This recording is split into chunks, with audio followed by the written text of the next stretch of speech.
Hello, this is a guy who likes fanfiction and is too lazy to read, so here is the death and life of Erza Scarlet in audio form. Check the description for the links to the author.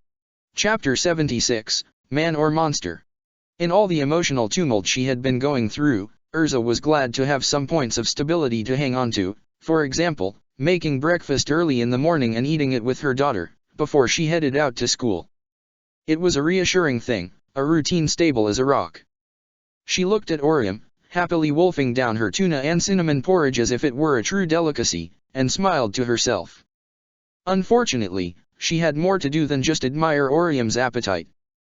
"You know," said Erza quite casually, in between two bites of toast, "I heard something strange from iPhone the other day." "Strange how?" said Orium cheerily. Liking death metal but also mainstream pop, strange, or like, I saw a demon from hell and it offered to sell me flowers, strange. Whatever went on in that head? Erza wondered to herself.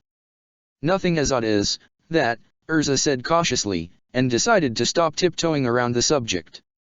"Orium, is it true you've been going to see Grimjo after school?" "Sometimes," Orium admitted with a shrug. "He is a monstrous killer, you know." "Yeah," she said, appearing completely untroubled by the fact. "And very, very dangerous." "Not right now, right? What with the spell and all?" "Well, true," Erza admitted grudgingly. "Is there a problem? Do you want me to stop talking to him?" "Well," said Erza, realizing she actually had no idea where she was going with this. Something about Orium was deceptively disarming. She acted like she had done nothing wrong or even worthy of concern, which was, to be fair, mostly true. "I was actually wondering, why?" said Erza, resignedly. "He's interesting," said Orium, as if that explained everything. "A homicidal monster is interesting." Orium said with a cheery nod, and turned her attention back to her porridge. "I mean," said Erza, not wanting to let it go so easily, can you elaborate on that, please? I know he can't hurt anyone right now, but I just don't get it." "Erza, if you don't want me to talk to him, I won't," Orium said matter-of-factly. "That's up to you. And, if iPhone gives you a hard time about it, I'll leave it alone." "Okay. It's, fine. None of those things. You have clearance enough, I guess." "Then, it's fine, isn't it?" "Orium," Erza said severely, "when your daughter starts hanging around people who are trouble, most parents tend to react. And trouble for most people means boys who are into drugs or petty crime, and such. This is about somebody who's killed more people than you would probably want to count."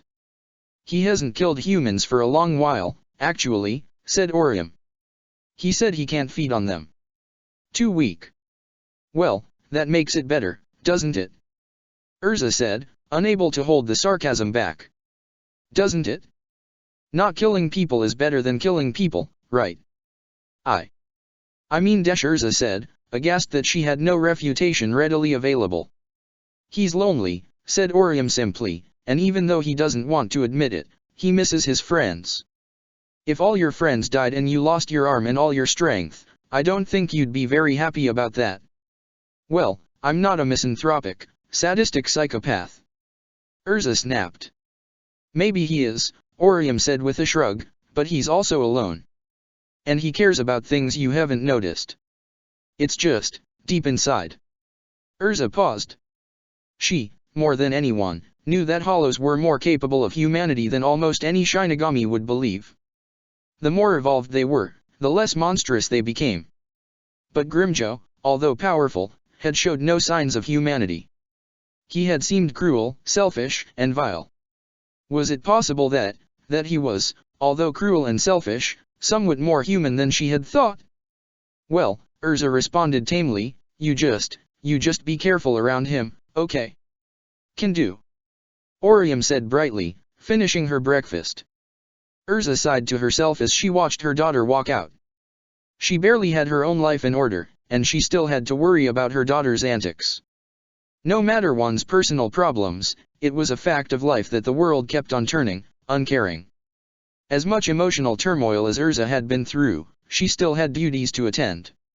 She held to them firmly, and after the morning routines were done, after the quick briefings from the intelligence team, nothing of note just yet, thankfully, and after she had reviewed their current status and decided on patrol routes, Erza had gone down to Urahara's basement. The unease she had felt at visiting the shopkeeper's place had, funnily enough, been diminished by the enormity of the previous night. It still felt quite surreal, and Erza still wasn't sure what to make of it. But, thankfully, the worst of it was done. She and Momo could now at least function in their work, get along. Thinking of the very idea of them being something more than just co-workers and friends was equal parts disturbing and exhilarating, but more than anything it filled her with a nervous nausea. She tore her mind off the subject. Duty called, after all. She was going to check in on Grimjo, and after that, so iPhone had wished to see her. At the back of her mind were Orium's words, the suggestion that the Aaron car was, all told, maybe more than monstrous. You doing all right over there? She said to Grimjo, who lay stretched out on a rock with his back to her a good few paces away, apparently sunbathing. He looked rather like a cat, Erza thought to herself. He certainly had the smug self-assurance down. In response, the Aaron car raised a hand and gave her a middle finger salute, not bothering to answer vocally. Erza considered disciplining him for his disrespectful manners, but held back. He had helped her the other day, if only for his own benefit. He seemed to be in a good mood, all things considered. No wonder, he had been free to wreak absolute havoc and he'd gorged himself on hollow flesh doing it. Commander Scarlet. It was so iPhone, who, with the impeccable subtlety of a stealth operative, had appeared behind Erza without making a single sound or even raising her Ryotsu high enough to be noticed. Oh. Erza said, not startled, but surprised. I didn't sense you there.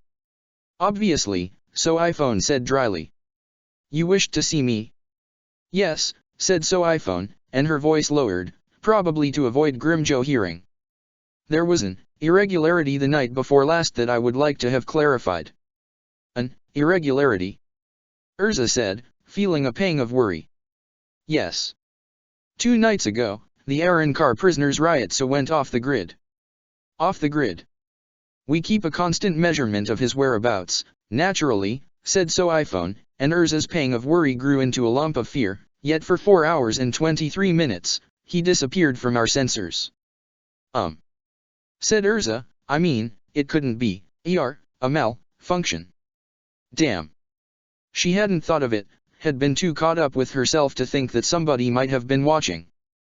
Possible, so iPhone admitted with a nod, but we noticed your presence there at around the same time. Curiously, it vanished along with his. This, I would like to clarify. She was quite calm, and nothing in so iPhone's voice betrayed emotion, but Erza knew it could go poorly if she handled this wrong. What was worse, she didn't know what to say, how to justify this. How could she? She had done it for selfish reasons, reasons she was sure Yamamoto would not be sympathetic to. She started. Think. You figured things out with Momo, and that was much harder. We sorta, well, we went to Hueco Mundo. The truth. Great. Yes, the truth, that would work, wouldn't it? But she couldn't think of any other way. She hated the idea of lying, especially to cover for herself. Oh, that. The cocky voice came from a lazily yawning Grimjo, having gotten to his feet and walked up to them. This doesn't concern you, prisoner, so iPhone said firmly. Back off, or you will be subdued. Sure, it concerns me, said Grimjo with a shrug. Yeah, that was me. Red, here, he said, gesturing with his thumb to Erza, came to me the other night. Couldn't sleep, or whatever. Decided to have another crack at me. I sold her some bullshit story about some place with tactical importance, and got her permission to open a portal. He grinned maliciously, and chuckled, the jaw segment on his cheek moving with the chortle. Put us right in a hollow den. Come on, what'd ya expect? I'm dying of boredom down here. Needed a good rumble-tumble. Took a while to clear out, but when we did, she took me by the ear and made me get us back. Got a real lashing for it too, what with that power word and all. Still worth it. Erza marveled at the ease with which he lied. Every word seemed totally convincing, entirely like he meant it. How some people could be so plainly dishonest, she would never understand. She wasn't sure she wanted to. Hollow scum, so iPhone sneered, and jabbed Grimjo hard in the solar plexus, pushing the air out of his lungs. He doubled over with a grunt, but between gasping for air, he still chuckled. "Commander, I suggest you conduct your interviews officially from here on," she said icily, turning to Erza. "This style of gut-feeling approach may work for you, but you are part of a team. You could have been injured or worse. This is highly unprofessional." "Why yes," Erza said weakly. "I've been very unprofessional. My apologies, Captain." "Will you be filing a complaint?" "I am sorely tempted to," said So iPhone, "but for now. There is too much work to do, and too much at stake." "Do I have your word you will not act so recklessly again?" "I swear it," Erza said hastily, glad to be getting off so easily. So iPhone nodded, seeming content. "Very well. If you'll excuse me, Commander." "Please," said Erza. With no further adieus, So iPhone went her own way to continue her duties at the intelligence unit. Erza gaped, and stared at Grimjo, who had gotten upright again. When she was sure So iPhone was out of earshot, she said, I mean. "What?" said Grimjo, a shit-eating grin on his face. "You could just have screwed me," Erza said flatly. "You could have embarrassed or even demoted me if you told the truth." "Yeah, I could have," he said, and Erza disliked how much he seemed to enjoy the fact. "So, why didn't you?" "Come on, Red," Grimjo said with a shrug. "You think I'd rather deal with that short-tempered midget bitch than you? Besides, this way, you owe me. Now you know I can play ball. Hollows ain't altruistic, but we do know how to scratch each other's backs." "That makes sense, sure," Erza mumbled. "I just didn't see that coming." "I'm just full of surprises," Grimjo said, smugly pleased. Well, don't think that means I suddenly trust you," Erza said defensively.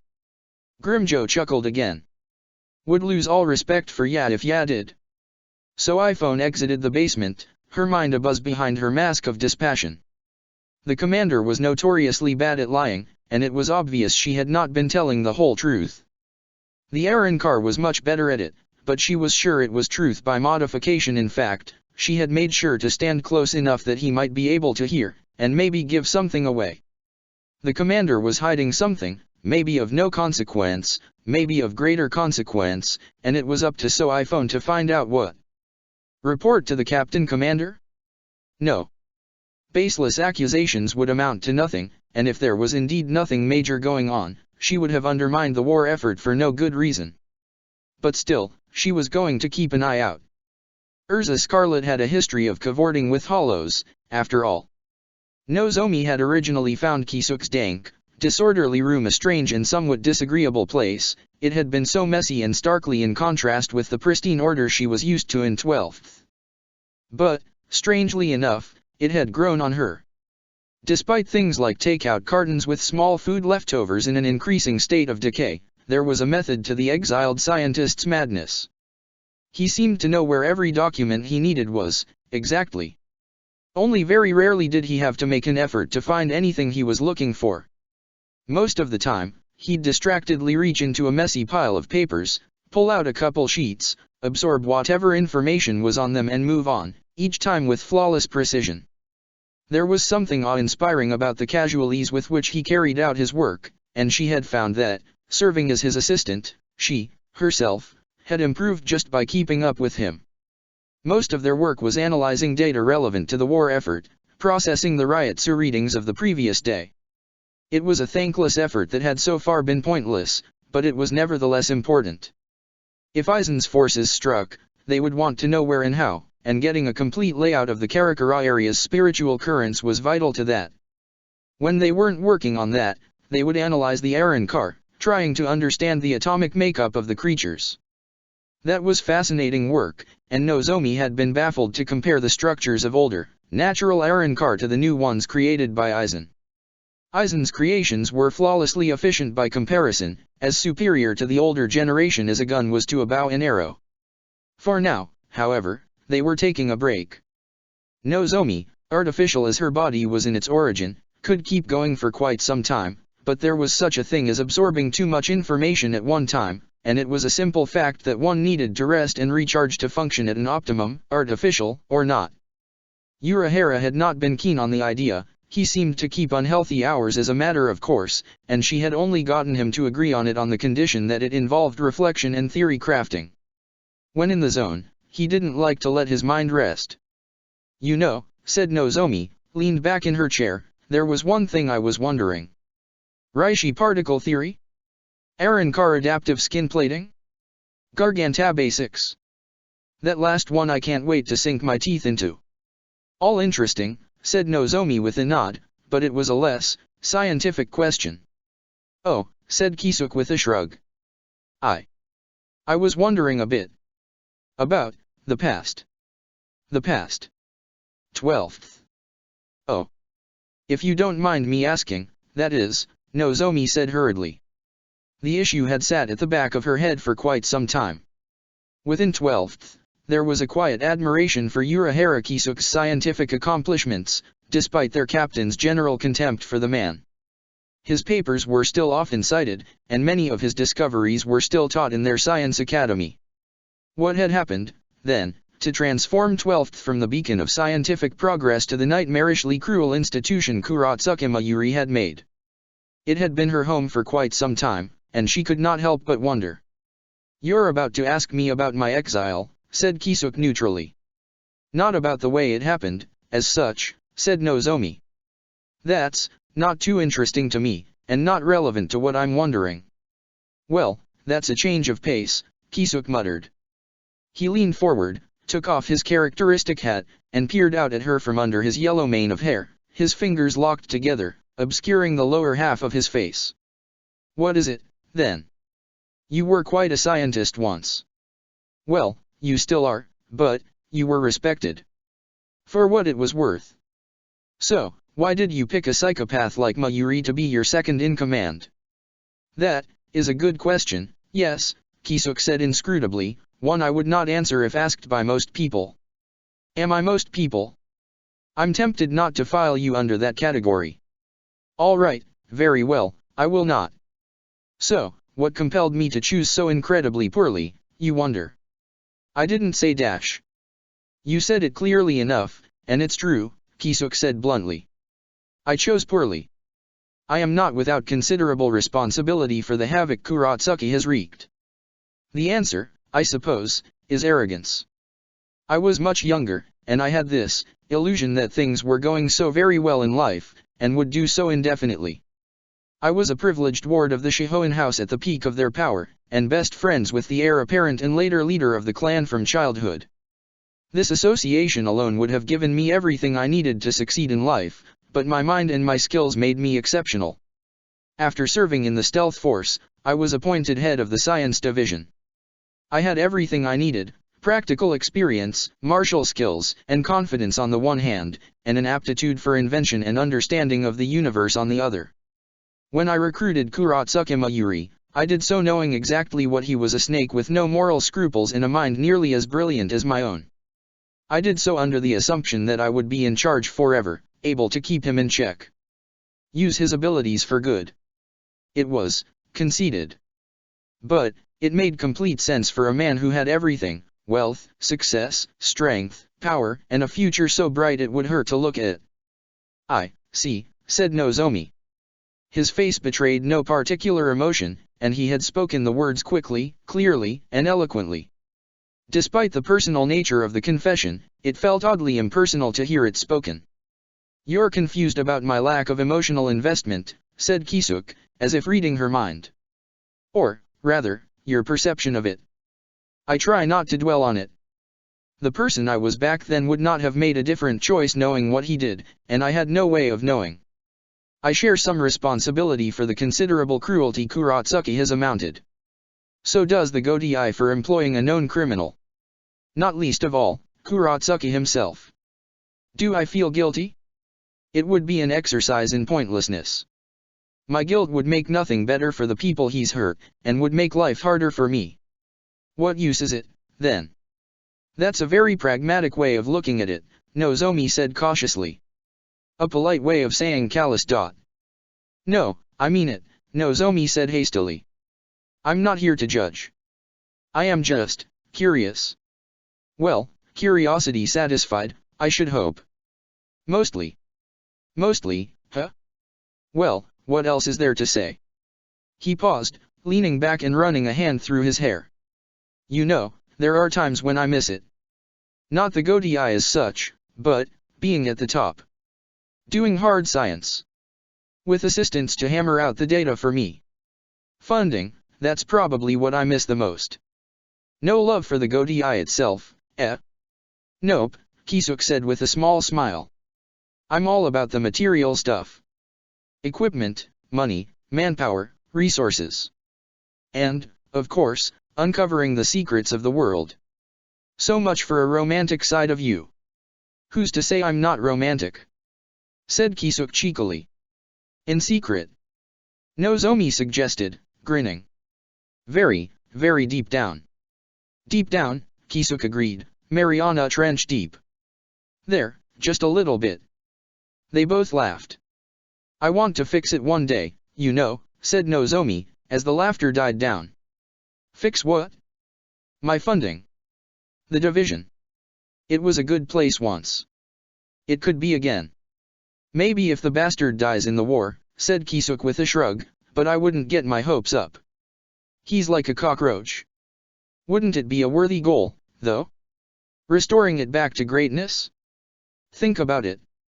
The science division, back to an ethical pursuit of knowledge.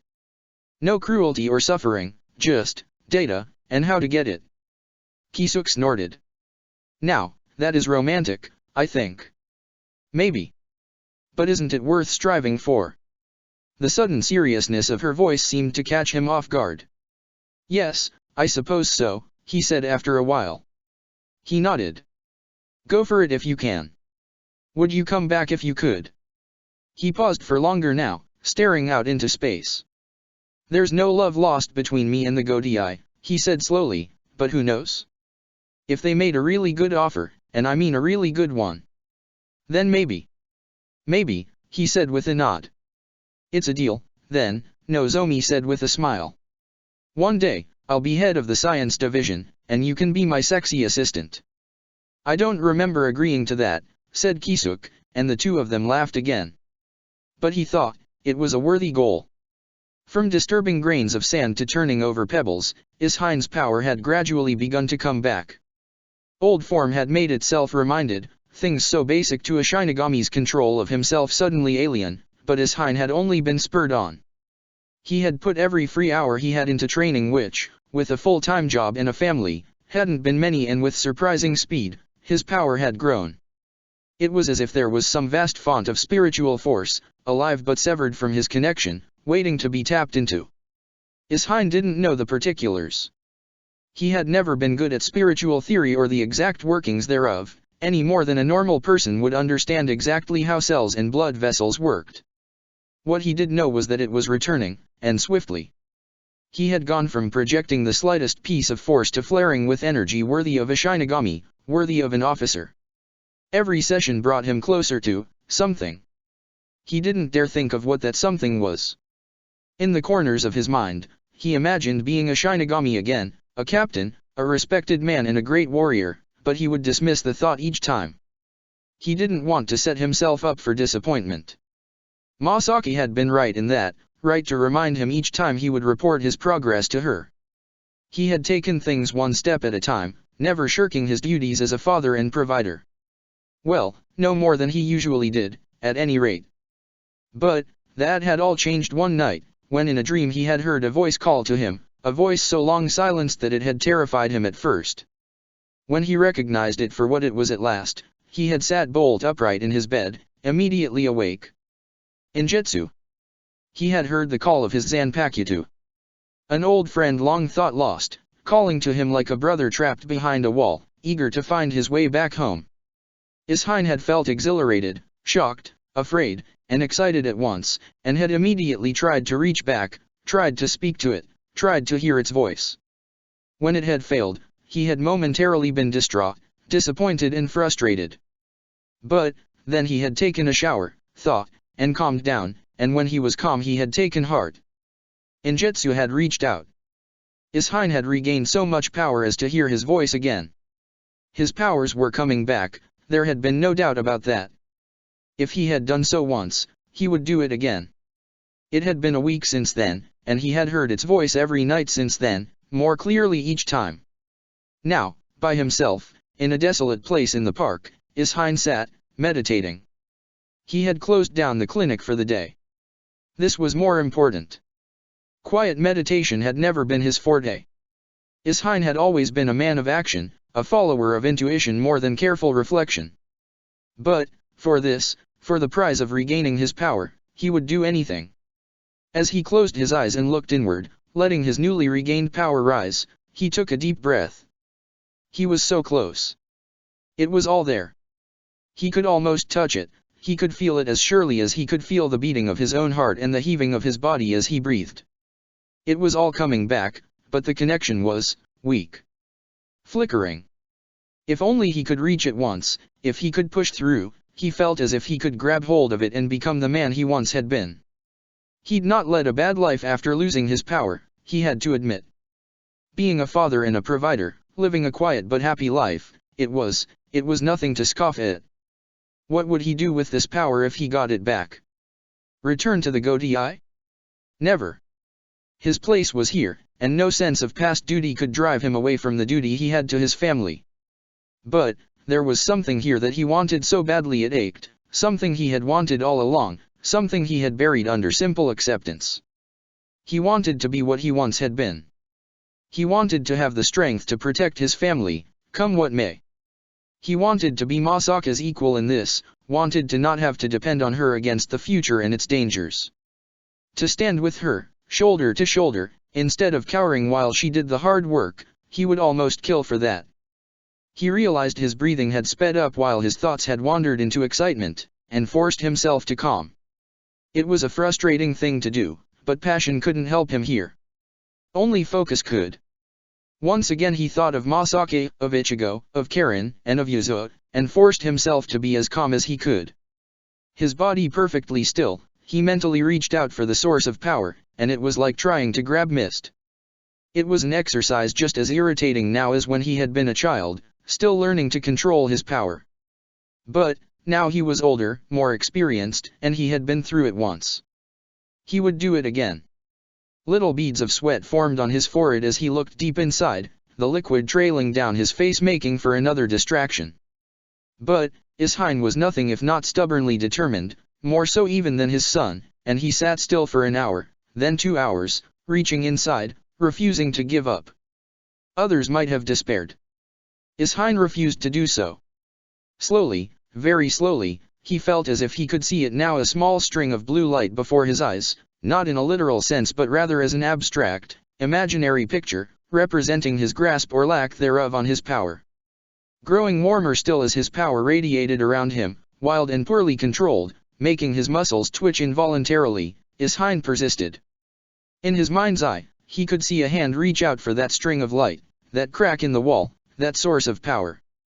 Behind the wall there was power, everything that belonged to him. He saw the hand falter, and redoubled his efforts, ignoring the twitches, the sweat and the heat, the frustration, and forced himself fully calm despite it all, his singular force of will pushing through. It was force of a kind he had not had reason to use for over 20 years now, a singular force of will, mental discipline of a kind nobody in a civilian life needed. The mind of a warrior, a leader. Remembering who he had been, he forced the hand forward, and slowly, with desperate hope, he saw it grasp at the string of light. The string was actually a crack, he realized, and as the hand pierced through it, suddenly the wall shattered. Ishine had expected it to be a difficult, frustrating exercise where he would have to draw out every ounce of power by will alone, but as he grasped his power once more, it welled into him with the force of a broken dam, as if thousands of tons of water rushed over him at once.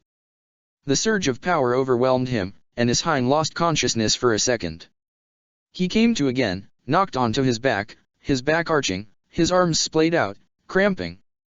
He twitched and twisted under the force of the power surging through his body, cramping desperately, and he fought to even breathe. Panic threatened to overwhelm him, but Isheim focused, trying to harness it.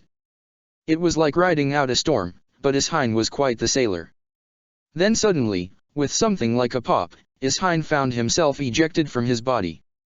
He tumbled over and, confused at suddenly regaining control of himself, propped himself up on his elbows. On the ground before him lay himself, that is to say, his Jigai, the thing he had called his body for so long. It was deathly still, and Isheim would never have guessed it had cramped and twisted so badly if he hadn't just been through it only seconds ago. Shocked and exhilarated, he tried standing up. It went well. He looked down on his hands. His sleeves, he realized, were black. Looking further, he saw that he was wearing the black shiakushou. His power had come back. He felt a great well of raw force tumbling about inside him, the energies still settling, like rubble after a landslide. He held his breath as his hand slid down to his hip. There, on his left side, he felt the weight of a blade. His Zanpakuto. Reverently, he drew the blade, marveling at the sight of it. He gaped with awe. In his mind, he could hear the pleased hum of Injutsu. "Welcome back, Master." You're back," Isheim whispered under his breath. I'm back. A sense of joy surged through his body, a natural high of the kind he hadn't felt for years. Drunk with cheer, he shouted jubilantly, incoherently, hollering with glee as he took a leap, punching the air. His power surged through his body, flaring with increasing amounts of control. "Well," said a voice, quietly impressed, "I'll be damned." Isheim spun around quickly, focusing once more, and saw that it was Rangiku, walking calmly through the trees toward him. "Rangiku!" he cheered. "Rangiku, it's all coming back." "I noticed," said Rangiku with a nod. "It was hard not to. I reported a disturbance to make sure it was me who got here first. You really weren't that subtle about this." "Well, what can I say?" Isheim said with a wide grin, too happy to be taken aback. "The tiger doesn't change his stripes." Slowly, Rangiku walked closer. Her face was oddly solemn, calm and serene. "What?" said Isheim, a little mystified. "You in awe of all this?" He flexed his muscles quickly. "I know I've been slacking off for a bit, but I still got it." "No, you idiot," Rangiku said, her mask of calm broken by irritation. "It's just that for a second I felt like I'd traveled back in time. Like I was back in a time, well, you know what I mean." Isheim nodded. "You missed me, didn't you?" "I wouldn't say that.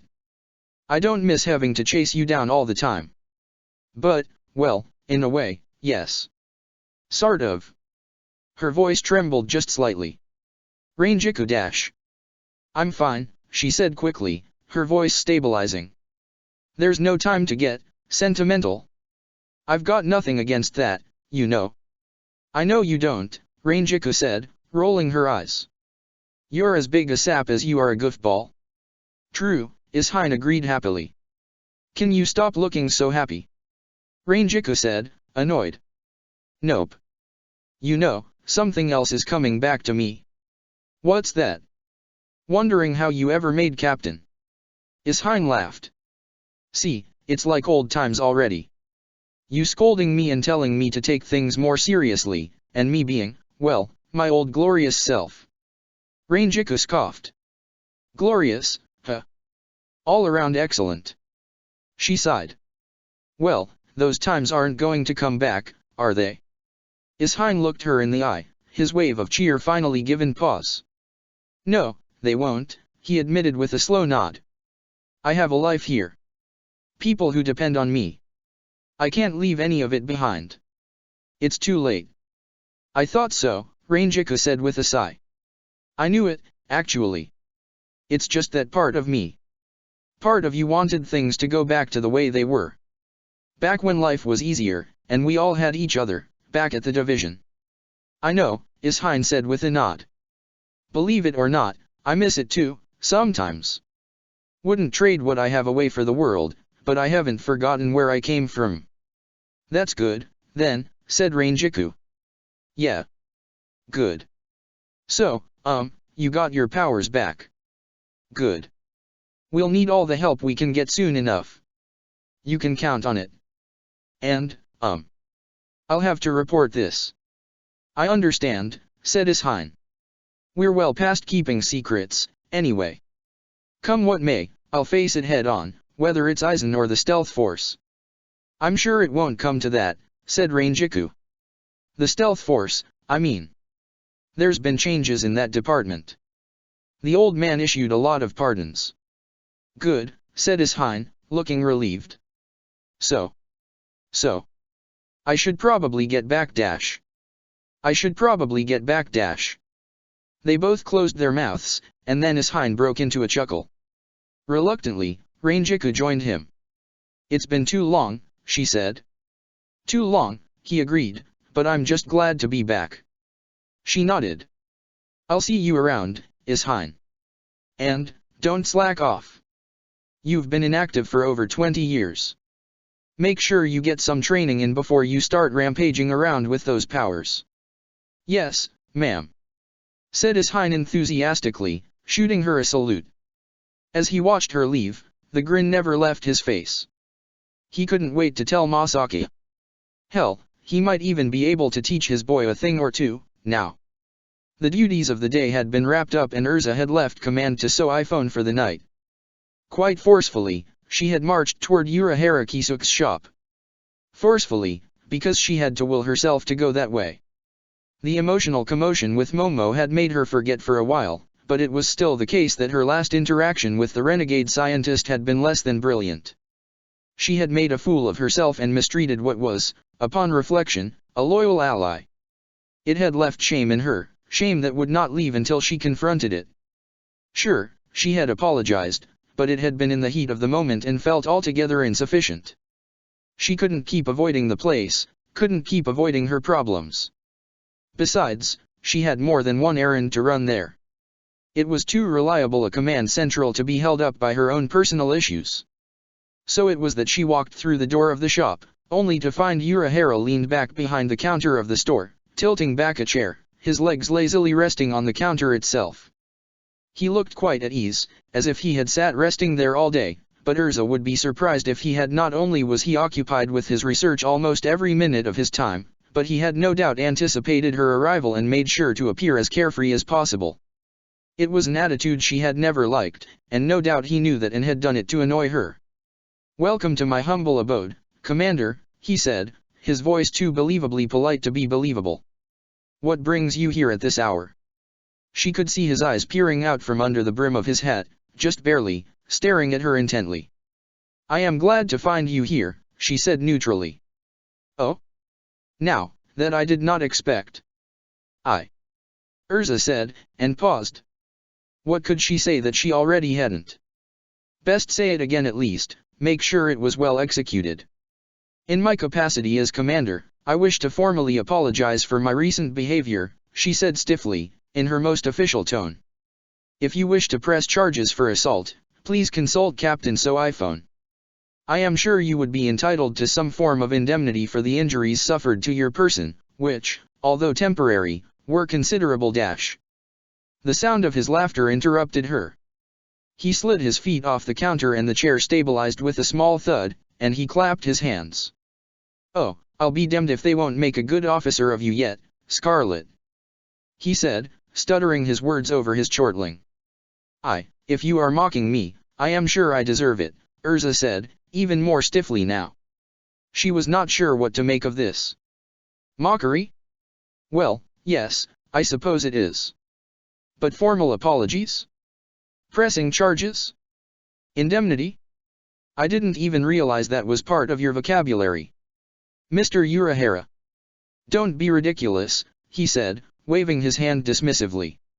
For pity's sake, settle it face to face like you normally would. I don't think either of us have any love lost for red tape.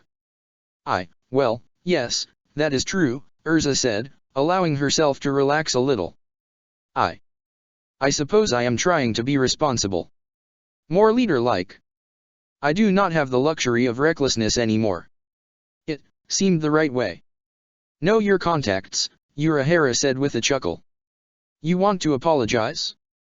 Get on with it, as Erza Scarlet, not Commander. Well. Erza said, cursing inwardly over the mumbled words.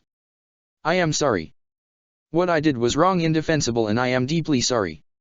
More to the point, I've consistently and unfairly mischaracterized you as untrustworthy and self-serving. She paused, and gave his grinning face a look. That is to say, more untrustworthy and self-serving than was reasonable. Atta girl, said Urahara with a nod. I'm no angel and I've never pretended to be one.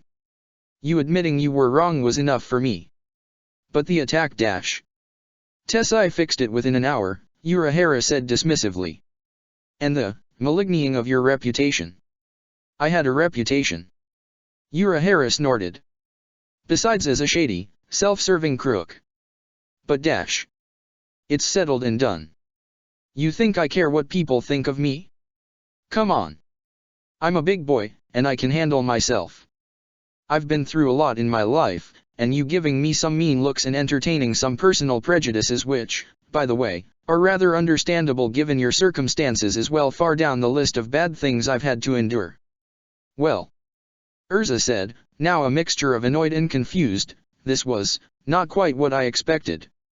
I'm sorry, but you'll just have to do without all that self-flagellation you're so fond of, Urahara beamed. Not everything is all that terrible, and while responsibility is great, not everything is your fault. Misunderstandings happen. You had a bias, but now, you do not. That's enough for me. So, you, just understand. Just like that. Erza, said Urahara, suddenly a bit more serious, you were directly under the thumb of one of the vilest men I've ever known. That you emerged without considerable mental trauma is a testament to your strength. A bit of paranoia is to be expected. Would I rather you hadn't broken some ribs? Yes, but it happens. From here, we can move forwards as partners with less friction. That is what, as a businessman, I consider a net benefit. Right, then, said Erza. Well, that was anticlimactically easy and rather dissatisfying. Yes. Consider that your punishment, then. The mild sense of unease that you got off too lightly is hereby the sentence you have to carry for your crimes. He chuckled, and Erza chuckled with him. That was, she said, but he held up a hand. We're good now. No need to elaborate. If I were you, though, I might have a word with Nozomi. She doesn't let it show, but your low opinion of me has bothered her a little. Oh, right, Erza murmured to herself. Crap, I almost forgot. She's in through there, Urahara said, gesturing to the back of the shop with a thumb, in the lab. I'm sure it'll just take a few minutes of your time. I'll get on it, Erza said quickly. Urahara grinned, quite genuinely, as the great commander made her way to the back of his shop. He hadn't taken it all quite as lightly as he pretended, but not only did he sympathize with the girl, but he saw the value in a well-oiled partnership. Erza now on his side, and Nozomi soon to be given a boost in morale, as well. That, he thought, was a net benefit worth a little exaggeration. Momo had come back from her scheduled patrol and sat down to go over the business of Fifth with a sense of elation. She had set about her duties with a sense of enthusiasm that was quite atypical. It was as if she was on some amazing cocktail of caffeine and dopamine mixed into the most joyous of beverages, leaving a warmth in her chest. She had tried to curb her cheer a little. Erza had made it clear she could promise nothing. It could all still fall through. But, what was the sense of worrying? Why worry now, when she could feel happy? If it happened, and she would deal with that accordingly. She had made no promises, sure, but she had also kissed her. Again. And it was wonderful. There was good reason to be hopeful, Momo had decided, and as such she had pushed the possibility of rejection, real and dreadful as it was, to the back of her mind. Her pen dancing across the papers, a form for some request or another, she realized that she had emptied her stack of paperwork all by herself, and that the clock was well past the end of her shift. It made her happy, in fact, to think that she had taken a load off of Erza's back. She just had to work hard and be as sweet as possible, and then it would all work out. She had to believe that. She had to be careful, Of course. Erza was, in this one area, rather a delicate flower. She could not be overbearing. She could not pressure her. Pushing too far and too quickly would dash her hopes quite quickly. So, the solution, simply put, was to live for Erza. Like up until now, everything she did would have to be for Erza's sake, and only hers only now with renewed fervor. She was going to dedicate herself to this, fully and totally. There was no other reason for being, no better course in life that she could imagine. Momo belonged to Erza, body and soul. She just had to show Erza a reason to feel the same way. Gently, she would nudge Erza the right way. And then, in time with proper patience, of course they would be together. She smiled to herself at the thought. The best of futures was within her grasp, and all she had to do was be careful. Grimjo was shirtless, running through another one of his innumerable workout routines, limited though he was by his restricted power, weakness, and one arm. He was dedicated, Erza thought to herself as she approached, that if nothing else was an admirable quality. Orium had been right in at least one sense. He was an interesting individual, at least more so than Erza had expected. He was of course a monster, psychopathic and seemingly entirely devoid of empathy or restraint. That part had not changed. In very slightly different circumstances, she had no doubt he would not hesitate to rip her heart out and watch the life drain from her eyes. But, he was not as totally amoral as she had first expected. She remembered Orium's words to her this morning. He's lonely, she had said, and he misses his friends. It was almost inconceivable, and Erza was far from convinced. Although Orium was intelligent, she was still young and naive to the realities of a hollow's nature. In fact, any Shinigami except Erza would have refused to believe it. But, Erza had seen firsthand that hollows were quite capable of humanity, that the stronger and more evolved they were, the less monstrous they became. It was possible. Just this morning, he had covered for her, although she hardly believed that was anything but self-serving. But, could a tiger change his stripes? Could an old dog be taught new tricks? Could a monstrous hollow, under the right circumstances, become less than evil? Erza was at heart an optimist, and she did not believe that people were locked into one state of being forever. Anyone could change. But, to change, one had to be given a reason to do so. It had occurred to her that here and now, she had a unique opportunity to conduct an experiment of sorts. Not quite like the kind Urahara Kisuk would run, but rather an experiment in empathy. If she reached out a hand, what would happen? Probably not a lot, but nevertheless she felt compelled to try. That, and the fact that he had done her a favor, although self-serving, had left her feeling indebted to him.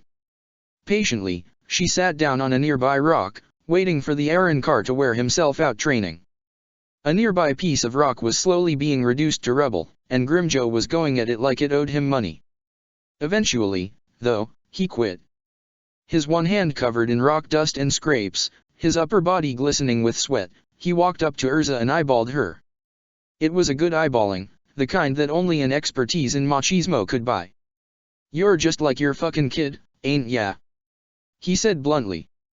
"Starin' at me like a lost puppy just 'cause I did the smallest thing for ya. Well dash. Where is she, anyway?" Grimjo said with a shrug, the kind of shrug that made it clear how little he cared, extremely clear, in fact. "I mean, it's all the same to me. She's kind of a bother." "She's been busy with school lately," said Erza neutrally, relieved that he hadn't insulted Orium. She lacked her daughter's sweet disposition, and she would not have taken kindly to verbal abuse. "Well, whatever," said Grimjo, briefly looking toward the exit of the cellar as if to check. "Good. She ain't going to come interrupt me, then." "Quite. So, anyway, the fuck brings you here?" said Grimjo, irritably. "You think we're friends now that I helped you out a teensy bit, or what?" "No. You're a homicidal monster. And don't you forget it," Grimjo said with a hint of pride.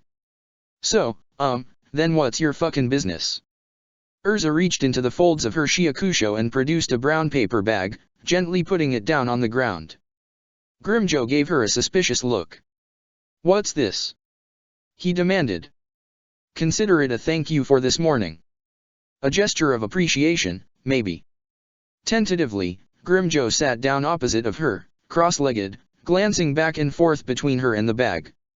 He was truly like an animal, Erza thought, constantly keeping an eye on her as if she'd pounce any second. She wasn't sure he was even conscious of it. He sniffed the air, and opened the bag. "Fuck's this?" he muttered. "Smells weird." "They're called donuts," Erza explained. "It's a sugary treat with no real nutritional value. Humans like eating them for fun." Grimjo shot her a loathing glance. "If you think that shit is gonna make up for this morning, you're sadly mistaken. You owe me a real favor, not this dash." "I still owe you," Erza reassured him. "These are just a thank you, as I said." "Right," he said skeptically, staring at her ominously. A thought occurred to Erza. The quick sideways glances, the hostility, the anger. Grimjo was afraid. To some extent, at least. He didn't show it at all, but he acted it. And, why wouldn't he be? He was powerless where he had been strong, dependent where he had been independent, facing uncertainty where he had faced certainty. He was a stranger in a strange land. Hollows could be quite human too, and although he hid it well, fear was not beyond him. "Try one," she said reassuringly. "I mean, I'm not sure if the hollow digestive system even works dash." "What, you think I can't?" he said stubbornly. "I didn't say that dash." Greedily, Grimjo grabbed a donut, and wolfed it down in a matter of seconds. "Tastes like shit," he said, licking his lips, "all sweet and such. Nothing like a good bit of meat." "If you don't like it, I can take it back dash," Erza said, but as she reached out a hand to grab the bag, he snatched it away. "I didn't say anything like that," he said aggressively. "You gave it to me. Means it's mine. Get your hands off what's mine, Shinigami." "Of course," Erza said, a little perplexed. It was like dealing with a child, almost. Out of his element, out of his savagery and brutality where violence was the only language, he was rather a lost figure. Sad, even, although Erza was sure he would have hated to hear her state her pity. "Anyway," said Grimjo, wolfing another of the treats down, "yeah, these work. A bit shit, but I'm hungry. Whatever. And you remember this ain't us being even, you understand." "I am a woman of my word," said Erza stiffly. "As long as I will it, you will be treated well. And, indeed, I will owe you a favor." "A small one." "Bigger than small," Grimjo objected. "Not a large one," Erza countered. "A medium-sized favor." "What, that's it? May I remind you that I could just make you kneel and say there's no favor?" Erza said sharply. "Don't push your luck, Arankar." All right, Grimjo said with a nod, "Sure. And, when I know what to ask for, I'll do my best to accommodate you," Erza promised. He nodded. "See, this I understand. Something for something. Haggling for what that something is. That part of being a Shinigami, I get. But the rest? All your fancy rules and beliefs? Your weird fucking structures of command? Don't make no sense to me. It is a bit absurd, isn't it?" said Erza. "Don't try and butter me up," said Grimjo, hesitantly going for another donut. He had eaten almost half of them already. "I'm not lying," said Erza. "I'm quite new to being a captain myself. A lot of these rules, they have always seemed weird to me. Arbitrary. Silly. Inconsistent. I was never raised into thinking they were this natural part of life. I've always struggled to fully understand them." He cocked his head. "See, you're an awful liar.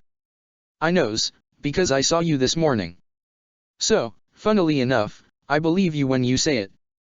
But, don't think I don't see what it's about. We're not so different, us two," and then I nod my head, start to think there's something to it, and before you know it, I'm a Shinigami's lapdog. "Ain't gonna happen." "An interesting theory," said Erza neutrally. "I don't expect that to happen any more than you do. But, do know this, your life will be a whole lot easier the more you play by these rules. Your life is in a shitty place right now, but you have the ability to make it better. By playing by your weird, stupid-ass rules." Yes, Erza said with a nod, and if life gets better for you, I swear to you that's in your hands right now. Continue to be an asshole to everyone and everything? It won't get better. And what, act all nice? Grimjo snorted. That ain't me. I'd never mean it. It doesn't matter if you mean it, Erza said with a shrug. I'd like it if you did, but if you play nice because it benefits you, then you're still playing nice. The outcome is the same. His eyes narrowed. You're just full of surprises, ain't you? I wouldn't have expected a Shinigami to say something like that. Well, maybe you don't know everything about Shinigami. He made a face, and was probably about to shoot back with a reply that was likely not what they would count as progress, but they were interrupted. A voice boomed across the air, and Erza recognized the enhanced, reverberating style of Kido-carried messaging. Attention, all GoDi operatives. Red alert. Repeat, red alert. Erza stood up instantly, hand on her blade. It was Nozomi's voice, cast not only to her, but to everyone in the team. Arrancar presence in the northern part of the inner city. The raw power confirms it as an espada. Red alert. I repeat, red alert. We are under attack. Respond immediately, all team members. Fuck, Grimjo spat, balling a fist as he stared up toward the roof. Guess Aizen's making a move. You stay here, Erza barked, the tone of her voice leaving no room for disagreement. Do not attempt to leave under any circumstances. I have to go, right now. Hand still on her blade, she charged toward the exit, up toward the command central. Things could get ugly, and quickly. Aizen had acted at last, and she had to act in response. She only hoped nobody would die just yet. Chapter 77, Principio de Lucha. Aizen stood looking down on his espada, at the center of the room he had designated for mission briefing. His servants were either standing or leaning against a pillar, whereas he stood on a three-step dais, his hands extended and his lips curled into a very slight smile. My espada, he began, my faithful Arrancar servants. Each one of you present here has been chosen to engage the hated Shinigami in combat at long last, to take the fight to them and repay them in kind for the treatment they have given you across the years. Armed with the power I have bestowed upon you, I am sure you will all relish this opportunity. There was a general murmur of approval, and several of the assembled Arrancar cheered. One of them raised a fist, hollering loudly until a stare from Ulquiorra shut him up. Aizen felt content. Aside from Ulquiorra and Nilil, both of whom were part of his inner circle and far more familiar with the mission than any of the other servants, the assembled Arrancar were all quite impressed. Ulquiorra, Aizen began, you are to enter the city first. You know where. You are to make a point of expending enough riot so to draw out the Shinigami captains. With your raw power, I expect you will not find that difficult. However, your role is not to do battle not seriously, at any rate. You are not to release the full extent of your power. In fact, I am ordering you to retreat before that should become necessary. Is this understood? Yes, Lord, Ulquiorra said, as dispassionately as usual. Aizen felt content in his choice. If anyone could be trusted to obey, it was Ulquiorra. His lack of imagination, limiting though it was, made him reliable. Neutra Gilga, said Aizen, nodding toward the lean, lanky espada, casually leaned against a pillar in the back. Yeah, Lord. He said, and Aizen noted he only added the very minimum amount of civility in his tone. You are to engage directly with any one captain you can intercept. Preferably Captain iPhone or Scarlet. Your abilities would suit combat with either one of them well. Kicking the ass of a couple girls. Said Noitera, and his face split into an abnormally wide grin. Shit, you don't have to tell me twice. I'll put M in their place, yes sir. Aizen nodded. Noitera was a lewd, rude creature, but he had the sense to respect the hierarchy of power, and that was good enough. Yummy, said Aizen, nodding to the enormous Arrancar, towering over the rest. Just like Noitera, your task will be to cause havoc. Kill if you can, but your main task is to distract them. Yami puffed his chest. I'll smash M, boss. Don't you worry. Yami was quite the idiot, Aizen thought, and it was only his considerable strength that had qualified him for service as an espada. My Priv Aaron espada, step forward, urged Eisen. 5 figures stepped forward. One was a tall woman with black hair extending past her waist and a scar over her face. The next was a stocky man, broad of shoulder and girth, and with a short beard. They were accompanied by a tall man with a thick afro, a woman with pigtails and small markings under her eyes, and a man with a devilish goatee and a mask fragment accentuating his forehead, looking rather like a pair of horns. They were old, outdated, members of the old guard kept around only because Eisen had seen no reason to dispose of them. They were relics, and very, very expendable. Tarja Kovati. Loivar Kroll. Gantenben Musketa. Revolvi Load. Sirachi Thunder Witch. Dordani Alessandro del Socaccio, he said firmly, the Privaran have long been overlooked. I believe you all deserve a chance to prove your worth on the battlefield. Return to me victorious, and I shall surely reward you with the same kind of power I have bestowed upon my chosen Arrancar. Our Lord is most generous, said Tarja neutrally. On my life, I will kill these Shinigami, Lord Eisen. Said Loivar, clearly hungrier for power than his companion. The other 3 looked more reserved, but Eisen could sense their eagerness. They had all been at the top, suddenly replaced and made inferior for reasons entirely out of their control. The idea of regaining their former glory, Eisen knew, would be equivalent to dangling a packet of drugs in front of an addict. He rather hoped they would all die in the effort. To rewrite the structure of a being that far advanced was possible, of course, certainly not beyond his capacity as a scientist, but it would be quite a hassle. More effort than it was worth, definitely. Still, he nodded graciously. Nilil tu oder Schwank, he said, and Nilil stood to attention. Your task will be to strike at the heart of the foe's quarters as the chaos ensues. Once the captains are all engaged in battle, you will strike at their lair, capture Grimjo, and if possible retrieve the documents he stole. I will not fail you, Lord Eisen, she said determinedly. Now, there, thought Eisen, was the face of somebody who believed. She was perfect for the job, powerful enough to be more than a match for any captain, loyal to his vision, and in control of herself, well above the animalistic instincts most Arrancar were still ruled by. He had considered sending Halibel, but he was rather reluctant to show them any more of his power than he needed to. You will strike within the moment, Eisen continued, as I explained, and with haste. This attack will be hard and fast, and I expect you all to be back within 30 minutes at the most, preferably less. Slay your foes with extreme prejudice, but remember each of your objectives. I will not tolerate any deviation from the plan. Remember that, and remember it well. They kept their composure well, but Eisen sensed some unease from the lesser Arrancar. Grimjo's fate would be grisly, and though they all wanted glory, they now knew the consequences of disloyalty, and would know it in excessive detail after the traitor had been punished. It is time, Eisen said. On my order, you will each go out. Ulquira. Yes, Lord. Enter Karakara. Sow terror in their hearts.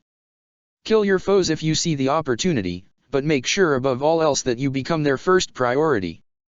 Yes, Lord. Go, Eisen commanded, and Ulquira opened the gate with a flick of his fingers, the night line of Karakara city becoming visible to them all. Within a few minutes, it will be Neutra, then Yami, Eisen clarified as Ulquira left, and then of course Tarja and Loivar. Rest assured, my Arrancar, that today will be the first battle where we kill these wretched Shinigami until their order is naught but history. Erza had run through the night, deeply grateful for the communication spell Eisen had set up. All members, respond. Erza demanded. Captain Kukaki Byakuya responding. Target in sight. Moving to engage. His voice was calm and collected, but Erza somehow felt doubtful that he was. That stunt he had pulled last time they were in action, when he had so overzealously pursued his opponent to the point where he had almost run through a closing garganta, had left Erza questioning his composure. She pondered the issue for a second, but realizing she could not afford to hesitate, she said, affirmative, Captain Kukaki. Engage, but proceed with caution. Be prepared to receive aid from reinforcements if necessary. Understood. She doubted he would accept it at anything less than a direct order, but they had no time for personal glory. Dashing up the ladder and into Urahara Kisuk's shop, Erza hurried to his lab. Inside it, the scientist was hard at work alongside Nozomi. So iPhone was there, too, having been close enough to Erza's position. One by one, Erza could hear her team responding through the Keto-powered link. Vice Captain Matsumoto, responding. Vice Captain Hinamori, responding. Science Advisor Kuratsuke, responding. Officer Kukaki Rukia, responding. Medical Officer Katetsu, responding. Captain So iPhone, responding. So iPhone said clearly, giving Erza a steely look. Your orders, Commander. New signatures incoming. Nozomi barked. Considerable power, quite above the Aaron car we've seen so far. I think they're Espada, too, Captain. This makes for 3 Espada in the city at the same time. This was it, then. This was the trial that would challenge her ability to lead, and so iPhone would surely watch over it like a hawk. It was not the first invasion, but all prior had been pokes and prods, attempts to see where the defenses were. This was the real deal. For a second, Erza balked at the responsibility heaved on her shoulders, at the thought of how much could go wrong with just a small error of judgment. But, only for a second. The fact that so much could go wrong was nothing compared to how much would go wrong if she didn't act. Vice Captain Hinamori, moved to support Captain Kukaki. She snapped loudly and clearly. Officer Rukia provides support for Medical Officer Katetsu. Vice Captain Matsumoto, converge with me. I'll engage one of the Espada personally. Science Advisor Kuratsuke, report to headquarters at once and support Science Advisor Kyujo. Medical Officer Katetsu, stand by near the combat zone to aid the wounded as needed. Be ready for anything and use your best judgment, and fight as hard as you can. For the Godai, my Shinigami. So iPhone continued to stare at Erza, her face betraying no emotion. And I, Commander. Remain here and guard the headquarters, Erza said firmly. We must maintain our base of operations. I may well be needed at the front. If you are, I will call for you to reinforce us. For now, remain here. So iPhone did not protest, simply nodding. If she approved or disapproved, Erza could not tell, and there was no time to ponder on it. Officer Kyujo, she snapped, get in touch with the Godai and call in reinforcements this instant. Our signal has been jammed, Commander. Nozomi said, urgently typing away, her eyes fixated on the computer screen in front of her. For the time being, we can't send a signal in or out. Aizen's a clever bastard, Urahara muttered, typing away just as furiously. Makes sense he'd know how we communicate. The Godai will smell a rat soon enough, when they realize the connection has been severed, but likely not before Aizen gets what he wants. We're on our own, then, Erza said grimly, feeling her heart skip a beat. There's nothing for it. When Nimue gets here, work together on breaking the jam. It's your #1 priority, understand? Yes, Commander. Nozomi burst out, not bothering to look up. Erza found her dedication commendable.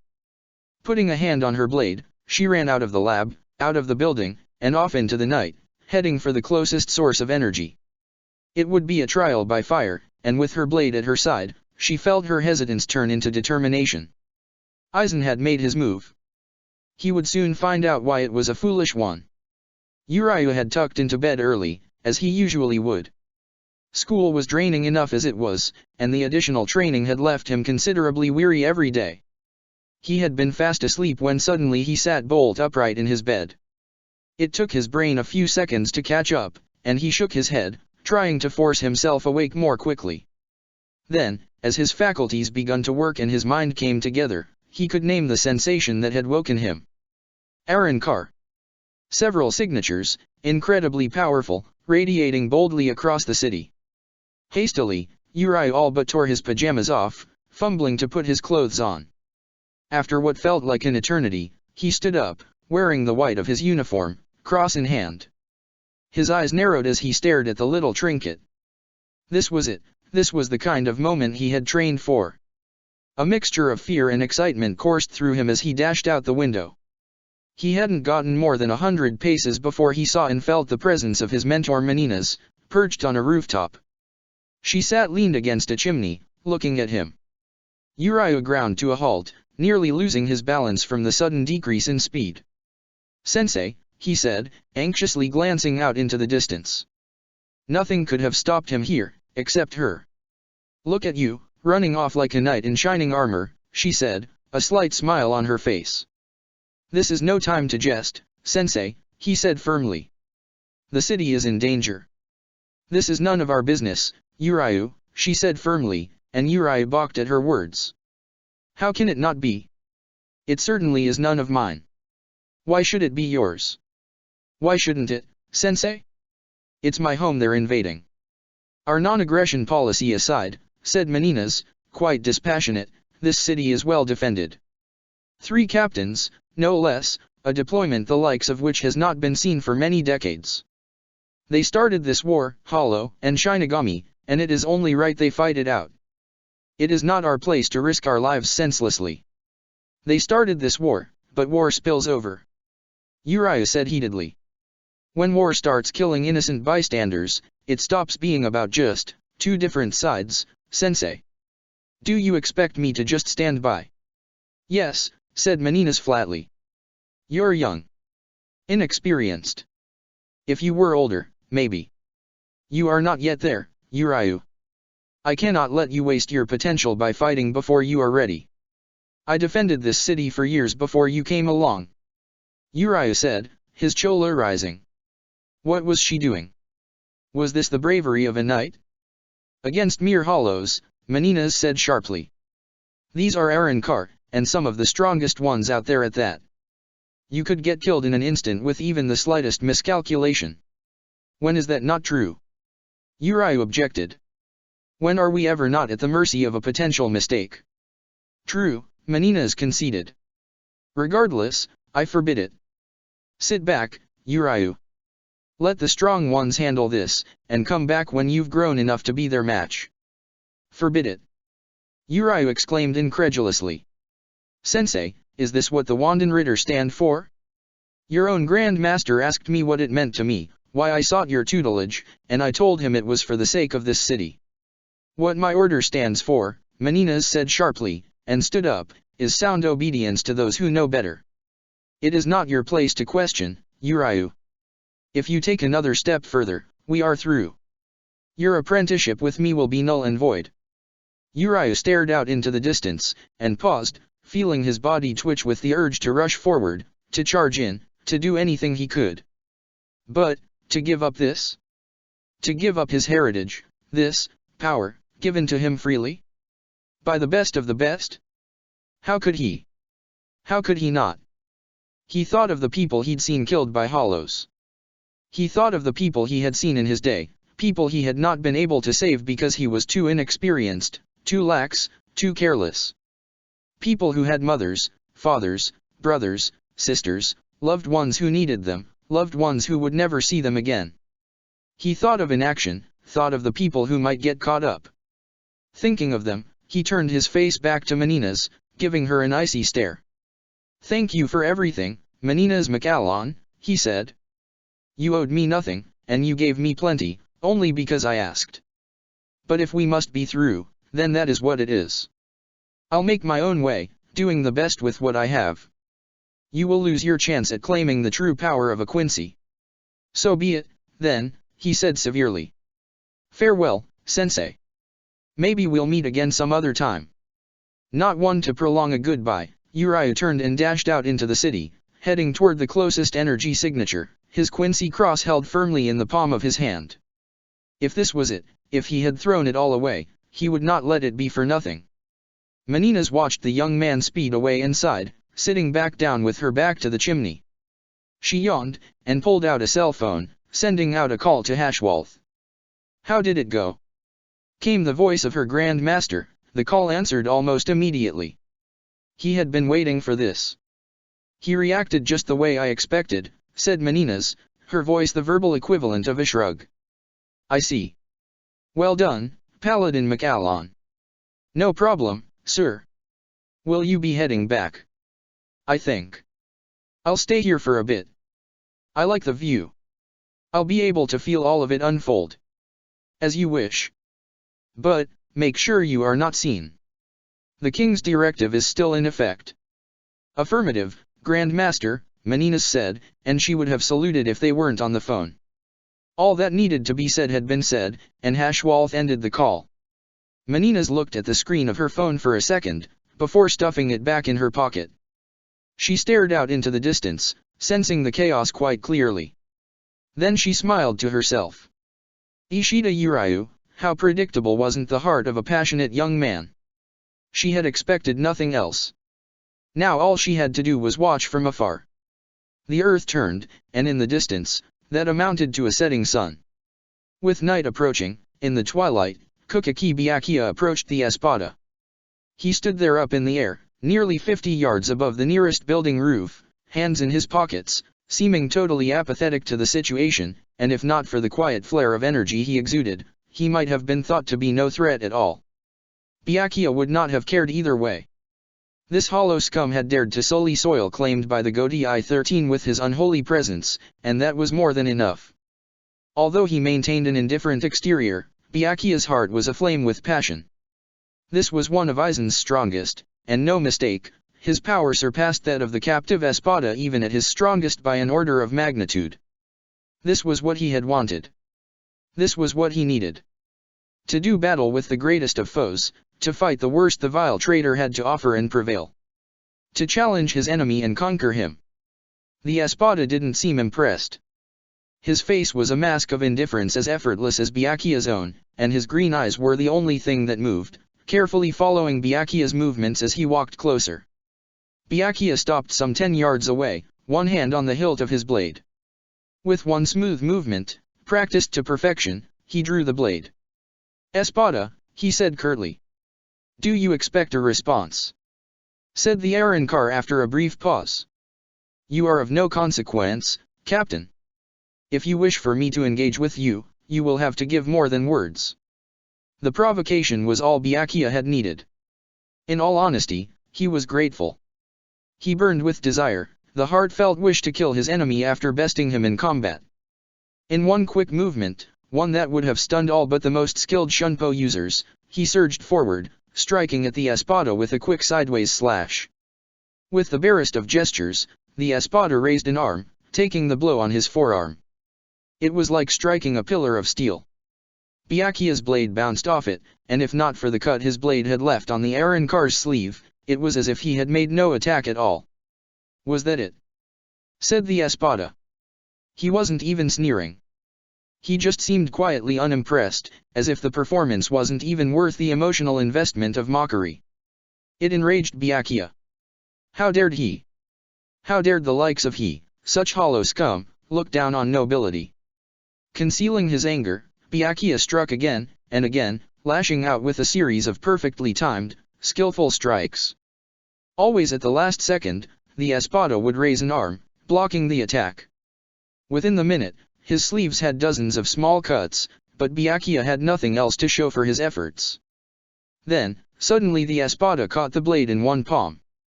With the speed of a viper, his other arm surged forward, and Byakuya just barely reacted in time, pulling back far enough that the Espada's hand did not catch him by the throat. Quickly, he wrenched his blade free, pulling it from the Espada's grasp, and took a few steps back. The Espada raised an eyebrow, but gave nothing else. "I am Ulquier Sifer," he said after a pause, "and I was sent on Lord Aizen's order to kill my enemies. Brace yourself, Captain Kukaki of the Godii. If you wish to live, you must try harder than this." Byakuya's grip around his blade tightened, the narrowing of his knuckles the only outward sign of his fury with the hollow's arrogance. He had wanted to try its defenses, to see how far it could go before he tried anything further, but he could see now that this was pointless. The monster wanted more? Then Byakuya would be glad to give it to him. "Scatter, Senbonzakura," Byakuya said calmly. At his command, the blade shattered into 1,000 pieces, surging forward at once, swarming the Espada. Relentlessly they assaulted the Espada, and although he seemed unimpressed at first, it was clear he could not simply stand still. Thick and strong though his hide was, Senbonzakura would find a weak spot and grind it to mincemeat, given enough time. After a few seconds, the Espada jumped back, the petals following him immediately. This was what Byakuya had waited for. Directing the blades with one hand, he held up a palm with the other, muttering an incantation under his breath. To perform a full Kido while at the same time directing 1,000 blades would have been above almost all fighters in the Godai, but Byakuya was the true elite, trained from when he was old enough to walk. As the tide continued their onslaught, the espada swatted them away like flies, but distraction was all they needed to accomplish. Byakuya felt the spell complete, its force growing in his palm, drawing upon his Ryotsu reserves for power. Let him ignore this. As the espada swatted away another wave of blades and the spell concluded in its formation, Byakuya suddenly surged forward and around the espada with a masterful shunpo, and pointed his hand at his foe, his palm lightly curved upward. Heidu 88, he said dispassionately, Hiryogekazoku Shinten Reiho. Kido was one of Byakuya's specialties, and a fully chanted spell of this magnitude should be tremendously powerful. He had moved as close as he dared, the very minimum distance for safety from the blast. Under other circumstances, an Aaron Carr of such considerable power might have evaded, but distracted as he was, the split second he'd need was the split second he did not have. The spell discharged, an enormous beam of electrical force surging out from Byakuya's hands. The instant it connected with the monster's back, it exploded with enormous force. He had no doubt a spell like this could have leveled a dozen buildings.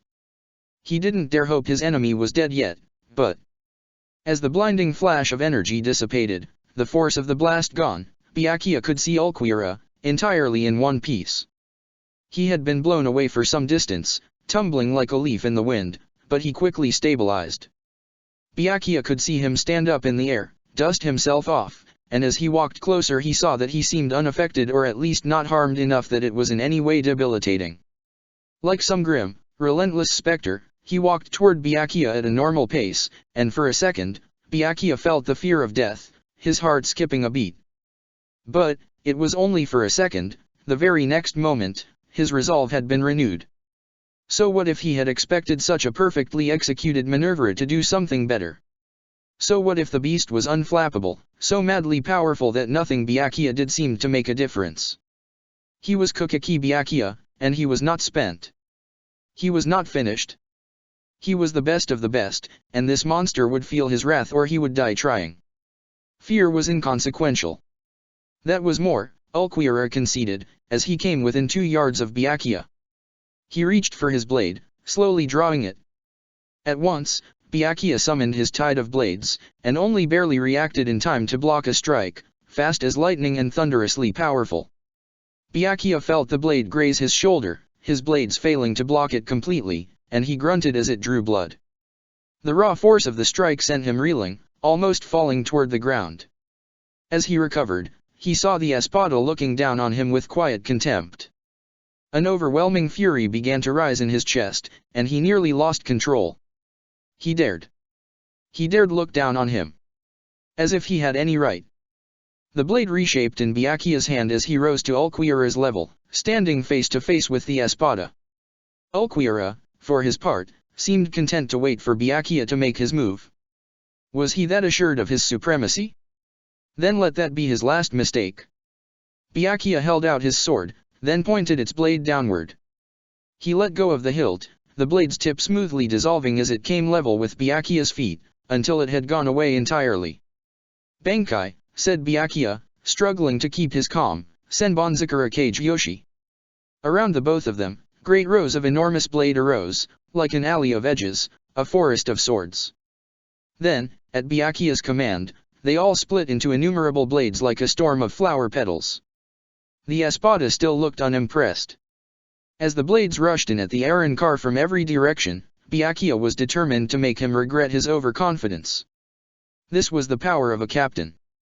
This was the power of a nobleman. This was power, the kind that had been hard-earned, and Aizen and this detestable hollow in human form would both regret underestimating it. Tatsuki had been close by when she felt the first surge of power. An overwhelming source of raw force in the distance, and soon after, a power of similar strength converging on its position.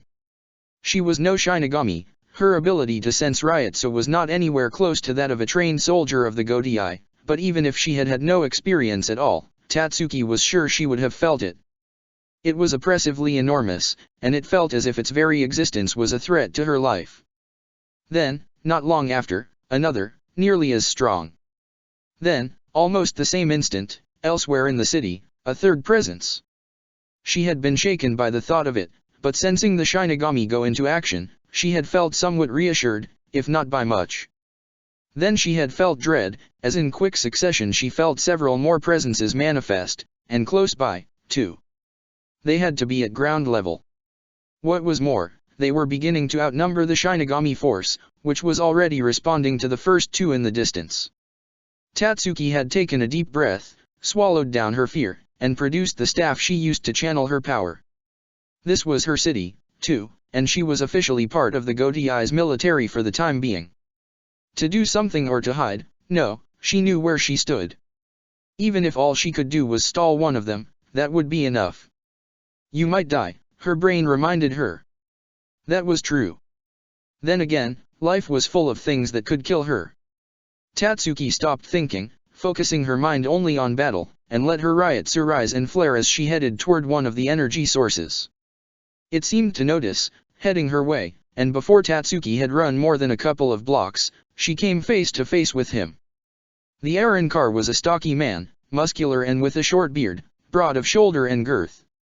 His unbuttoned jacket revealed a chest riddled with scars and old wounds, displayed proudly, and two mask fragments framed the outer halves of each of his eyes, lined with small, sharp tips. A short blade completed the look, and Tatsuki realized this was the real deal. Whatever she had seen before, whatever she had faced could not compare. His power was raw and overwhelming, and Tatsuki felt a lump in her stomach. Is this what an espada looks like? She called out, slowly walking closer, before stopping some 10 yards away. A child, the Arrancar sneered.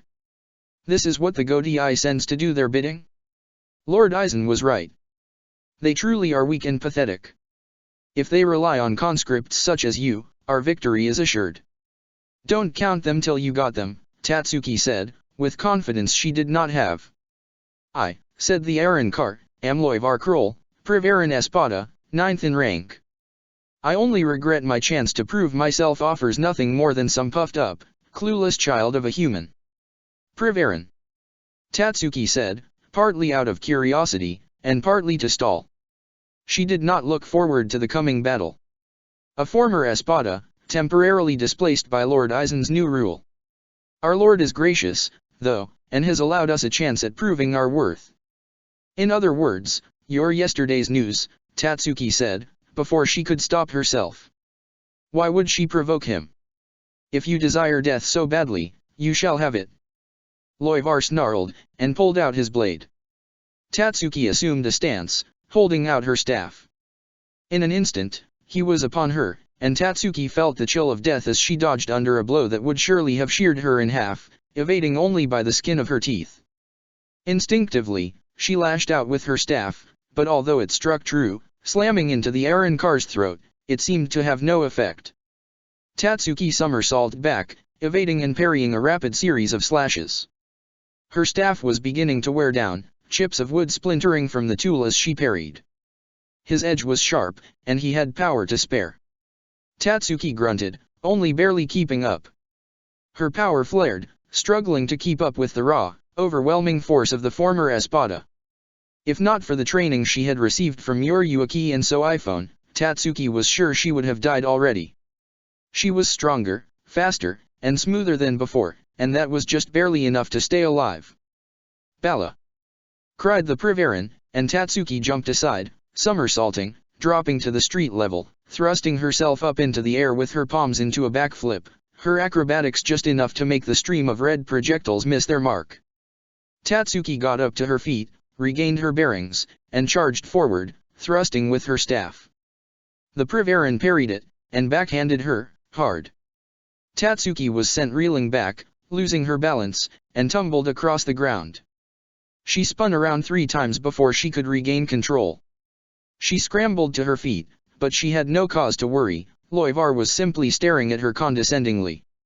Nothing, he spat. At least try to make it interesting, human. I am the true pinnacle of hollow evolution, and you have the nerve to stand up to me with hardly anything to match? You are what, a handful of years old? I have hundreds of years behind me, spent killing, spent gaining strength. God damn if you won't shut up. Tatsuki sneered, frustration overwhelming her. What, are you going to talk me to death? The Aaron car spat and charged. Tatsuki pivoted out of the way, and Loivar barreled past her like a bull charging past a matador. Tatsuki slammed the tip of her staff into the joint of his knee as he ran past, and he let out a yelp of pain as his knee slammed into the asphalt, cracking it open like an egg. Play to your strengths, then. Tatsuki only wished it had done more than anger him. She just barely dodged a wide slash to the throat after he got back up, striking at her with the reflexes and speed of a wildcat. Right. Playing to her strengths would be difficult when it actually wasn't a strength at all. The Privaran seemed as fast as her, and there could be no doubt he had experience of a kind she could only imagine. She skipped back, dodging and evading one cut after another, her staff becoming increasingly chipped as she was forced to parry one blow after another. Then the inevitable happened. The Aaron car, much too fast and much too furious, closed the distance just a bit too far, and although she caught his blade, he only used it to pin her weapon down. He surged forward with a headbutt, and Tatsuki saw stars as she stumbled back, losing her footing. Although her world had gone blurry, although she had lost any semblance of thought, she still scrambled to her feet by muscle memory and survival instinct alone, raising her weapon just in time to parry a blow that would have cut right into her chest. On her knees, she parried one blow after another, painstakingly standing up. The Privaran was hammering down each blow with ruthless strength, barely even trying to do anything but pin her down. He seemed determined to demonstrate his superiority in every respect. Tatsuki, whose head was still spinning, felt the staff crack and splinter as she was forced back, step by step, barely even keeping her balance. She was on a knife's edge, always just the blink of an eye away from a quick, painful death. Then there was a sudden crack and a small shower of splinters, small, sharp needles of wood digging into Tatsuki's arms. The staff had at long last splintered, cut in twain by a particularly forceful strike from the Privaran's blade. Tatsuki staggered back with shock, and felt her Ryotsu begin to fluctuate. Desperately, she grasped at it, trying to control her own spiritual power. I thought so, said Loivar contentedly, a cruel smile on his face. I sensed your power, and how poorly controlled it was. How it shook each time I struck that pathetic little stick of yours. It was the key to your power, was it not? Tatsuki gaped and stumbled back a few steps, a look of fear on her face, desperation creeping in. Whatever strength you have is not in your control. Just as I would expect from a human, your power was not earned, but given to you by somebody else. He chuckled. You deserve what comes, child. You dared to struggle with borrowed power, dared to believe you could match true strength, earned strength.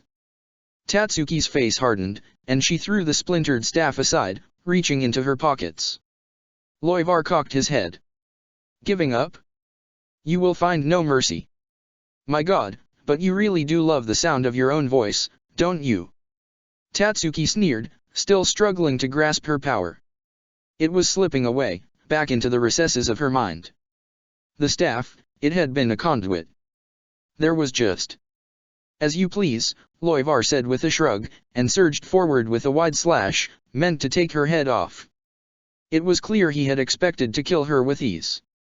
He had surely expected a clean, easily finished warm-up to the real battles ahead. He hadn't expected the sudden surge of power at the last second, and he certainly hadn't expected to be slammed in the jaw from beneath, knocked off his feet as Tatsuki dodged under his strike. What? He snarled as he rolled onto his feet, staring at Tatsuki, suddenly brimming with power. Over her hands were a pair of brass knuckles, a dull gray iron in color. Her strength, which had faded only seconds before, was back in force. You carried a spare. No matter, he spat. A spare. Tatsuki said confidently. Hell no. This is my power. These are just weapons. I never borrowed anything, you idiot. Her power grew, began to peak, and there was a crack of lightning and a yellow glow as an aura manifested around her. Ragin! She cried, and surged forward, the sudden burst of speed catching the Privaran off guard. She batted aside his blade and unleashed a hail of blows, each one sending off a thunderous spark. None of them pierced his thick arrow, but none of them needed to, each one had the strength to shatter bones. Loivar, not an exalted Aaronkar for nothing, recovered and parried, dodged, and evaded, but he was suddenly on the back foot. Suddenly Tatsuki's skill became apparent, her formal training in karate allowing her to strike with precision and force. Coupled with the raw power of her aura, it was slowly turning the tide, despite the Aaronkar's strength and experience. With a quick step of Sonito, the Privaran put some distance between the two of them, his guard up. "What devilry is this?" he demanded. "You hid that strength." "What for?" "It's not done, that's why," Tatsuki said. "Frankly, this thing. I can barely even use it. I'm just using my own Ryotsu to generate lightning to increase my speed and power. It's nothing fancy." She cocked her head, and cracked her knuckles. "Seems to do the trick, though." Loivar's eyes narrowed. He held out his blade, and his spiritual energy began to rise. "Eviscerate dash." "No, you don't." Tatsuki snapped, and closed the distance in an instant. Before the transformation could complete, she had rammed a fist into his solar plexus, a massive burst of energy electrocuting the Privaran. He gasped, bent over, and Tatsuki grabbed him by the hair with both hands, slamming her knee into his face 1, 2, 3, 4 times, over and over, each time discharging a blast of lightning. Just as she had hoped, striking at the head disoriented him, stunned him, and she quickly followed up by throwing him to the ground. She jumped on top of him, desperately hammering down on his head with her fists, expending all of her energy. When she had entirely run out, when she was all but spent and her aura dissipated, even then she kept going, even though her fists could barely do anything against his superhuman constitution without the power that had backed her strikes so far. As she slowed down, exhausted, she realized he wasn't moving. His face had been reduced to a red, swollen mess, and his neck had broken under the intense punishment. Breathing out, Tatsuki rolled off him, lying on her back in the street, just barely keeping conscious. This, she realized, was luck. She had been overconfident, and it was only her opponent's own overconfidence that had, in turn, allowed her to catch him off guard. If not for that, if he had released his full power, if he'd taken her more seriously, if only. She shivered at the thought. But, at the end of the day, pride, arrogance, bad judgment, those were all factors in battle as much as skill and experience. She felt weak, weary, spent. Her Ryotsu was down to a bare minimum. But, she had won, and that had to count for something. As she slipped into merciful unconsciousness, she hoped the others would fare better. Uriah indeed fared better. He had run into the first of the Espada within a minute of leaving Menina's behind, and he found it strangely easy to push aside the thought that he had thrown away all of his future. All that mattered now was his enemy, the vile hollow monstrosity before him. As Uriah walked down the street, having slowed down on the approach, the vile monstrosity showed surprising restraint. He looked ridiculous, Uriah thought as he came closer. He was tall, gangly, and would have looked like all legs and arms if not for his muscular build, but most of all it was his bright orange afro that stood out. A thick hollow mask fragment covered his forehead, and he towered over Uriah as they stopped, some 4 yards apart. "I am Gantenbin Musketa," said the Aaronkar, his voice deep, Privaran Espada of Lord Aizen's army, once 7th in rank. "Your name, Defender? I would know who I killed to earn my ascension." "Ishida Uriah, Quincy, and last of my clan," said Uriah, giving him a slight nod. It was odd to see an Aaronkar behave in a manner that qualified as honorable, but Uriah was not about to reject courtesy simply because his enemy was a monster. It should be done right. "You didn't think like this a month ago," a small thought said, creeping into the back of his head. "You would have moved to slay him with contempt. You want to be a knight, don't you? Well, it was too late for that now." "Well met, Ishida Uriah of the Quincies," said Gantenbin, assuming a stance with his fists raised. "Hold nothing back. No battle is worth winning that was not hard fought." "I agree," said Uriah, and in his hand, the bow flickered to life, his Quincy cross glowing with power. At lightning's speed Gantenbin surged forward, fist aimed for Uriah's face. Uriah bent over backwards, the strike missing him by a hair's breadth. He began to lose his balance, but nimbly twisted around, landing on the palm of his hand, launching himself up into the air and unleashing a hail of arrows, all in the span of 1 second. Gantenbin absorbed the hits, the arrows doing little more than sear his skin, and charged, but Urayu had already moved away, his Hirin Kyaku taking him to a rooftop. The Privarin caught up within a second, but not before Urayu had strung his bow and charged it. As the Privarin came upon him, aiming another calculated strike, Urayu shot him in the neck, the arrow searing through the skin, and thick blood seeped from the half-cauterized wound. Caught by surprise, Gantenbin stumbled back for a second, and Urayu used it to his advantage, speeding away. A second was an eternity to a Quincy, and in the time it took him to put 100 yards of distance between them, he had unleashed a swarm of arrows, peppering the stunned Privarin, keeping him off balance. He recovered quickly, of course, but Urayu was already where he wanted to be on the move, constantly watching his opponent, mixing hails of arrows with deadly accurate, charged bow shots. As Gantenbin gave chase, Urayu marveled at his newfound skill. He fired with almost total accuracy while moving at breakneck speed. He moved this quickly, needing nothing more than a hyper-quick glance to know where he was going, create an internal memory map of the terrain, and adjust his body accordingly. Most would not have noticed a difference. An untrained observer like Ichigo would just have seen Urayu doing much the same he always did, but to Urayu himself, it was like night and day. His training with Meninas had already begun to pay off in ways he had never expected. He was quicker, more accurate, more effective. He felt totally in control of himself in ways he could barely even understand. Every movement was more precise, more energy effective. And, he realized as the Privarin closed the distance once more, his speed shockingly well adapted to Urayu's, he was barely even afraid. Gantenbin launched into a series of quick punches and kicks, putting Urayu on the defensive and forcing him to focus solely on evasion, leaving no time to fire back. Yet as quickly as the Privarin struck, he didn't land a single blow, Urayu evading each and every one.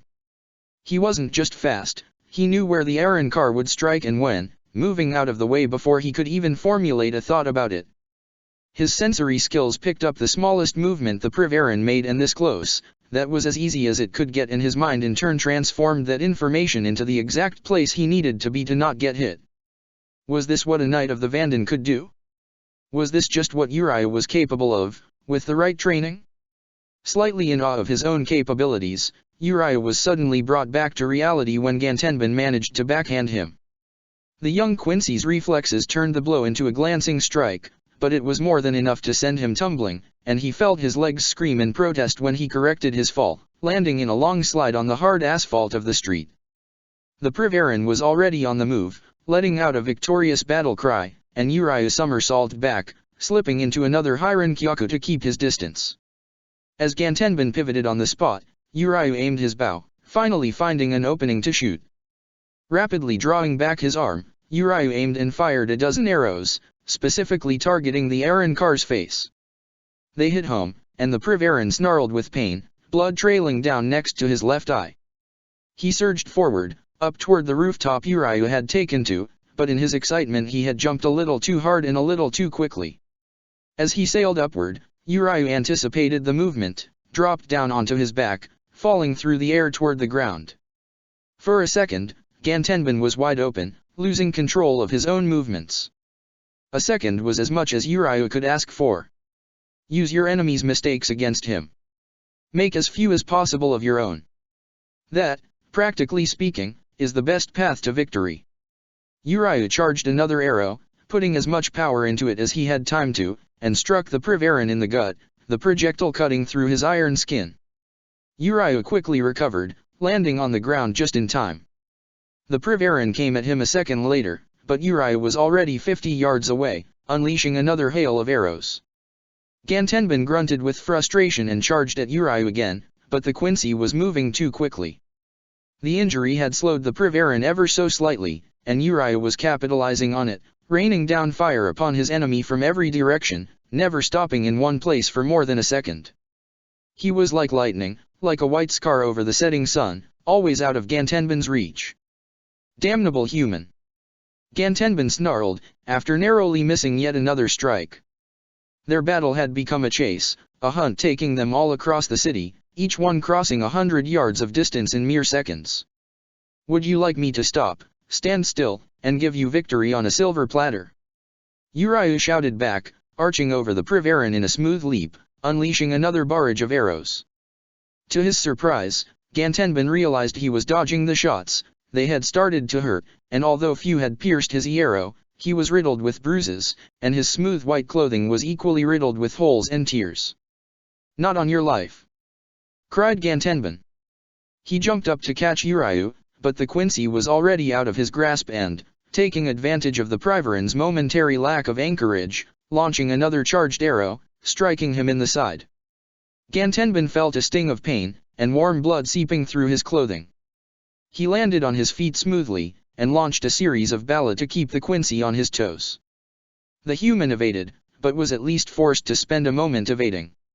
I see now I was wrong to think I could defeat you without going all out, said Gantenbin loudly, balling his fists, staring at the Quincy, standing some 20 yards away. It is fitting that this city has defenders strong enough to merit my full power. Why else should Lord Eisen seek to test us here?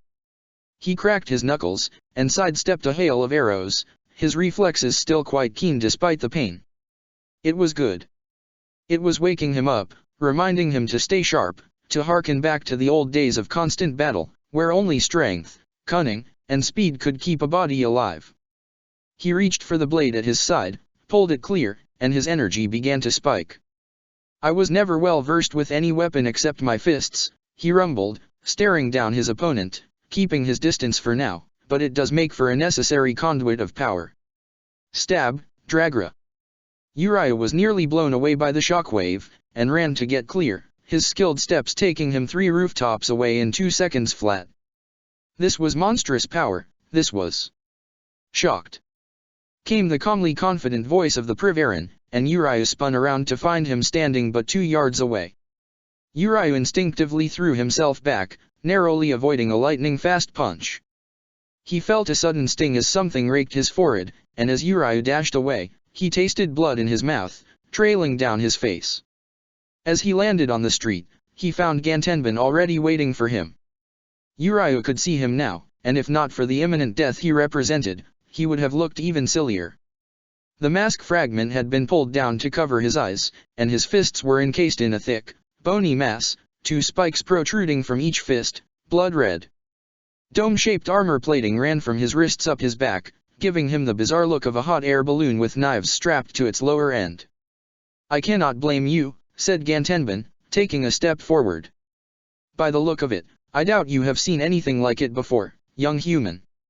But, battle gives no consideration to experience or inexperience. You triumph or you die, regardless of the hand you've been given. Uriah dashed back, unleashing a hail of arrows while leaping, but they bounced off the Aaron car with minimal effect. Gantenbin charged after, and Uriah realized he could no longer outpace the Privarin. Within a second, he had caught up, and Uriah caught a glancing blow to his shoulder, nearly losing his balance. He was in close, and suddenly Uriah's newfound reflexes were being pushed to the very limit, and he truly danced with death in a way he never had before. Every blow could turn his insides into paste, Uriah knew, and a single one hitting true could spell disaster. At this pace, it was only a matter of time.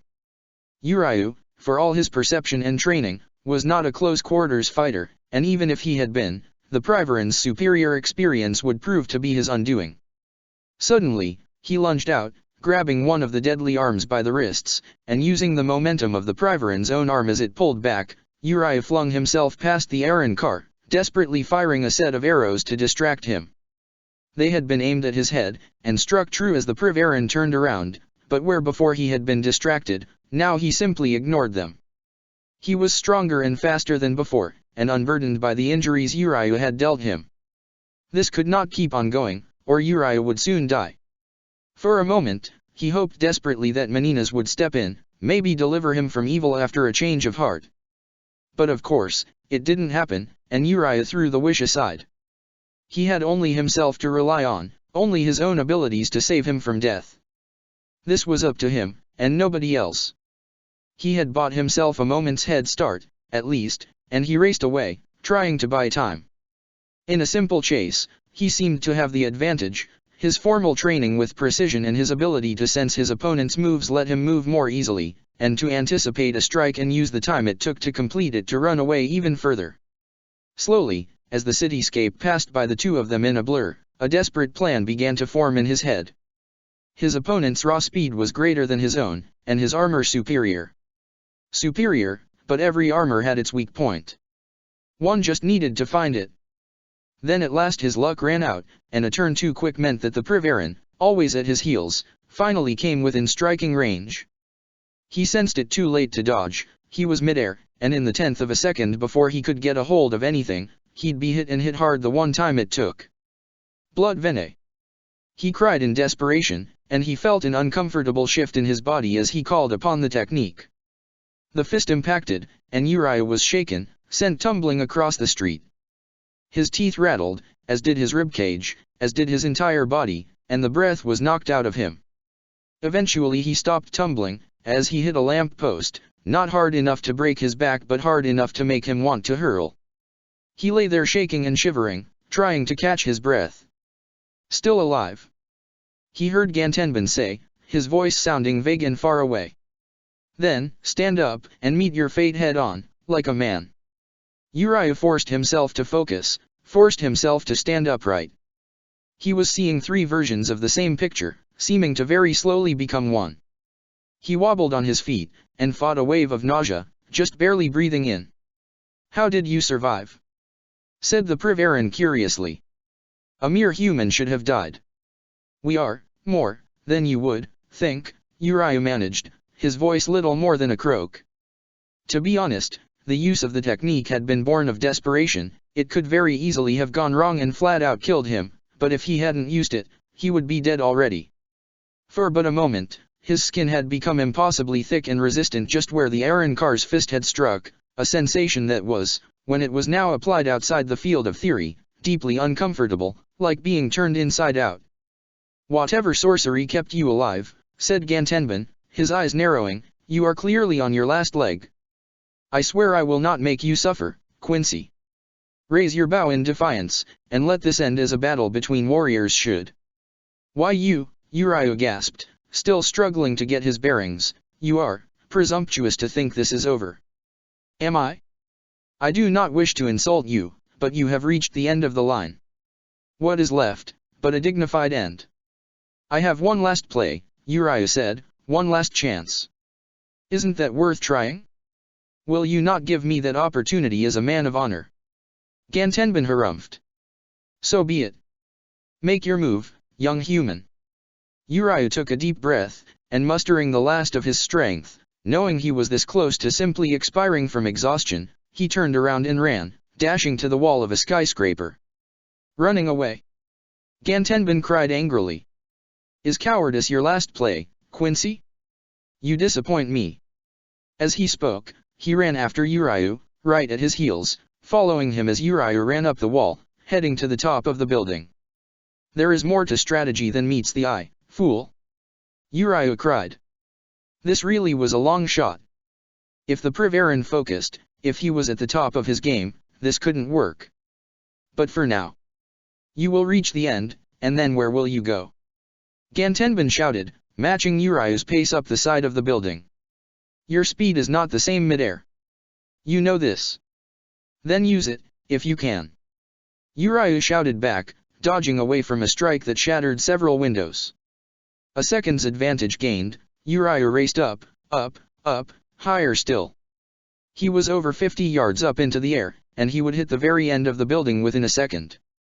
This was a gamble, and he had nothing left but dice to roll. He could not compete in speed, nor compete in power. Uriah reached the top of the building, and then, as if he had finally run out of steam, he went limp, falling to the ground. His fall was only slightly slowed by his tugging at the spiritual particles around him, otherwise, he was as if still, as if beaten. His bow shimmered away, its power lost. A few seconds.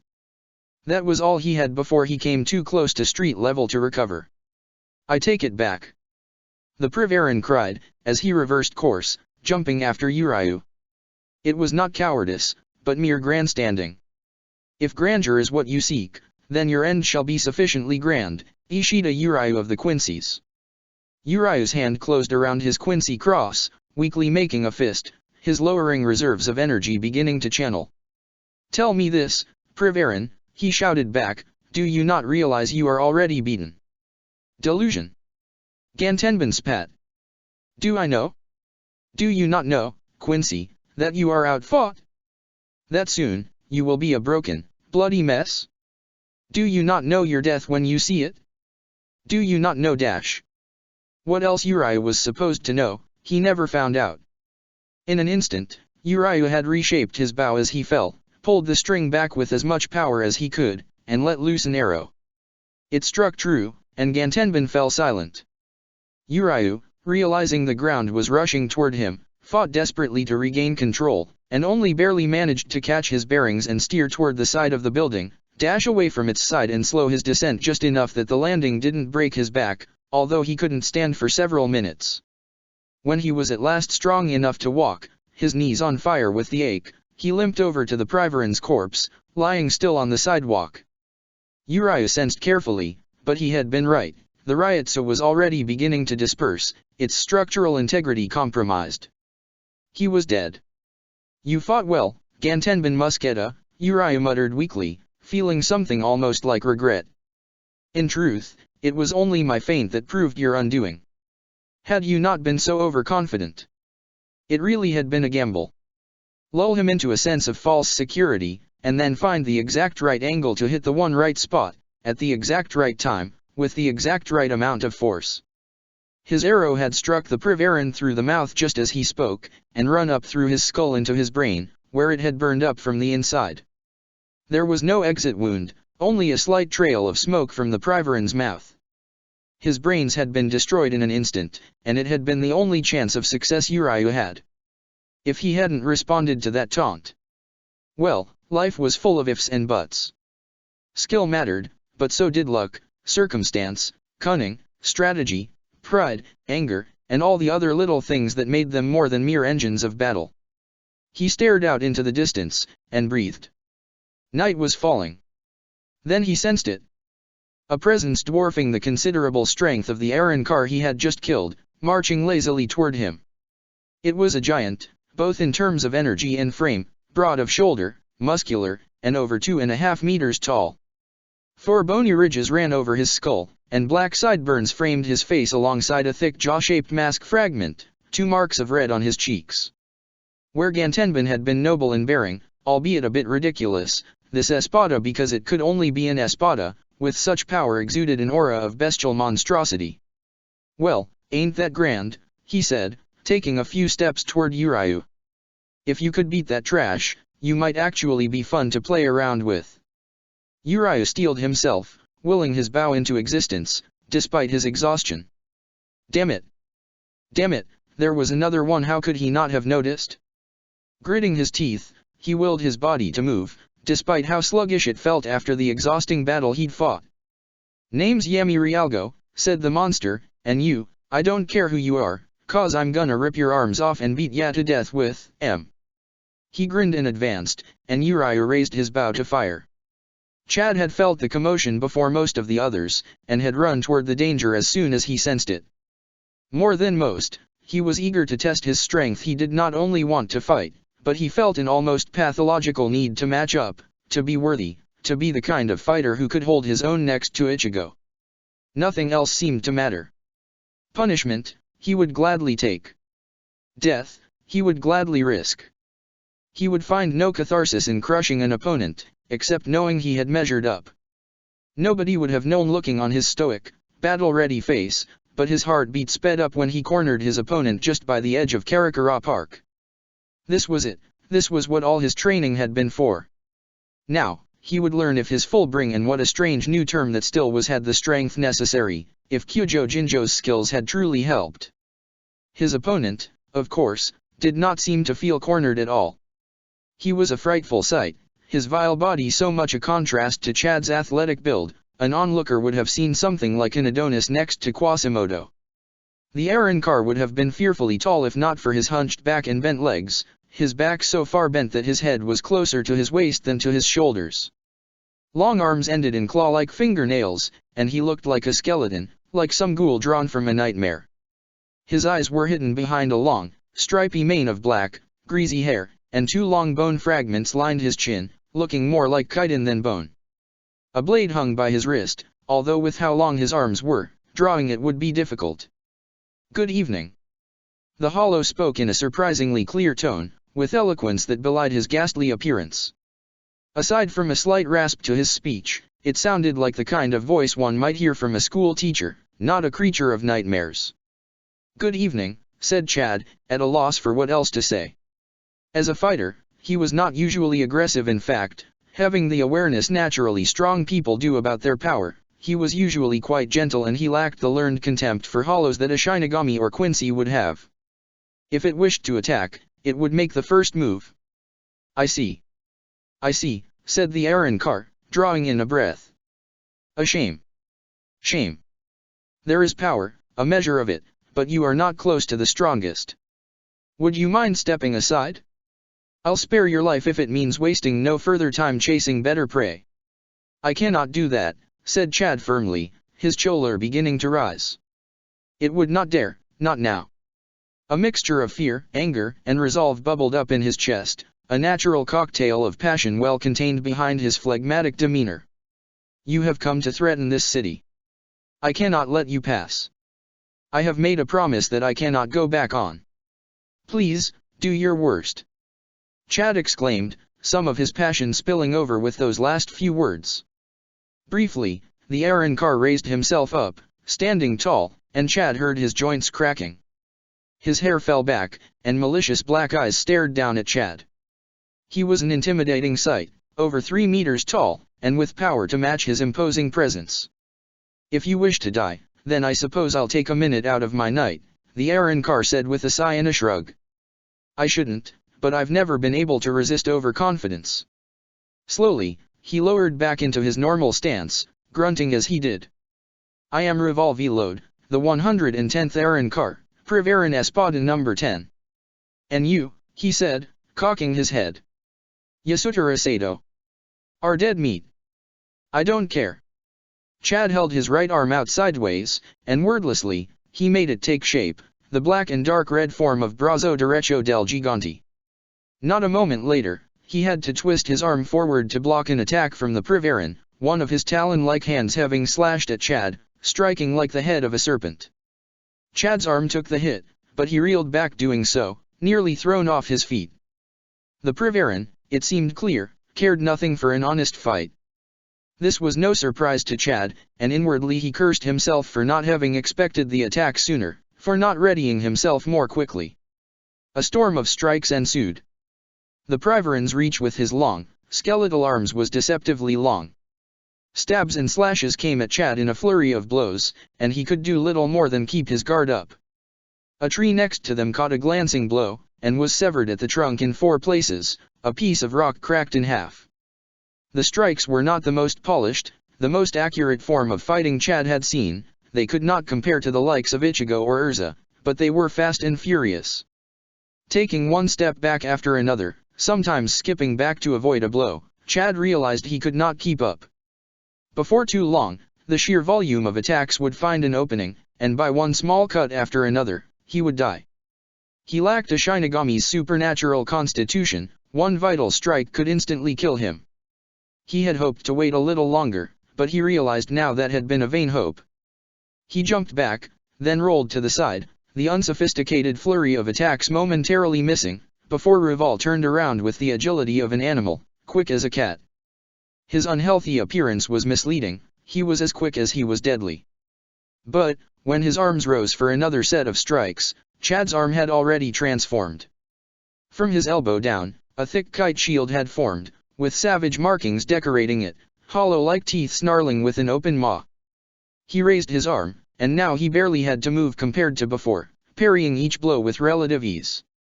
The uncontrolled strikes, which had before relied only on their speed to overwhelm him, were now stopped at every turn.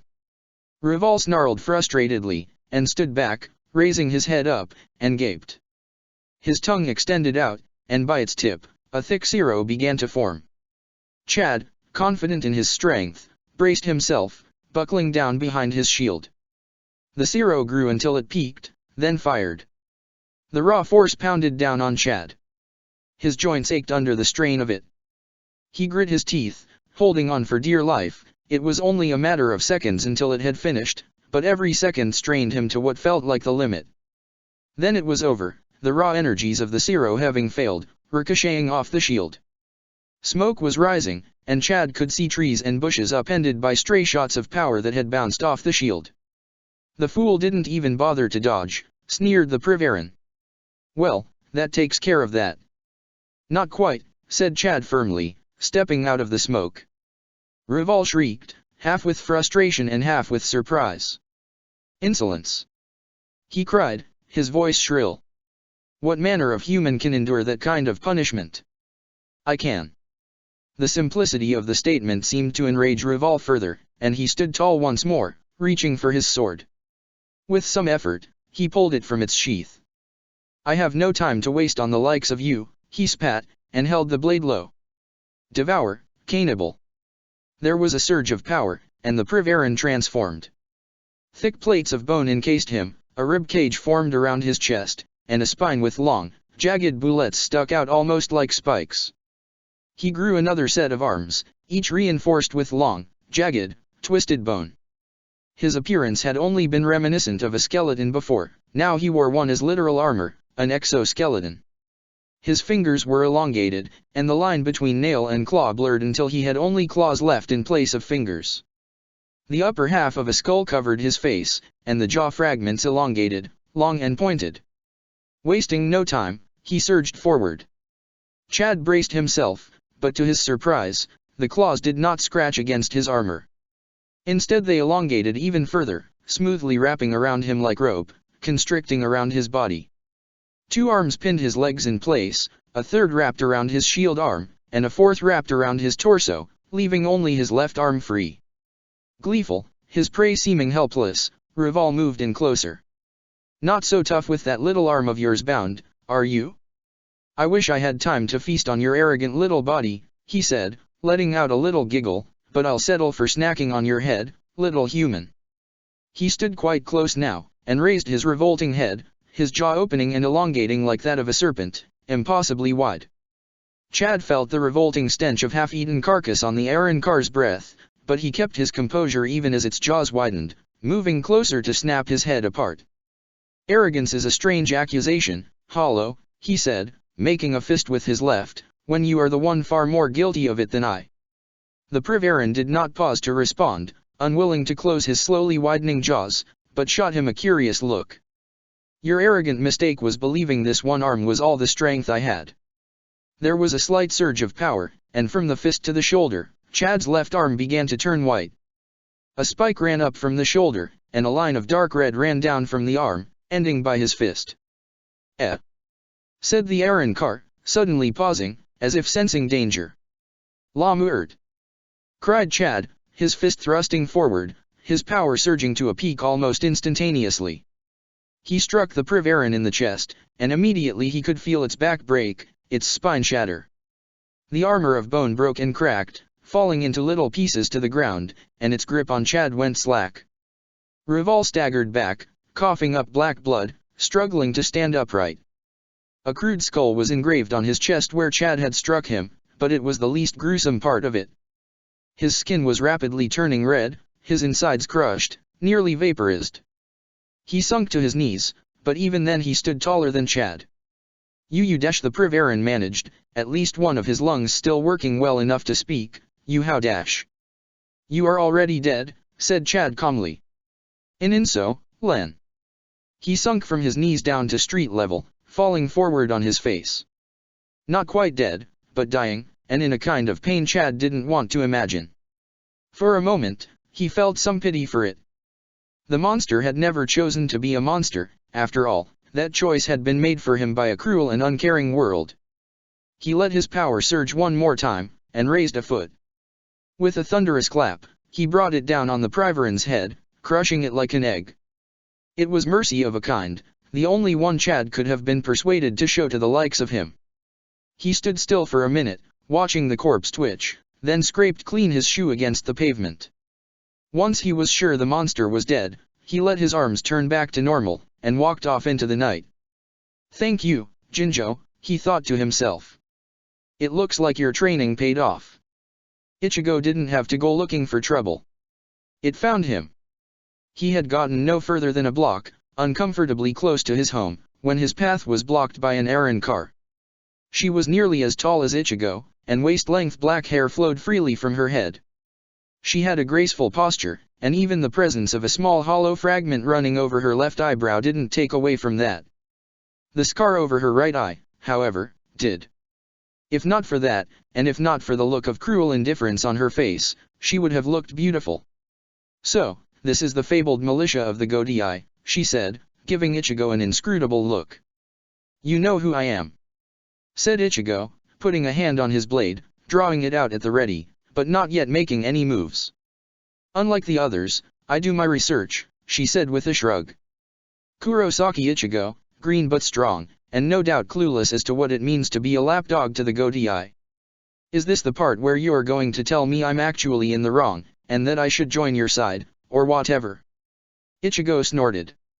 "Oh, I wouldn't dream of it," said the errand car, her lips curling up slightly in a cold smile that sent a shiver down Ichigo's back. "You're a boy, so of course I doubt you're open-minded enough to even think of backing down, but if you did, I couldn't kill you. I couldn't gain Lord Aizen's favor. So, please, stay a while and listen. Listen to my blade.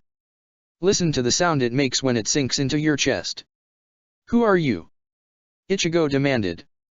He sensed far greater strength in the distance, and Kukaki Byakuya's riot so flaring up, no doubt engaging a much stronger foe. This. Ichigo would much rather handle something stronger. It might be a prideful thought, or arrogant, or both, but he felt as if he was meant for something bigger. "Tarja Kovati, the 106th errand car, Privarin Espada," she said, smoothly pulling her blade from its sheath. It was a long affair, as long as Ichigo's, but smooth and sleek, thin where his was thick. "Privarin," said Ichigo, furrowing his brows, "as in former? Used to be an espada." "I will be when I bring your head," she said. "My God, but you are desperate," Ichigo muttered under his breath. "Let me guess you're not the only former glory errand car he sent out, huh?" "None of your business," Tarja snapped. "That's a yes. So. Aizen sends mostly yesterday's news. Because he's holding back his strongest fighters in reserve, isn't he? You're here because you're expendable, and you're too hungry to see it. Honestly, here I was hoping he'd send the real deal dash. I'll show you real." Snarled Tarja and surged forward with the speed and agility of a wild animal, Ichigo's blade just barely blocking a strike that would have cut into his shoulder. Inwardly, he grinned. He was not that boisterous, not yet, but there had been pride there, and his provocation had worked. As she came in on him, just a little bit too fast and furious, he pushed back and slammed his head forward, feeling a gratifying crunch as his forehead connected with her nose. She staggered back, and Ichigo immediately pressed his attack, unleashing one slow, furious swing after another, pushing her back. To her credit, Tarja recovered quickly, and although on the defensive, she met each strike, at first just barely, but soon blow for blow, strike for strike. She was no beginner, and Ichigo realized he had to take the fight seriously. He slammed his sword down in a furious vertical strike, and the Privarin leaped back, evading it. Ichigo quickly brought up his blade, charging power into it within a second, and cried out, "Get Chuga Tenshou!" The crescent moon surged out, closing the short distance between them immediately, and struck home before the Privarin could do more than brace herself. Her blade caught most of the impact, but all the same, blood seeped from her right shoulder and leg. To think the others believe the militia to be weak, a move of desperation. She muttered, shooting Ichigo a hateful look. If she felt any serious pain, she gave no sign of it. She held her blade out, flicked it to the side, and grabbing the hilt in both hands, she surged forward. An intense exchange followed. It was clear the errand car, unlike its newer brethren, was well accustomed to fighting with a blade, and she matched Ichigo's natural prowess with superior experience. There were lightning-fast twists and turns, and both evaded, parried, and dodged blows that could have been fatal with a reaction a millisecond slower. A human onlooker would have seen only a blur of blades, both sides seeming deadlocked. The onlooker would have been wrong, of course. Fast as the exchange was, both of them were only testing each other's defenses yet. After a couple of minutes where neither had made any headway, they split off, staring each other down. Both felt a keen frustration. Tarja's was because she had never expected such strength or prodigious skill from a beginner like him. Ichigo's was because he knew he might be forced to go all out, something he'd rather not. He had to conserve his strength, and there was no telling how much more fighting there would be. Despite his considerable power, his management of it lacked the finesse and efficiency of a Shinigami with decades of training, and if he wasn't careful, he could exhaust himself much too quickly. You had to fight smart sometimes, he remembered his aunt saying, and looked to the future. Will this be it, then? Tarja said sharply, pacing slowly around Ichigo, her long blade twirling smoothly in her hand. Just the same sequences until one of us gets tired. I don't think either one of us has the patience for that, Ichigo shot back, matching her pacing, so why don't you go ahead? Why don't you show me that resurrection? Goading me. She said, her smile widening, looking sincere in its cruelty. You're not very subtle, boy. Neither is calling me boy and expecting me to come at you because my ego was hurt, Ichigo shot back. I mean, come on. Works with most men, I find, Tarja said with a shrug. Worth a try. Are you going to talk all night, or are you going to get bogged down fighting me? Neither choice sounds appealing. Maybe you'll win an endurance contest with me, but you can't be sure of it. I'll tell you this, I sure as hell won't use my Bankai until I have to. So we can do this dance all night until Aizen calls you all back, and you get to run back to Master empty-handed. Or you can do what you know you have to do, and show me what you really can do. What your real form is. You know, said Tarja conversationally, still pacing, neither one of them taking their eyes off the other, I know you're messing with me. I know you're trying to get in my head. Put some training in, and you'd make a decent hollow. I wish I could say, thank you, to that kind of compliment. I know, she continued, but all the same, you make a convincing argument. I only have so much time. She held out her blade, arcing up, finally pointing it toward the sky. Flay, Latigos! She cried, and her power surged as she transformed. Her blade disappeared, and her arms became a pair of long, loose coils, floating about in the air weightlessly. They were segmented, and each segment had a cruel-looking tooth on either side. Small, segmented bone armor covered them all the way up to her shoulders and neck. Her face was half obscured by bone, leaving only a small hole for her eye. She spun the whips around in the air, which buzzed with a deadly whine. It was like some freakish mixture of a chainsaw and a whip, Ichigo thought, a storm of blades that was meant to shred anything that came near it. With the expertise of an acrobat, Tarja launched herself forward, spinning around in a graceful pirouette, the whip coils increasing their speed. Ichigo reacted quickly, jumping back and out of the way. To his surprise, though, one coil shot out more quickly than he had expected, wrapping around the hilt of his blade, forcing it to the ground. Caught off guard, Ichigo struggled to hold onto his blade, accidentally driving its edge into the street. Fool! Tarja cried triumphantly, pulling herself in closer at breakneck speed, her other whip ripping toward Ichigo. He dodged low and felt the blades rake his hair, a millimeter away from cutting his skull to pieces. There was a sharp, new pain as some of the coil teeth raked his hands and wrists. Ichigo winced, but kept his composure, and as she came in close, he grabbed hold of his blade with both hands and, using it as an anchoring point, launched himself forward feet first.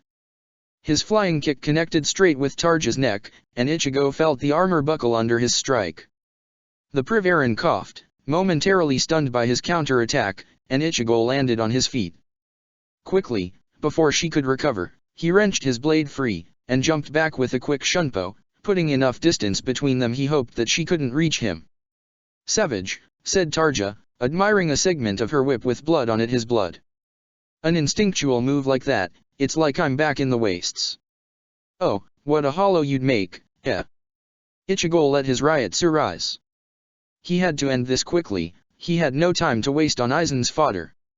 The city needed him as much as it needed the rest. Luckily, he had an idea of how. Her specialty seemed to be speed and agility, but judging by her movements just now, she wasn't faster than him. Not at his best. Yes, just the one move. Impressive, Ichigo said loudly, and held his blade up straight, pointing it toward her, laying one hand over the arm that held the blade. I'll do you the same favor you did me, then. Bankai, Tensou Zanjutsu. So it's true, then, said Tarja, with a look of amused curiosity. Even kids can unlock them these days. Her whips spun around slowly relative to how fast they had been before, at least, and she advanced toward him. Ichigo stared her down, feeling the power surge through him. His great sword had become slim and lean, and a great black coat had replaced his shiakushou. His power was unleashed. Most of it. I'm sorry, he said, but I'm going to end this in one strike. Now who's goading? Tarja snorted dismissively. Speed and strength alone won't be enough. No matter what angle you come from, my arms will be there. You think I cannot keep up? Ichigo lowered his blade, and raised a hand to his face. You said I was like a hollow, didn't you? Ah. Did I hurt the poor baby Shinigami's feelings? Tarja mocked.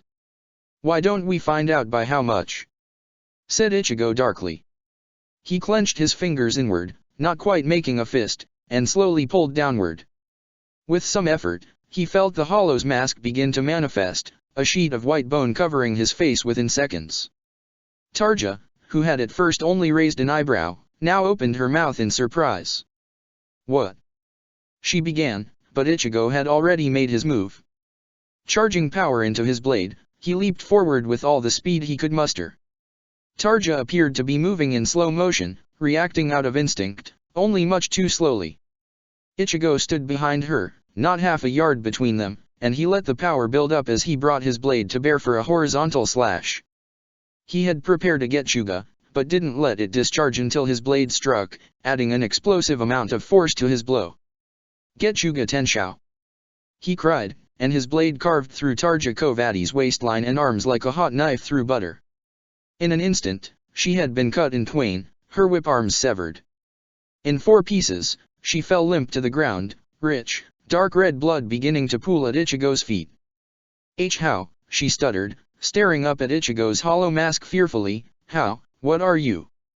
I told you, said Ichigo, his voice reverberating until he dismissed the mask, I would end it in one blow. With a thought, he sealed his Bankai, dismissing it, his Zanjutsu once more becoming the thick, unwieldy blade it usually was. You bastard, Tarja growled. Ichigo raised the tip of his blade. It's a bit harder this way, he said determinedly, a hint of regret in his voice. It's a lot easier when your kind only have masks, when you don't look like people. But, at the end of the day, an Aaron car is still a hollow. I hope your soul will find some peace this way, Tarja. Accursed Shinigami son of a bitch. Tarja cried out angrily. It wasn't supposed to be this way. I was supposed to dash. She was cut short when Ichigo, much too good a man to prolong the suffering of the dying, brought down his thick blade on the Privaran's head, his blade smashing through her mask fragment. She finally lay still, and soon, her spiritual matter began to degenerate, dissolve like dust in the wind. Ichigo shook his head, a look of distaste on his face. He knew it was nothing of the sort, but it felt like murder. He shrugged, and took off into the approaching night. There was danger still afoot, and things like moral quandaries could wait until the city was safe again. Nilil stepped out of the Garganta, keeping her Ryotsu as low as she could. She lacked the skill necessary to hide power as great as hers, but right now, battles raged all across the city. If she went undetected long enough, that was all she needed. Beside her were her 2 fractions, Dondakaka and Peshigatisk. They had touched down on street level, no more than a block away from their target. The Urahara store. There, if anywhere, Lord Aizen had surmised, Grimjo would be kept. The Godii, in its ineptitude, would have no one better to lean on than the scruffy, disorganized inventor. She was to get close, sense for his energy, and keep a lookout for any type of specially enhanced environment, something her lord knew Urahara Kisuk had a penchant for. But, first. Dondakaka, Pesha, said Nilil, pointing a finger forward, "Go make some noise. They're bound to have set a guard dog of some kind. Let them know you're here. Keep them busy. All I need are a few minutes." "Yes, ma'am," her two servants cried in unison, straightening up in an almost comical fashion. "Don't die, you two," she said softly. "If you're losing, escape. Your job isn't to kill, but to distract. I don't want to come home without either one of you. Is that understood?" Yes, ma'am," Pesha said emotionally, touched by his master's concern. "We know how to stay alive, don't we?" Dondakaka. "Count on it," the burly Arankar cried, making a fist. Nilil nodded.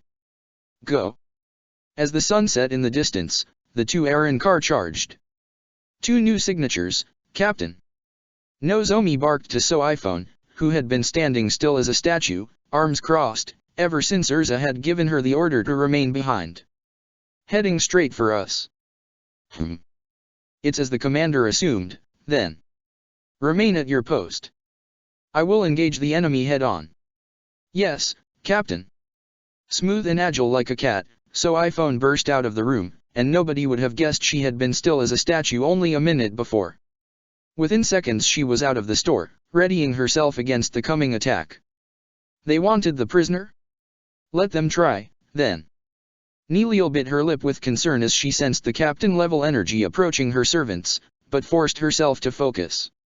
She had circled around a bit, suppressing her energy still, sensing for the right thing. It didn't take her long to find it.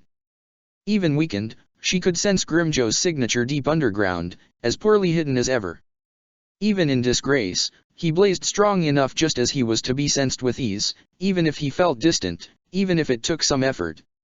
She was well outside the store itself, yet he was clearly almost right beneath her. This had to be the sorcery Lord Eisen had spoken of, the spatial manipulation the inventor was so fond of.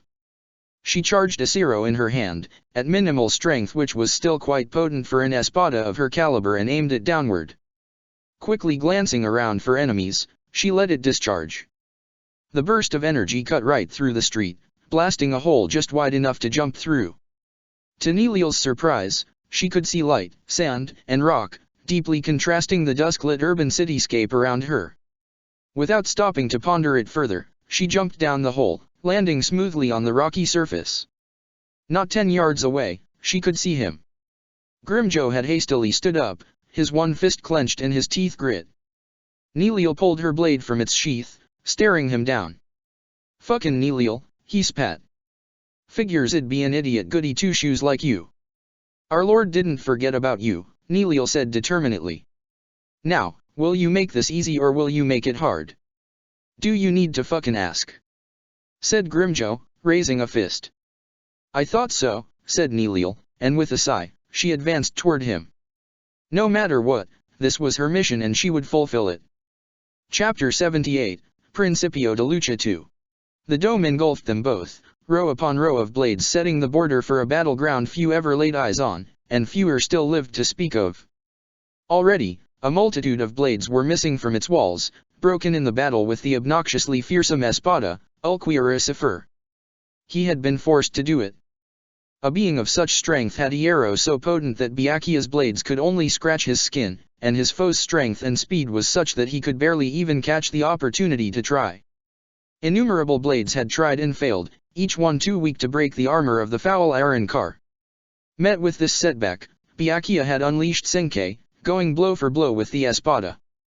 At long last, it had been forced to draw its sword, although how slow his foe had been to do so was an insult in itself. It had gone better, at least initially.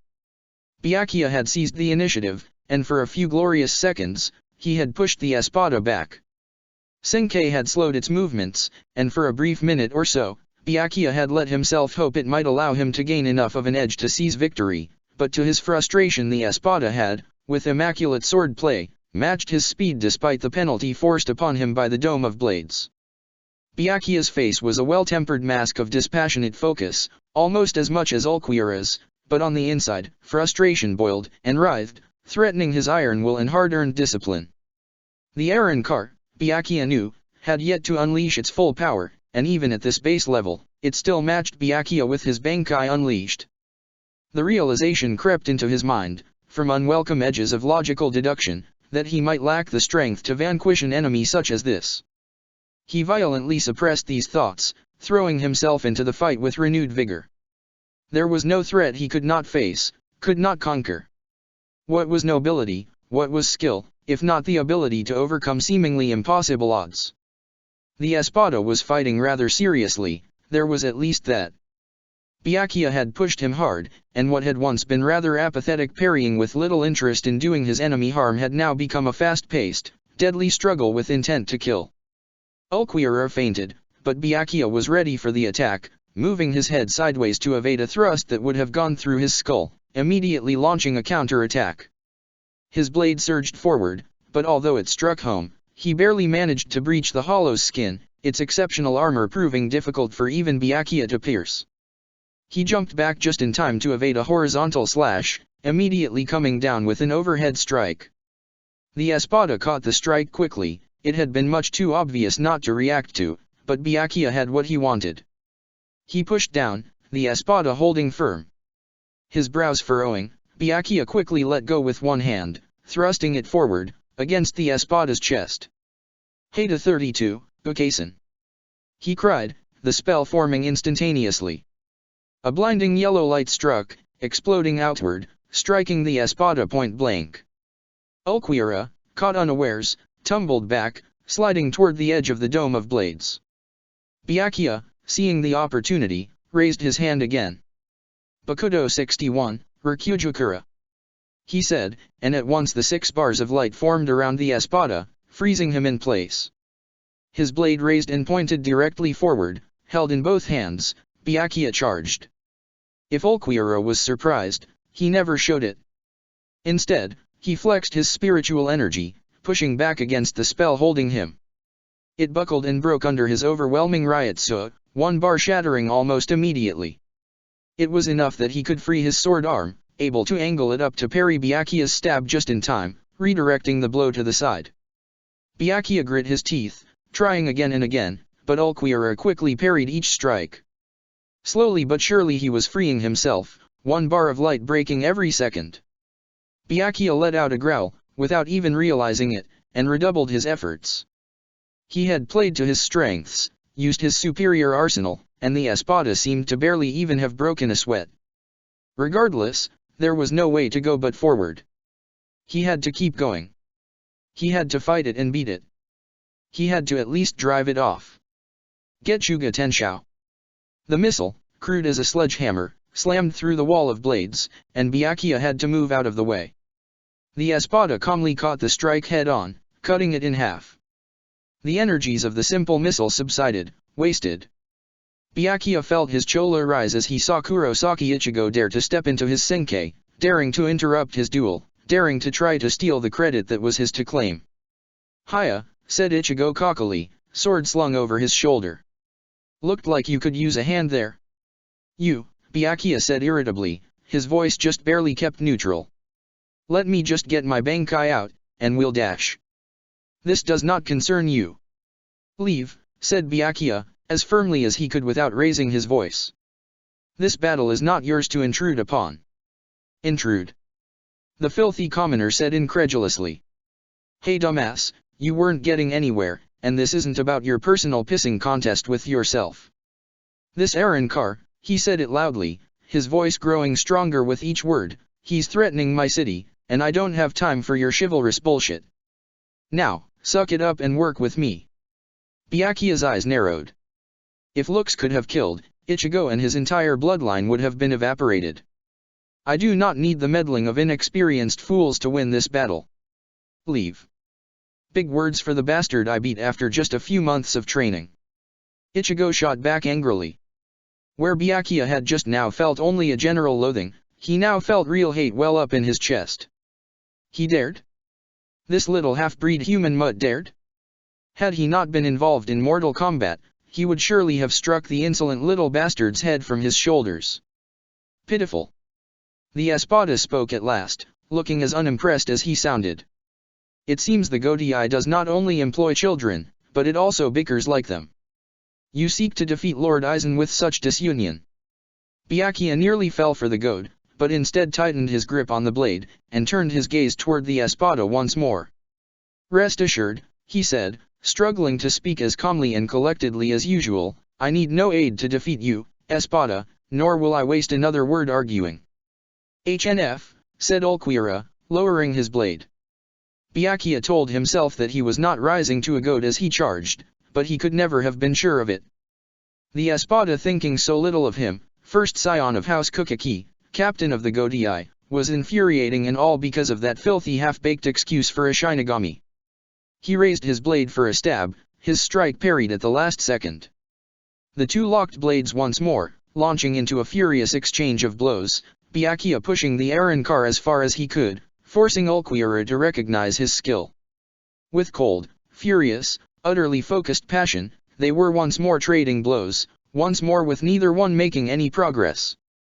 Damn it, Ichigo muttered, hastily raising his sword arm, letting his Ryutsu surge. Stupid, stubborn bastard, Bankai.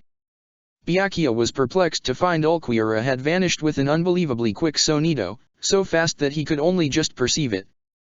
His surprise was immediately replaced with anger as, in the espada's place, Kurosaki Ichigo appeared, his blade striking air. Out of the way, incompetent. Byakuya snapped. Ichigo shot him an irritable look, but disappeared just as quickly as Ulquiorra. Byakuya spun around to see the youngling clash with the espada all on his own, the two of them moving at a speed that impressed even him. He grit his teeth. Thief. Not one to be upstaged, Byakuya charged, blade held low. Ulquiorra, now pressed hard by two opponents at once, lashed out with a kick, catching Ichigo in the gut, bringing up his blade to parry Byakuya's strike. Ichigo slid back, but recovered quickly, and a moment later he reappeared behind the espada. Ulquiorra raised his free arm, his forearm blocking the strike. See? Ichigo demanded. He's not so tough when it's the two of us. I am beginning to understand your antipathy for this ant, said Ulquiorra, staring Byakuya in the eye. On that alone we agree, fiend, Byakuya spat, and skipped back before executing a lightning-fast thrust. Ulquiorra dodged under the strike, and skipped back. Byakuya now found Ichigo parrying his strike, their foe had moved so quickly there had been no time to halt. Hey, watch where you're going with that. Ichigo burst out. Remember who your enemy is, okay? Believe me, I would not hesitate to skewer you if not for the espada you seek to steal from me, human scum, Byakuya said. His voice was calm, he wondered for how much longer. What? Steal? The hell do you think this is, a prize contest? Ichigo spat. Byakuya did not listen, already having dashed after Ulquiorra. The espada met him head-on, the two of them once more exchanging a lightning-fast series of blows. A second later, Ichigo came at the espada from the side.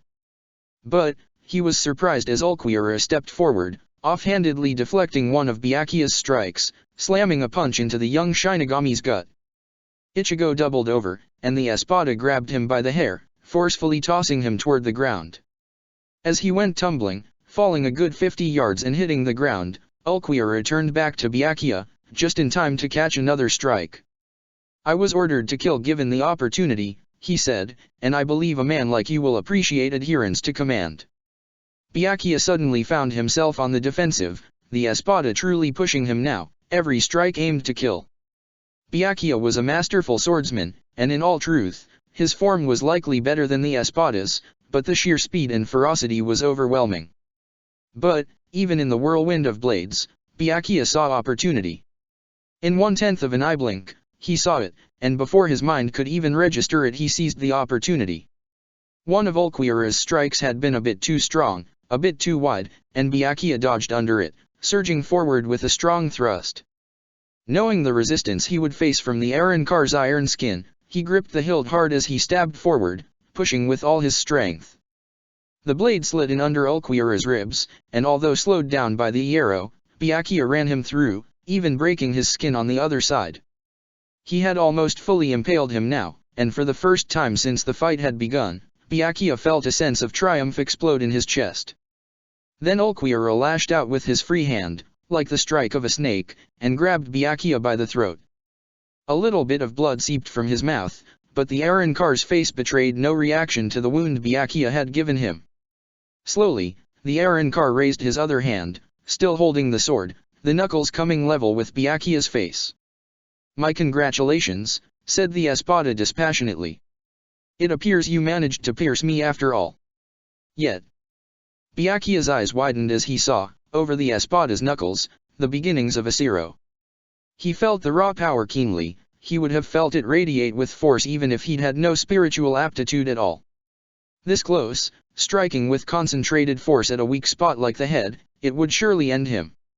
He grabbed at the Espada's arm, trying to break free, but his fist was like steel and his grip would not budge. He could barely even shift it. Byakuya's struggles grew more intense. He twisted the sword inside the Arrancar's body, but it still didn't faze it. If Ulquiorra hurt, it did not hurt enough to make him stop. Byakuya grit his teeth. He had seconds until it would finish charging. Seconds.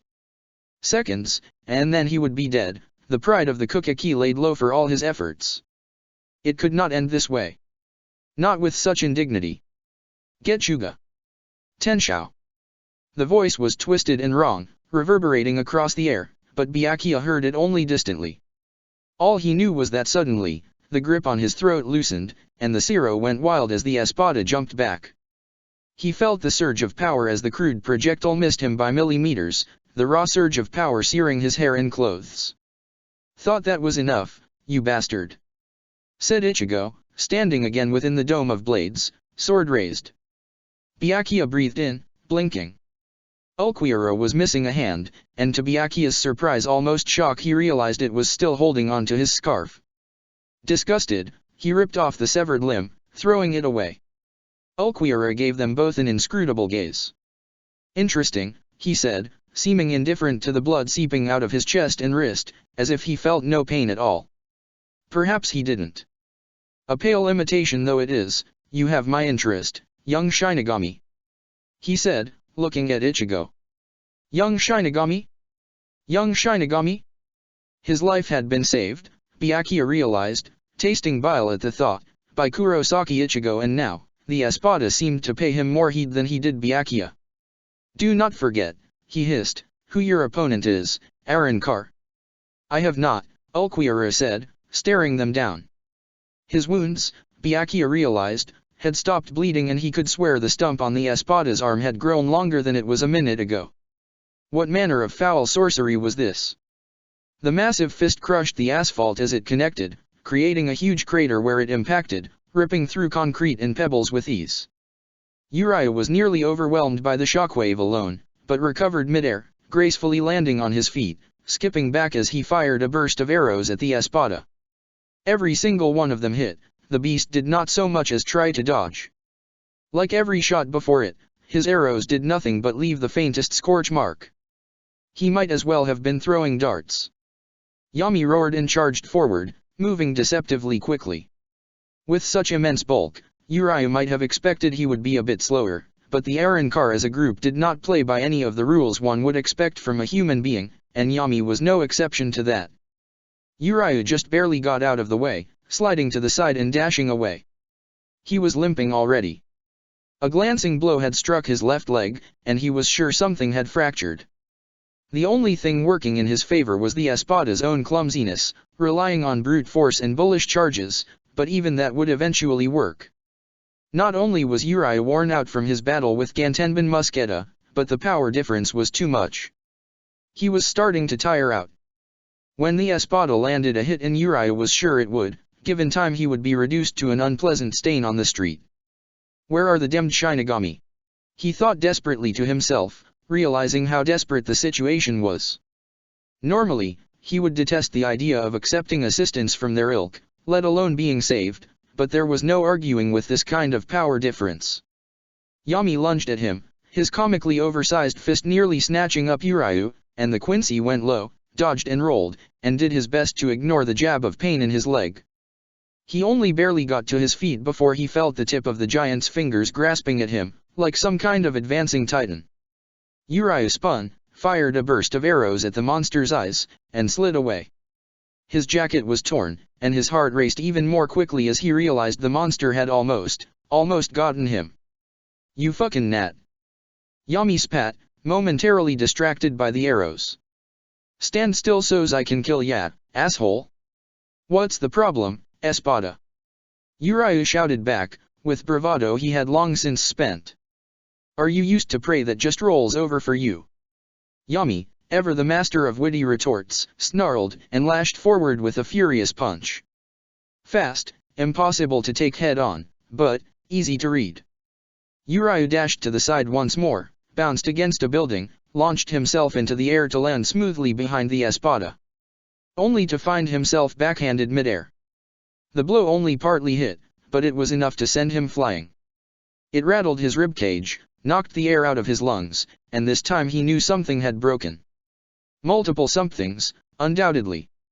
He only barely held onto his bow as he slammed into the street, bouncing and tumbling for several yards before finally stopping. Thought I was just a dumb mutt, didn't ya? Yami said with a devilish grin, as he walked closer, towering over Uriah. He stopped just inches away, a triumphant look on his face. He bent over, extending a hand to grab the quincy. Uriah forced himself up to his elbows, forced the world to stop spinning, desperately trying to move, but he knew it wouldn't work. The blow had stunned him, and now the monster was too close, now his body was much too banged and broken and his will too disjointed. In a second's time, he would be caught, and then all he had to hope for was a quick death. Resignedly, he stared up at his impending doom, refusing to close his eyes or look away. Defiance, at least he could manage that much. Then in an instant, something happened, so fast and so furious that it took several seconds for Uriah to understand it. At first, it just looked like Yami stumbled back, blood spraying from his shoulder down to his hip. Then Uriah realized there had been a blur. Then, as his mind caught up, he realized that there stood a pink-haired figure in full battle plate, wielding a smooth and deadly long sword, a slight blue glow running down its length except its edge, which was covered in dark red blood. Smoothly, she flicked the blood off the blade, raised her arm, and as if it was already there, a bow materialized in her hand. Without even drawing the string back, she fired an arrow into the giant's chest, and Yami let out a gurgle, a large hole gouged just next to his heart. You fucking dash, he managed, before slowly toppling over backward, the ground trembling as he landed. Gaping, Uriah managed to sit up, realizing that his left arm was broken. Taking pains, he managed to prop himself up with his right, staring up at his savior. Mentor, he said, breathing heavily, me meninas. I am sorry about the last-minute entry, she said, reaching into a pocket and retrieving a white handkerchief, with which she smoothly wiped her long sword clean before neatly sheathing it. Are you all right? Oh, look at you, of course you aren't. We'll have to do something about that. I thought, Uriah stuttered, from physical shock as much as the shock of her sudden appearance. You said dash. Yes, I know, said Meninas, gently grabbing him by his right arm. Are you with me? 1, 2, 3. With a dozen bones and muscles yelping in defiance, Uriah let himself be pulled to his feet. He wobbled back and forth, and he felt confident he would have toppled as soon as he had risen if not for how he leaned on her. She was like a rock, steady and solid. But Paladin McAlon, I don't understand. Look, said Meninas, do I really have to explain now? You're in terrible shape. If you don't mind. Uriah said tamely. She shrugged. It was a test, Uriah. One that I am glad to inform you that you passed. I'd go so far as to say with flying colors, even. A test.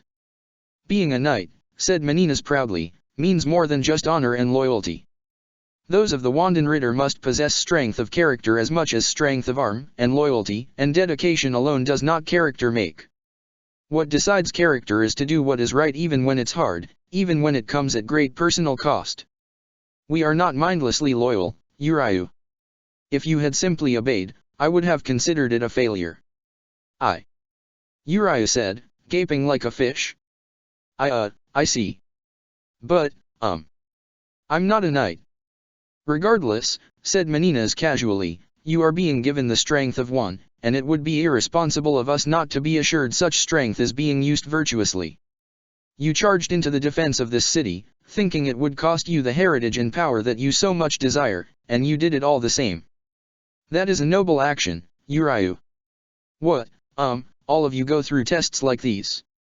All of us, Meninas said with a nod.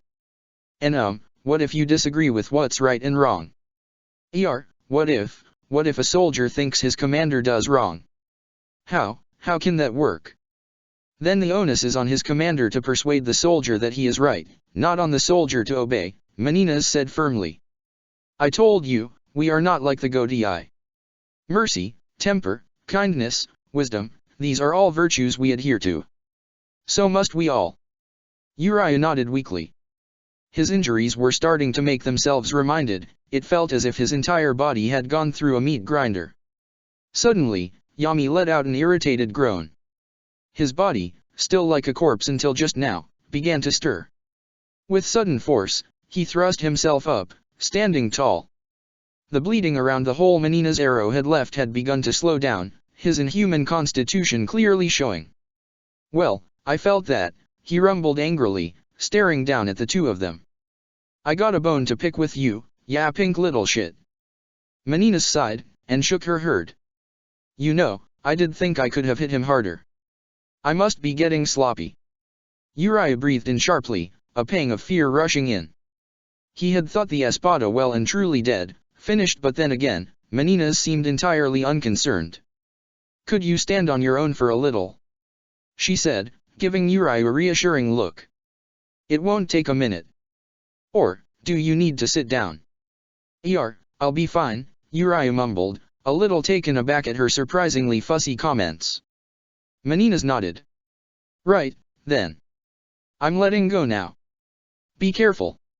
Uriah avoided an embarrassing fall to the ground by leaning on a lamp post, and watched with awe as the knight walked toward the Espada, calm as the eye of a storm. Yami clenched a fist. Get that sword out, bitch, he snarled, cause you're in for a world of pain now. To drive his point home, he went for his own blade, pulling the Zanpakuta from its sheath with visible effort. He was wounded, that much was clear, but with such brute strength and power, Uriah knew better than to think he was beaten. Menina's didn't seem to share that opinion, though. No, thank you, she said politely. The fuck you mean, no, thank you? Yami spat. A knight only draws her blade to end a foe worthy of it. Fuck me, and I thought the Shinigami were arrogant assholes. Yami roared, and raised his blade. Menina's turned around briefly, shot Uriah a smile, and then she moved. Even though he knew it was coming, he could barely register what happened. She made a fist, surged forward, and with a massive discharge of power, her armored hand struck Yami in the chest. It was over in the blink of an eye. The Espada buckled under the force of the blow, the wind not so much taken from his sails as it was violently ripped away. He flew into the air, several stories up, and then fell to the ground with a dull thud, still and lifeless. Uriah couldn't tell in detail, night was setting in, and it was probably for the best. The bulky, muscular beast's chest was a total mess, its ribcage completely caved in. Blood was seeping out of his back in a thick, rich stream. Uriah realized he was gaping. The sheer power she had exuded, if only briefly, was absolutely astonishing. Well, said Menina's, exhaling gracefully, that should do it. Are you all right over there? Yes, Uriah said, wincing slightly as she walked over to support him again. Good. That power, it was monstrous. How? I mean, how? It is strength bestowed upon me by His Majesty. He has many a gift to offer his vassals. Some are complex. Mine is not just raw power. You like it? Yes, Uriah said, nodding slowly. But, he said, still staring at the broken Espada, aren't you going to finish him? No, Menina said plainly. Is that chivalry? Honor. You misunderstand. Letting a beaten enemy live is indeed honorable, but it is not a courtesy we extend to hollows. But one of his strength. She shook her head. No, a hollow that has absorbed such power, and so many souls, should be purged by the blade of a Zanpakuta. The odd hollow here or there. Good enough. But we cannot go too far. To interfere with the flow of souls is the kind of folly that led to the great Shinigami Wars. I see, said Urayu, digesting the sentiment. I understand if you find it perplexing. We are not keen on the Godai 13, but fundamentally, Shinigami perform an important role. Now, you really need some medical attention, and I cannot stand here explaining things until you go unconscious. Unceremoniously, she scooped Urayu up into her arms, holding him in a bridal carry. Yes ma'am, he said meekly. We're done here.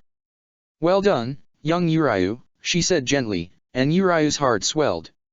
It didn't swell quite as much a second later, when she dashed off into the night, and Urayu felt his body protest at every sudden movement of her Hyrenkyaku. But somehow, it all felt worth the pain still. Ishida Urayu, a knight, fighting by the side of somebody like her. Despite his injuries, the prospect had never seemed more appealing. With her blade held at the ready, Rukia carefully approached the Aaron car. She had heard reports of them by now, Privarin, former Espada looking to regain their glory by fighting in the war. Aizen was cautious with revealing his true strength even now, it seemed. She stopped some distance away from her opponent, who stared her down with a condescending smile on her face. She had dark hair, a shade of purple so dark it was almost black, held up in two pigtails. Two tear-shaped purple markings lay below her eyes. Her hollow fragment lay on the left side of her forehead, and along with her white, Gothic-style dress, it gave her the refined expression of a dominatrix. Who are you? Rukia demanded. Sirachi Thunder Witch, of course, said the Privarin, as if it were obvious, once the fifth Espada. Really, you Shinigami are just rude. I know all your captains and vice-captains by heart, but you can't even remember an Espada? Tut-tut, she said, shaking her head with faux disappointment. But I can't say I remember you, Shinigami. You wear the uniform, but, oh, you wouldn't be one of the children, would you? I'd feel terrible, having to slaughter a child. Somehow, I doubt that, Rukia said darkly, on edge. As calm as the Privarin seemed, Rukia knew it could snap at any moment, that this power was not one to be underestimated. Well, that was a total lie, I'll admit, Sirachi said with a shrug, but it wouldn't be much of a challenge. Are you sure you're not one of them? You're awfully short, and you have no chest to speak of. Rukia was much too dignified to rise to such an obvious bait, but it irked her a little. But, she was a Kukaki, and somewhere out there her brother was fighting, and she had no intention of dishonoring him. Are you quite finished? She said severely. Oh, but I was just getting started, Sirachi said playfully. In fact Dance, Sode no Shirayuki, Rukia commanded, and as she called, her blade answered, extending, and turning an icy white. She pointed the blade down, stabbing the ground before her 3 times, and cried, Hakuren. There was a flood of freezing air surging forward like a flood, bursting with power, leaving a massive trail of ice. Sirachi jumped out of the way, narrowly evading the strike. That's just rude. She snapped irritably. I was talking, you ignorant bint. Perhaps you confused this for a beauty parlor, then, Rukia said coolly, but in my experience, battles are for fighting. Are you confused as to where you are, Sirachi Thunder Witch? Fine, have it your way, Sirachi said, and reached for her sword. Only now, Rukia realized the weapon was radically different from any Zanpakuta she had seen. It was not a sword at all, but rather it looked like a large golden disc attached to a hilt. It was more than that, she realized as she had to dodge back from the disc suddenly flying at her. She parried it with her blade, metal grinding against metal, and suddenly the disc was pulled back again. It was attached to the handle by a long piece of string, it seemed, swung around like a whip. Deciding to take the initiative rather than let the Aaron car dictate the pace of the battle, Rukia surged forward with a quick shunpo. She raised her blade high, batting away the twirling disc as Sirachi lashed out, seeming surprised by Rukia's assault. She managed to pull her weapon back in time just to block Rukia's first strike, but it was obvious that the Aaron car was no close combat expert. Her weapon was a poor fit for it to begin with, and although she moved with speed and grace, Rukia could sense the relative clumsiness of a fighter without form. Sheesh, this is disappointing, Sirachi said, skipping back rapidly, launching a burst of bala to cover her retreat. Here I thought we'd have ourselves a proper, ladle-like exchange of ranged combat, and you have to go and make it a boorish brute battle. There is nothing ladle-like about battle, Rukia said, surging forward after sidestepping the red projectiles, and I am no lady. She gave chase, Sairachi deftly avoiding her strikes and charges, but Rukia was not a beginner anymore. She noticed, for instance, that the Aaron car wasn't using any of its stronger tricks as long as it was busy running away, that its moves were always a reaction to hers. It could be a feint, but Rukia was ready for it. They traded blows, Rukia constantly on the offensive, Sairachi barely finding the time to strike out with her disc.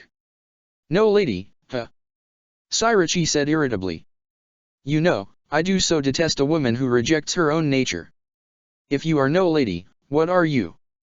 An officer. Rukia said, fiercely pushing her advantage with a set of quick stabs. Sairachi sneered, charging a zero in her hand. If it hit, this close, it didn't need to be accurate. But Rukia saw it well ahead of time, and the seconds it took to charge it were more than enough. She was of the house of Kukaki, and she was going to do her brother proud, and so, she decided she would take a leaf out of his book. As the zero charged, she slipped into a single swift step of Shunpo, reappearing behind Sairachi just as the ball of red, raw power discharged. Just as Rukia had expected, the Privarin was ready for her strike, spinning around with animal agility, arm raised to block her strike. But a simple backstab was not Rukia's intent. Bakudo 4, Hainawa. She cried, and pointed her fingers down with one hand. The spell surged out, a glowing rope of yellow energy wrapping around Sairachi's ankles. Surprised by the sudden spell, the Privarin was caught unawares, and Rukia just pulled, as hard as she could. Sairachi overbalanced, and fell over onto the ground. Rukia stabbed her blade down, barely missing the Privarin's neck, instead shattering an inch or two of asphalt. Rukia jumped back, and an instant later a hail of bala missed her by millimeters. She'd had one shot before Sairachi would counter-attack, and she had been too arrogant, too sure she could go for a fatal strike right off the bat. The Privarin had not become an espada for nothing. Rukia had a long way to go before she could hope to do her brother proud, it seemed. Undaunted, she pointed two fingers at Sairachi, who was rolling away, quickly ripping the glowing rope away from her legs. Haida 4, Byakurai. The ray of lightning shot out, and this time Rukia had aimed for center mass. She was rewarded with a pained yelp, and Rukia held her blade up, but found herself forced to parry a quick lash from the strange whip disc before she could attack again. You are an obnoxious brute, aren't you? Sairachi spat. Her right shoulder had been pierced, Rukia could see. Blood poured out, staining the Privarin's pristine white outfit, and a small tear in her clothes marked the entrance wound. You are one to speak of being true to one's nature, Rukia said haughtily, cautiously stepping closer, her guard raised. You are a monster, not a lady, and no amount of eloquence and good clothes will change that. That's just the thing, Sairachi said with an unpleasant chuckle. Humans are monsters, too. But I've had enough of this chatter, of this, uncivilized nonsense. I may not have heard of you, but you are a nuisance. So dash. Rukia surged forward, and Sairachi parried just in time. Rude. She snarled. Haven't you learned not to interrupt people when they're speaking? I thought by your bearing and speech that you had some manners, you mongrel. A time and a place. Rukia shot back. The charge had very slightly caught the Privarin off guard, and Rukia was pushing her advantage for all it was worth. She went for a low, sweeping horizontal slash, and just as she had predicted, the Privarin jumped over it. Before her feet could touch the ground, Rukia thrust her palm forward, touching Sairachi's midsection. Haida 1, Shao. The spell, basic though it was enough to send the unprepared Privarin off her balance, tumbling to the ground. Rukia leaped into the air, her blade coming down for a stab just as the Privarin rolled onto her back, facing Rukia. She moved her head aside, just like last time, but this time, Rukia didn't aim there. This time, she steered her blade aside at the last moment, and Sairachi cried out as the Zanpakuto cut into her sword arm, pinning it to the ground. You bitch! Snarled Sairachi, charging a zero in her hand, but Rukia quickly put her foot down on the Privarin's wrist, forcing it to the ground, away from where Rukia stood. Calling to her blade, Rukia channeled the powers of her Zanpakuto, and suddenly Sirachi's arm began to freeze. First it was just stiff, suddenly numb to the pain, then it became frozen solid, and then a sheet of ice began to encase it. And no! Sirachi said, suddenly alarmed. She had realized it, then if it spread, it would begin to encase her entire body, and if that happened, it would be over. Her arms pinned, she opened her mouth, charging a zero. It grew much more quickly than normal, lacking the strength of a normal blast, but it was close enough that Rukia had to jump back. Sirachi, her arms freed, got to her feet. Her right arm broke off as she stood up, shattering into thousands of pieces against the ground. She gave Rukia a hateful glare, and Rukia, for her part, stared back inscrutably. If this kept up, she would win. She had disarmed the Privaran figuratively and literally, and it was clear its power was now no match for hers. But, Arrancar were more than met the eye, and Rukia knew not to overestimate her position. Intent on pushing her advantage while Sirachi was still disoriented, Rukia surged forward for a killing blow, but just as she did so, the Privaran scrambled for her weapon. Rukia charged on, her heart skipping a beat. If she could reach her in time, if she could stop her from grabbing that weapon, the fight was as good as won. Sirachi moved with the speed of a cornered animal though, quite desperate, and she dodged under Rukia's thrust, rolled to her side, and snatched her weapon from the ground. She got to her feet, taking a cut to her one good arm for her troubles, Rukia's blade cutting through even her arrow. Sirachi yelped and lashed out with a foot, catching Rukia in the gut. The Shinigami was thrown back, and nearly losing her balance, she had to focus hard just to not fall over.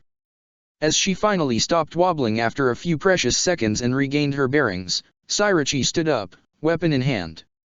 Blood trailed down over her forearm and past her wrist, dripping from her knuckles down to the ground. Rukia cursed quietly, to herself. She had come so close to ending the Arrancar, but even so, her enemy was reduced to fighting with her offhand, and with trauma and blood loss on top of it. There was just one problem. Tell me, hissed Sirachi, gritting her teeth, and Rukia wasn't sure if it was more out of indignation or pain. What is your name again, Shinigami? Kukaki Rukia, Rukia said, quickly running through her options. A quick strike would likely be best, to keep the Privaran off her balance still. As it was now, a battle of attrition would go in Rukia's favor, with how much blood the Arrancar was losing from her severed arm. Yes, a quick strike, keep her on the defensive, a Kido here or there to wear her down. Kukaki, Sirachi spat. Yes, a scion of a noble house. Not a lady, indeed. But that would explain it. Captain Kukaki, is that your father? Brother, Rukia said tensely. Pfa, Sirachi snorted. Well, look what a mess you made of me. I've just been silly to hold back. Her Ryotsu began to rise, the strength of the pressure washing over Rukia in waves. Rip, Galandrina. There was the problem. The pressure that had been building up peaked and exploded outward, the massive discharge fueling the Arrancar's abominable transformation. The mask piece had extended, Rukia saw as the dust settled, into a beak-like shape running over Sirachi's forehead. A set of intimidating black wings spread out, housing 10 long blades, and a thick, feathery mane sprouted from the back of her head and shoulders, running down her back. The arms had become long and slender, with claw-like appendages in place of hands, and on her arms just beneath her shoulders, great gilded discs rested, a larger and bulkier form of what her sealed weapon had been. A long, prehensile tail completed it all, and Sirachi stood before Rukia, more powerful than ever. Her legs dangled from her form, raised above the ground on its arms, and she looked like some bizarre predatory bird. Her injuries were gone, as Rukia had expected, and the Arrancar looked down on her opponent with victorious glee. Rukia steeled herself, but she was still not ready for the attack that followed. The Privaran's wings rustled, vibrating too quickly for any eye to follow, and it filled the air with a nauseating hum. Like a storm of blades the wings struck, Rukia barely able to parry. She felt a sudden jab of pain, and with shock she realized she had been struck in the shoulder, sent flying back. Somehow keeping her composure, she launched a Byakurai toward the Arrancar's face, but the shot went wide as Sirachi laughed. This time Rukia did lose her balance, and thinking on her feet, or rather, off of them, she continued her roll, knowing the quick attacks would keep coming. With a quick shao aimed at the ground, she launched herself into the air, managing to stabilize there.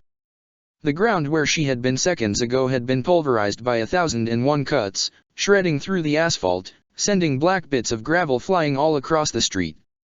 Heta 33, Sakasui! Rukia cried, raining down blue fire on the Privaran. It achieved little except to momentarily distract Sirachi, who laughed at the attack, but it was something Rukia needed badly. To be kept running like this, out of control and put at her opponent's mercy just like she had done to Sirachi only a couple of minutes ago, would be a sure death. She landed on her feet, ignoring the pain in her shoulder, and quickly pointed her blade down. She had managed to stab it into the ground only twice before the Privaran came at her again, and her ability interrupted. Rukia was forced to skip back again. She grit her teeth with frustration. Hakuren would do quite a bit of damage, especially with such a large target, but the time it took, albeit brief, was too much for a foe this fast. She had to rethink her priorities, and quickly. "What's the matter, Shinigami?" Sirachi laughed, assured of her dominance now. "Have I upset your plans? Is it too difficult to launch that little avalanche of yours?" Mockery. Overconfidence. Arrogance. That, Rukia noted, was a fatal flaw, one that could be exploited. But how? Prideful and haughty though she was, Sirachi backed up her boasts with raw power and furious speed. As much as she had been put on the defensive by Rukia's aggressive approach, she had everything to turn that right around: superior reach with her blade wings, and expertise in utilizing them. Damn it all! Without thinking about it twice, Rukia had an idea, and launched herself up into the air with a mighty leap. Sirachi followed after, and with one lazy sweep of her wings she caught up, easily, and stabbed forward with both her wings. But as she did so, Rukia cried out, "Bakuda 9, Hurin!" From her offhand, a glowing, orange, rope-like bond flowed, wrapping around Sirachi's neck. Rukia pulled hard, the sudden burst of movement taking her past the blade wings and inside the Privaran's guard. She stabbed her blade forward one-handed, and was rewarded with a shriek of pain as it pierced the Privaran's shoulder. The iron skin dampened the strike, but at least Rukia had evened the score. Sirachi snarled and twisted around in the air, and thrusting out with her legs, she kicked Rukia down toward the ground. Caught unawares by the attack, Rukia crashed onto the rooftop of a nearby building, and her bones cried out in protest, the air knocked out of her lungs. Triumphantly, Sirachi let out a bird-like shriek, and went into a steep dive toward her prey like a falcon about to pounce on a rodent. Rukia coughed, knowing she had but a second to react, and forced some air into her lungs. It hurt, but not nearly as much as being impaled by that tail, or those blades, that was for damned sure. As the Privaran closed the distance, Rukia aimed her offhand upward, hastily channeling the energies of a Kadu. "Heta 31, Shakaha!" she cried. The red fireball discharged, and Sirachi, too close and too fast now to evade, was struck dead center. The blast did little damage, but it sent the bird-like beast off course, bouncing off the side of the building and smashing into the street. Her body aching, Rukia got to her feet and jumped off the roof and down to the street. She winced as she landed. Something probably had broken, but there was an opportunity here that she could not let slip. Sirachi had slammed into the ground with great speed, her attempt at a death blow working against her, and now she looked stunned, just barely about to get to her feet. Rukia took a stance, pointed her blade down, and quickly called on her Zanpakuto. "Second dance," she said, pointing the tip of her blade into the ground once, twice, each one leaving a glowing mark, "Hakuren." Sirachi had heard her, but in her dizzied state acted too late. As Rukia spoke the word and stabbed her blade down a third time, there was a surge of cold, an avalanche of icy air coming right for the Privaran. Within seconds a long wall of ice had formed, thick, cold, and filling up most of the street. Had she done it? Had she? Damn it! Sirachi snarled, the left half of her body encased in ice along with her wing. Damn it! At the last second, the Privaran had managed to move to avoid a direct hit. Now she raised her free wing, its blades hacking furiously at the wall of ice along with a strong fist, great shards of ice being ripped free with every blow. Even so, Syrachy was stuck in place for the time being. Should Rukia charge in, then? Go for a killing blow? No, those wings with their built-in blades still outranged her, and she didn't dare risk it. She was still recovering from the shock she had been given when she'd been thrown to the ground, her breath still ragged. Instead, she quickly stabbed her blade into the ground and thrust her palms forward, holding them together by the wrists. "Yeah, Lord!" she cried out, hoping very badly she had enough time. Mask of blood and flesh, all creation, flutter of wings, yeah, who bears the name of man.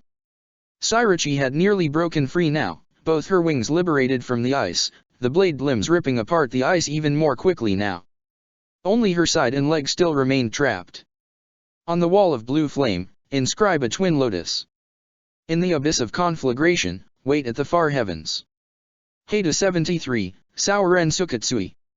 Rukia didn't dare feel relief as the spell completed, a massive burst of blue fire roaring forward from her hands.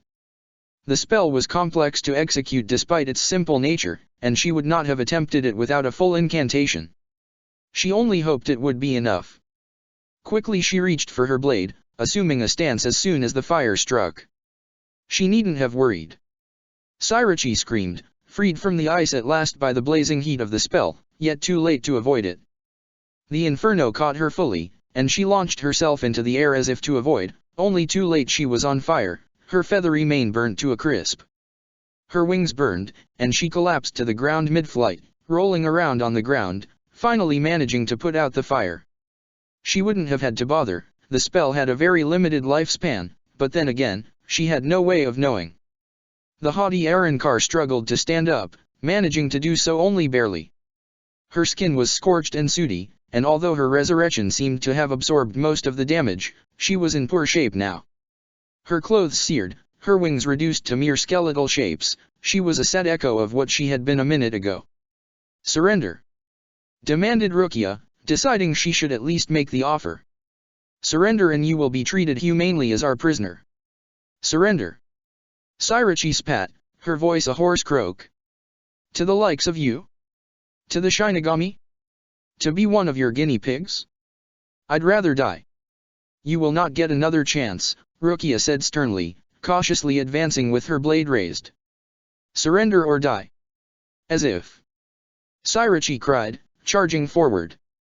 Her movements were slow now, compared to what they had been, and Rukia anticipated it without trouble. Smoothly, she sidestepped the attack and cut Syrachy across the side as she did. The Privaran stumbled from the sudden injury, falling to one knee. Rukia turned around, and within a second Syrachy could feel the cold, sharp edge of Sode no Shirayuki against her neck. "Will you persist?" Rukia said. "Don't you dare look down on me," Syrachy snarled, her face twisted into a mask of hatred. "I won't be made a fool of." "So be it," Rukia said indifferently and raised her blade up for a killing strike with the precision and professionalism of an executioner. Desperate, Syrachy thrust a palm up, and too late Rukia saw it was a zero. Judging by its size, Syrachy had to have started charging it before she even charged Indemit. How could she have missed that? Quickly, Rukia jumped back, but she was caught in the blast. Although it was not a direct hit, although the hollow's energy went wide into the air, the shockwave knocked Rukia off her feet. She scrambled to get to her feet, blinking, the brightness of the blast had nearly blinded her. As she stood up, her vision blurred, she could see Syrachy stepping inside a hastily opened garganta. As it closed, the Privaran gave her a gleeful little wave, smirking evilly. "Not tonight, Shinigami!" she shouted, her voice a pained sing-song tone. The portal closed and she was gone, the street looking as if she had never been there except for a few burnt feathers. Rukia took a few deep breaths, blinked until her vision stabilized, and decided that kill or no kill, a victory was a victory. She sealed her blade, wiped it clean of blood and then smoothly sheathed it. She had not disgraced her name, at the least. She wondered what her brother was doing out there in the night, if he had already killed something far mightier. Well, there was only one way to find out. Her fight was over, but the battle for the city still raged on. With haste, she made her way toward the closest battle, ignoring the protests of her aching body. Hard-hitting speed freaks. Why did it always have to be hard-hitting speed freaks? The thought ran through Momo's frustrated mind as she maintained a barrier against the brutal assault, pushed back through the air over Karakara town by the relentless strikes of the Privaran Espada, who had introduced himself as Dordani Alessandro del Socaccio, a tall and devilishly handsome fighter with a goatee and a thick bone fragment with small horns over his forehead to really complete the Luciferian look. He hadn't quite lived up to the kind of villainy he evoked. He was infernally powerful, but so far his attacks had been very direct, lacking any kind of subtlety. Not that they needed it. No sooner had he boastfully introduced himself than he had charged forward like a whirlwind, and with his legs alone he had begun to drive Momo back, each blow frighteningly powerful. It was a bizarre style of fighting. He didn't use his sword, or even his arms, only his legs, spun around in fast, furious arcs. Momo had barely had time to activate her golden runes, and had taken a nasty glancing blow before she could summon her strength fully.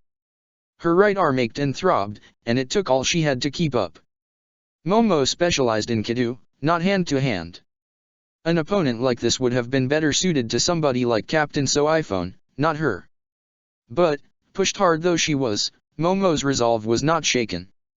War did not let one choose opponents of one's liking. If she could not handle an opponent like this, she had no business being on the battlefield, no business participating in the war, and no business being Erza's vice-captain. She grit her teeth, furrowed her brows, and stared down the Privaran, blocking yet another thunderous kick. "Come now, young lady," said the Privaran with polite condescension. "You cannot expect to hide behind a shield all fight long. I expect more valor from the Goatee Eyes elite." "I'm sorry, but we can't all be glory chasers," Momo said firmly. Hada 31, Shakaha. Dordani somersaulted over the blast, launched from Momo's Zanpakuto, evading it with ease. "Baron Puntapes Alto!" he cried, slamming his leg down onto Momo as he sailed over her.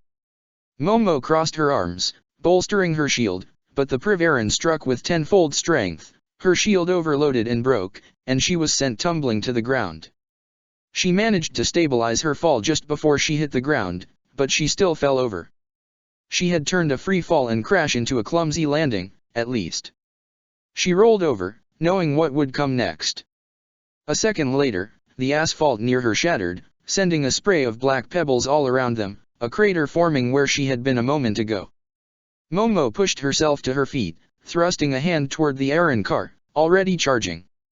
"Shao!" she cried, the simple spell throwing him off balance. It appeared he hadn't stabilized fully, and Momo was relieved to see him tumble back. He landed gracefully on his feet. Of course, nothing seemed to truly unbalance her fiery opponent, but Momo was already raising her blade for a counter-attack. "Shakaha!" she cried, the red ball of fire boosted by the amplifying powers of her Shikai.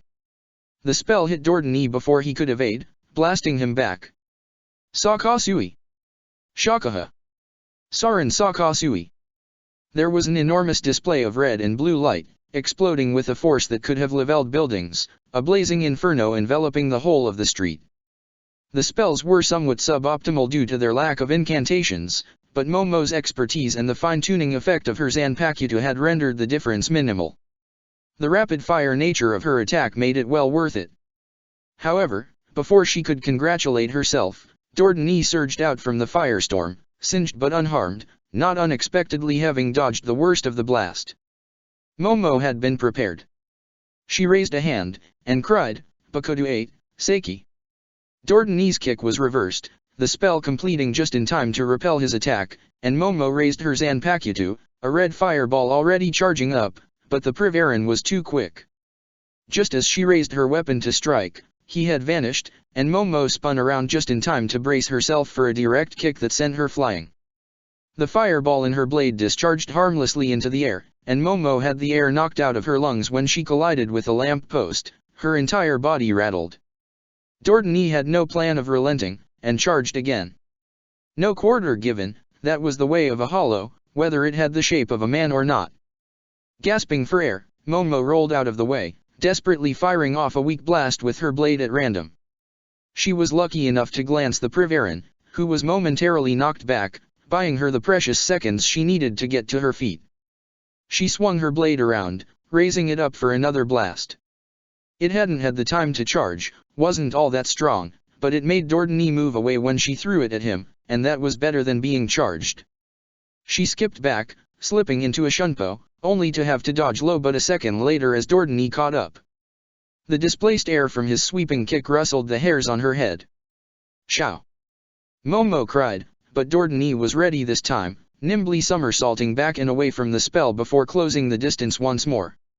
Momo had begun to charge fire in her Zanpakuto, though, and as he charged, she swung the blade forward. Too close to dodge, the blast caught them both, but Dordani was worse off whereas Momo was thrown to the wayside. Dordani was struck in the head, stumbling back, uneasy on his feet like a drunk. He actually fell onto his back, unbalanced for the first time in their battle.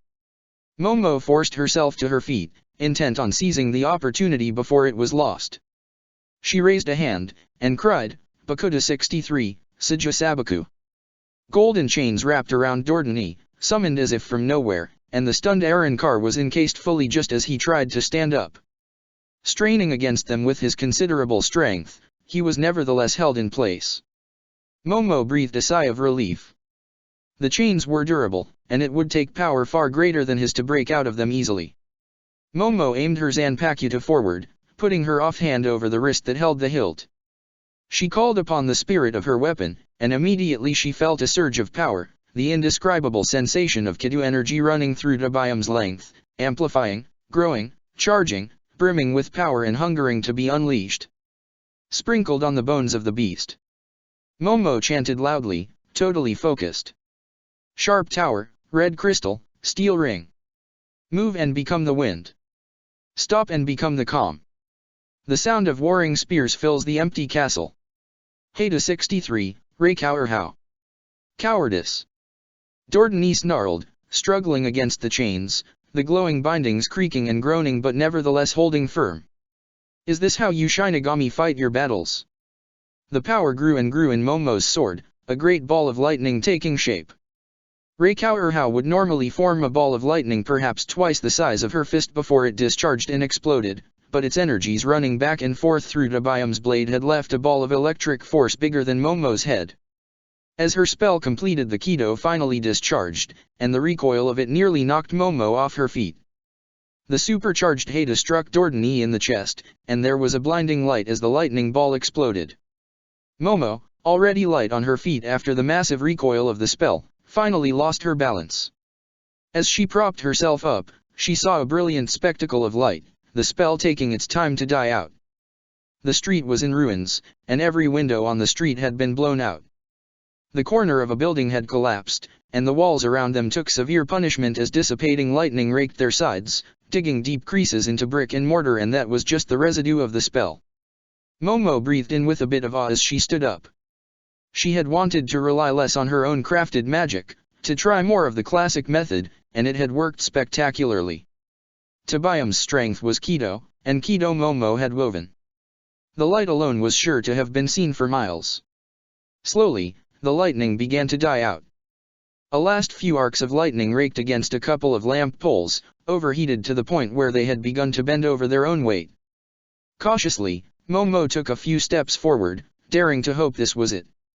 D-damn! The grunt was long and pained, and on wobbling legs, Dordani stood up as the dust began to settle.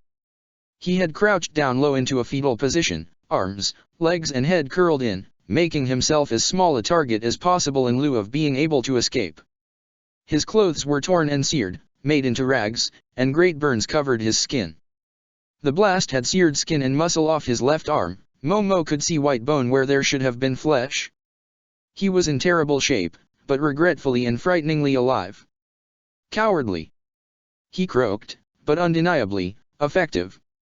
Momo raised her blade again, ready to charge a spell, but Dordani had already raised his, with what little energy he had left, and cried, "Whirl, Giralda." The transformation was, by all standards Momo had seen for the Arrancar, rather subtle. After the rise and discharge of power, after Dordani had stood up, healed albeit at the cost of considerable Ryotsu expenditure, it was simple. A pair of horns extended from his shoulders. Large pieces of jagged bone with horns of their own encircled his forearms, like some malformed, huge bracelet. Rings of bone circled his legs. Besides that, he looked much the same. The one thing that struck Momo were the two large pieces of bone floating at shoulder level, looking like two oversized bird skulls, hovering in the air. No, not hovering. Writhing, impatiently bouncing up and down, as if carried by some impossibly strong wind. Momo steeled herself. "Your trickery is potent, witch," Dordani proclaimed, pointing at her confidently, "but it is no match for the strength of a gentleman. What gentleman would serve the likes of Aizen?" The thought barely had time to pass through Momo's mind before a whirlwind surged at her, and she barely had the time to move out of the way. Asphalt, rock, and debris sprayed through the air, and Momo realized that if they kept the fight to ground level, somebody was going to get hurt. It was bad enough that her spell had wreaked so much havoc, even if it couldn't be helped, but if she stayed, people would die, the very people they fought to protect. Taking to the skies against a master of the wind, with no cover anywhere, was not an enticing prospect. But Erza wouldn't let that get in her way. She'd never endanger others, even at the cost of her own life. Her decision made, Momo leapt into the air, the golden runes etched into her skin coming aglow. It was time to bust out the strongest stuff she had, or she would die a gruesome death, and soon. "Fool!" Dordani cried, coming level with her some 40 yards above ground, the bird skulls weaving a great, barely perceptible castle of air around him, whirling and thrashing like a tornado. "You seek to enter my domain. This is our fight," Momo bit back, "and I want to keep it that way." "Perplexing," said Dordani, pausing momentarily. "Your attack was cowardly, yet now you act nobly. I'm not bound by your definition of cowardice, and I'm not going to fight in a way where you're sure to win and I am sure to lose just to appease your ego. Do your worst. You will regret that, I am sure," Dordani said, his lips curling up into a contented smile. "Shakaha!" Momo cried, done talking. Dordani swerved out of the way quite easily, and at his command the two bird skulls summoned a massive gust of wind, blowing Momo off balance easily. As she fought to recover, thrown like a leaf in the wind, there was a realization. He evaded the attack. He didn't block it. He's still afraid to be hit. That means there's still hope, if I can hit him. No sooner had she completed the thought than he was upon her, a sweeping kick very nearly breaking her neck. She ducked low, but lost her balance in doing it, and went into free fall. A quick shove sent her tumble sideways, just in time to evade another ruthless follow-up attack. Twisting around in the air like a cat, Momo righted herself and stopped her fall, erecting a glimmering shield just in time to block another strike. "Seiki!" she cried, and the next strike bounced off her, the Privarin caught unawares. Momo dashed away, launching a quick set of destructive spells as she went, more as a distraction than as a serious attempt at harming the Arrancar. He evaded them with ease, and began to close the distance once more. She had fallen close to ground level now, and too late, Momo realized she was about to crash. She quickly righted herself once more, and casting Seiki on herself, she managed to reverse the impact's force. She still landed on the ground, the Privarin hot on her heels. Quickly, Momo thrust a palm to the ground, golden light extending down, flowing out, illuminating the street. "If you believe I'll let you wreak more havoc with your trickery, you're sadly mistaken. Ave Melitsos!" Dordani bellowed, barreling down upon her. His kick went wide over her head, but Momo realized as it took effect that the intention had not been to hit her. The two whirlwinds did, though, and sent her flying like a leaf in a stiff breeze. "You wanted the skies!" Dordani shouted boastfully, Momo thrown well up into the air. "Then you shall have them, witch!" "Shakaha!" Momo cried in return, but the charged fireball went wide as she tumbled through the air currents, making a fresh crater in the road. She was carried higher than ever before, at the mercy of the winds. "It is useless," Dordani bragged, catching up with the tumbling Momo. "You lack the strength. Once you lose your concentration, those spells of yours mean nothing." He charged in close, launching another kick, the winds subsiding only long enough that he could land the hit. Momo, once caught in the wind, now had the wind knocked out of her, and flew further up into the air. But she had not been unprepared, golden runes had been expended to lessen the impact. If not, she might have had her ribcage shattered, and she would have been finished already. Silently drawing upon her skills, knowing the next attack could come any moment now, she thrust herself sideways with wordless shout. Casting spells with no words at all was difficult, even lower ones, even for her. The connection between verbalization and effect was potent, a difficult obstacle to overcome. All the same, it worked well enough. She was not a moment too soon, either, as Dordani had once again closed the distance, his vicious kicks forcing Momo back. She skipped to the side, left and then right, barely evading the two bird skull whirlwinds each time. She fired off a shakaha wordlessly, still struggling to breathe, but Dordani dodged under it gracefully. Momo thrust herself downward, but a glancing blow from another whirlwind turned her dodge into a free fall. Seemingly helpless, she tumbled toward the ground, only barely stopping herself from crashing at the last second. Nevertheless she fell over, skidding across the ground like a flat rock thrown across the water before sliding still. Her body aching in places she hadn't known could ache, she propped herself up, only to find Dordani looking down on her, mere yards away, a triumphant look on his face. Desperately, Momo crawled backward, not even getting to her feet. Her eyes were fixed on her opponent, and there was fear in them, written clear as day. "Is that it, then?" said Dordani mockingly, stroking his chin, the bird skulls hovering at shoulder height, slowly following his stride as he walked forward, taking his time to chase her down. No devious tricks left? No spells? Too stunned to speak, perhaps. "Please," Momo said, desperately crawling further back. Dordani took another long step to catch up. "Please," said Dordani. "I expected better than begging. Please take another few steps." I'm not begging," Momo insisted, crawling further back. "One more step. One more smug look. That's an odd notion of not begging you have. Another step. You wondered if I had any more devious tricks, didn't you?" Momo said, painstakingly getting to her feet, shakily raising to Biam. "Well, I'm all out." Triumphantly, Dordani surged forward, only to suddenly be frozen in place, a golden glimmer radiating across his body. Vaguely, the shape of a great golden pillar could be made out, from where Dordani stood, far up to the sky. Exactly where Momo had been before. Except one. "What is this?" Dordani demanded, his fingers twitching, struggling against the paralysis. Save for his speech, the movement of his lips and the odd twitch from his limbs, he was frozen in place. "A spell of my own making. It takes a bit of setup, of course. I suppose you thought nothing of it when I touched the ground you now stand on a minute ago, and I think you thought just as little of it when I ran my hand up into the air, in the exact same place." "Let me go," Dordani demanded. "I could have tried for a normal spell, I guess," Momo said, slowly approaching the Arrancar until they were but a couple yards apart, "but they're breakable. This one is stronger. It won't last for much longer, but it doesn't have to." "Coward. Trickster. Dishonorable cur." Dordani spat. "A strange accusation from a hollow," said Momo, coolly. "War is war. You don't get to pick your opponent, or their fighting style. I wasn't used to yours, and it benefited you. And vice versa, of course." She raised Tabiam, holding it back, pointing it straight toward the Privaran, while holding her free hand up, 2 fingers folded into her palm along with her thumb, the other 2 raised up. "I'm running out of time, so if you don't mind," she said, and took a deep breath. The oozing crest of corruption, the arrogant vessel of madness. Deny the seething urge, stun and flicker, disrupt the sleep. Dordani struggled, realizing something powerful was coming, but the spell would not be shifted, the golden light holding him firmly in place.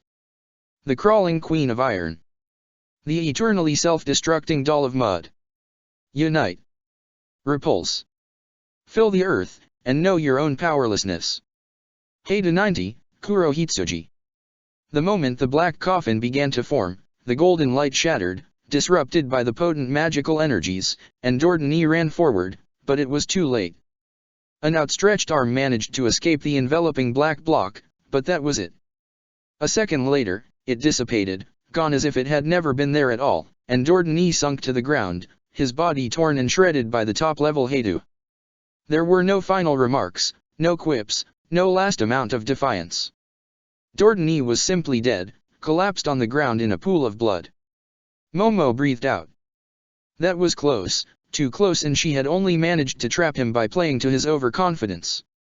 Damn it, at this rate, she'd get a heart attack before any Car got to her. Still, as she breathed in and out, she felt a measure of satisfaction. She had won, and she had done so with a mixture of her own strength and traditional magic. There was harmony there. Despite herself, she smiled. Erza had rushed toward one of the strongest power sources, followed by Rangiku, but much to her surprise, the source had flared up loudly long before she even got there. That in itself wasn't too strange, except she had no idea who would have been at that position. It did not match any of her officers. Then, and this was truly surprising, the power had flared up, died down, been replaced by an even stronger force, which in turn swiftly died, dropping down to a level where it was almost impossible to sense. Very briefly, Erza thought she had felt something different, very different, but it left quickly, and Erza was not much of an expert to begin with. So, she had run toward the power source anyway, if only to confirm the death of an espada. The scene was one of battle, all right. Erza could see a red-haired Car with an afro slumped over, quite dead, in the distance. But what really caught her eye was the giant, lying on his back in a growing pool of blood. What the hell happened here? Said Rangiku, giving voice to Erza's thoughts. A fight, Erza said, realizing how empty the statement was. Cautiously she advanced on the dying Car, taking point with Rangiku close behind. He truly was a giant, both in stature and in power, albeit ebbing out, drastically weakened from blood loss and harm. Erza could tell this was no ordinary Car. What, is this another one of the chaff they sent out? Rangiku said, frowning. She had drawn her blade, and Erza did the same. You know, one of those Privian. Privaran, said Erza frowning, and no, I doubt it.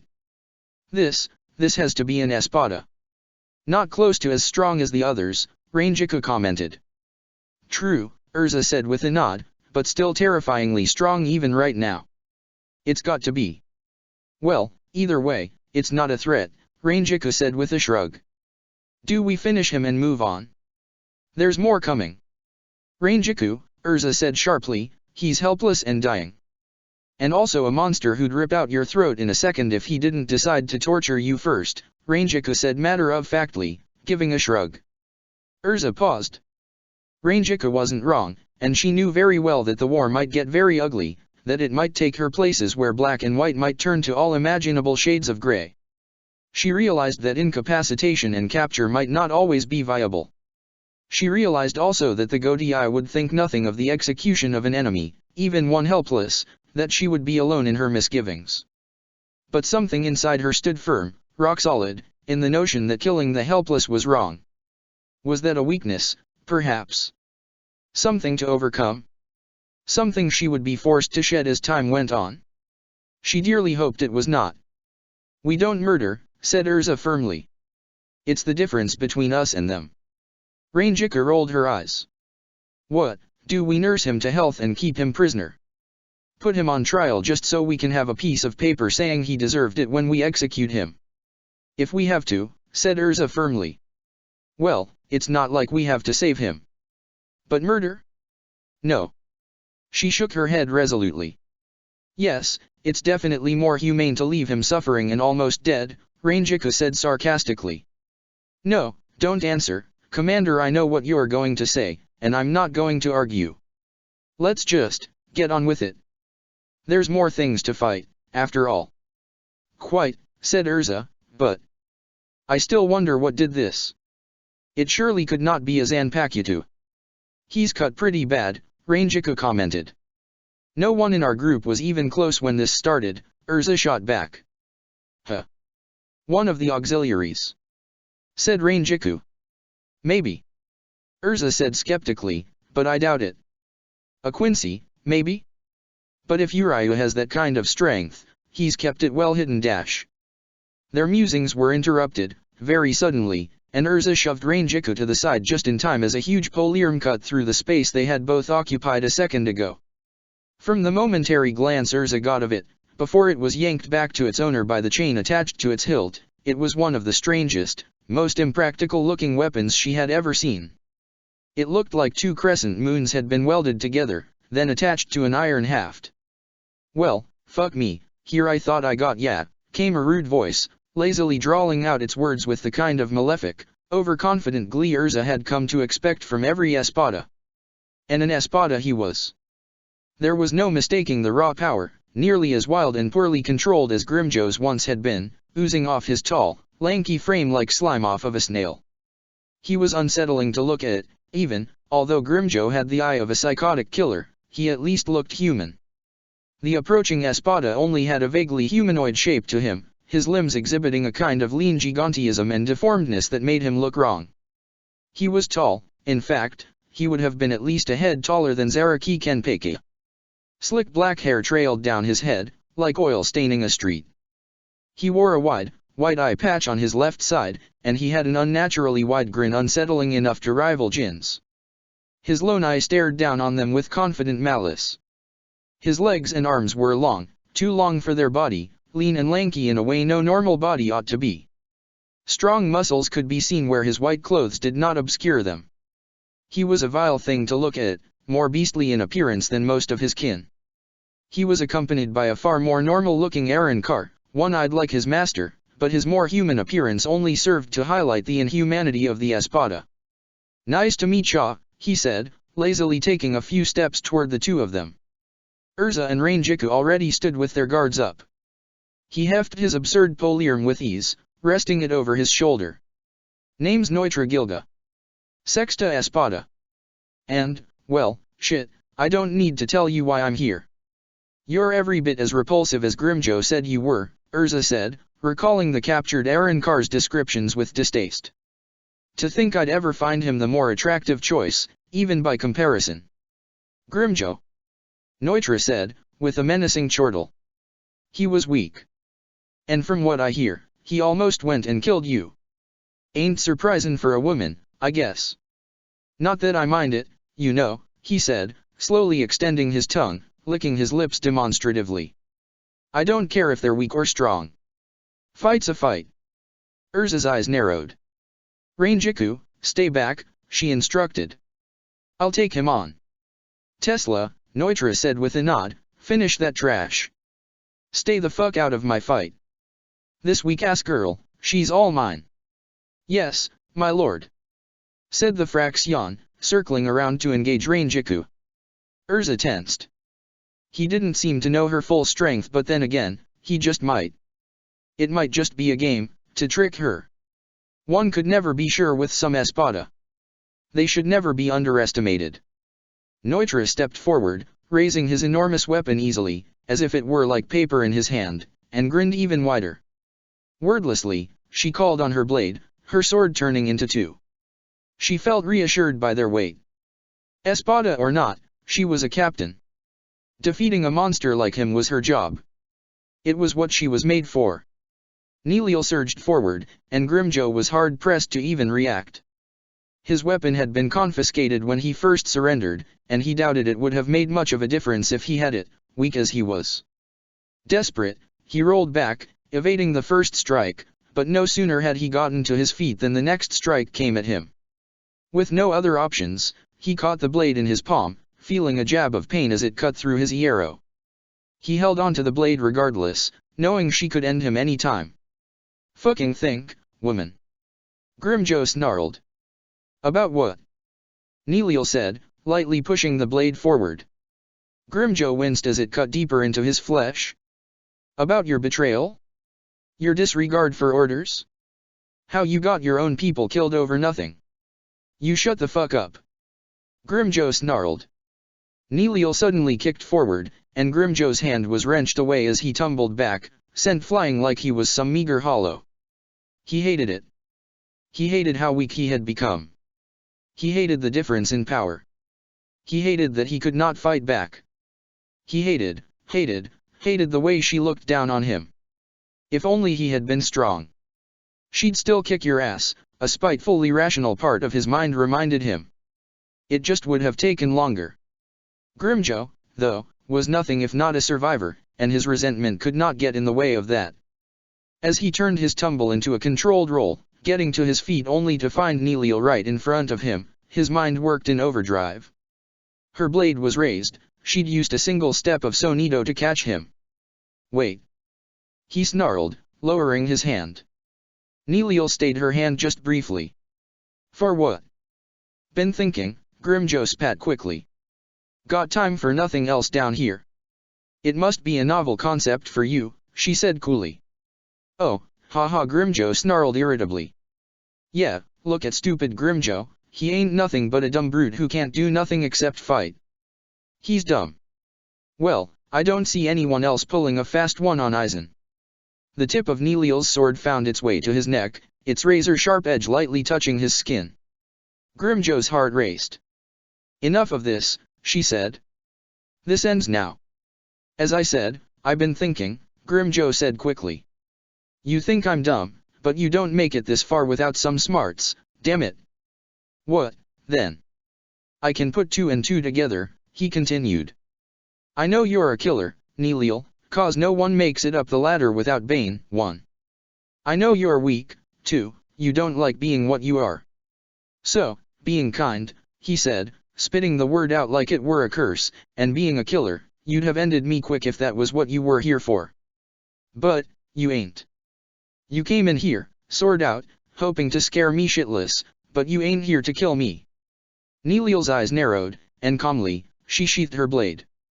Then, lightning fast, her hand lashed out, grabbing Grimjo by the neck. You're right, she conceded. What else did you figure out, Grimjo? You're strong, he croaked. Holy fuck, you're strong. But, you don't got the guts. You won't even hurt me unless you have to. Means I can be as difficult as I like. A pretty big disadvantage, ain't it? He struggled against her grip, his one arm grabbing her by the wrist, trying to wrench it off, but he might as well have tried to shift a mountain. I came to take you back to Lord Aizen, she said firmly. It is for him to mete out punishment, not me. Don't you fucking see it? Grimjo spat, weakly struggling against her ironclad grip. You're being used. Every single fucking time, you're being used. Be silent. Nilil said sharply, and Grimjo knew he had touched a nerve. Right now he needed time, as much of it as he could get, anything to prolong being dragged back to Aizen. Old Barragan, he's a right and total bastard, Grimjo snarled, writhing like a cat, still to no avail, but he never pretended it was about anything bigger than himself. You knew where he was. And along comes this bastard of a Shinigami and you can't wait to believe everything he says. Well, I'll tell you this much, Nilil, soon enough you'll see how he's throwing aside each and every one of you that ain't useful to him, just like Barragan did, just like every king before him did. You'll see.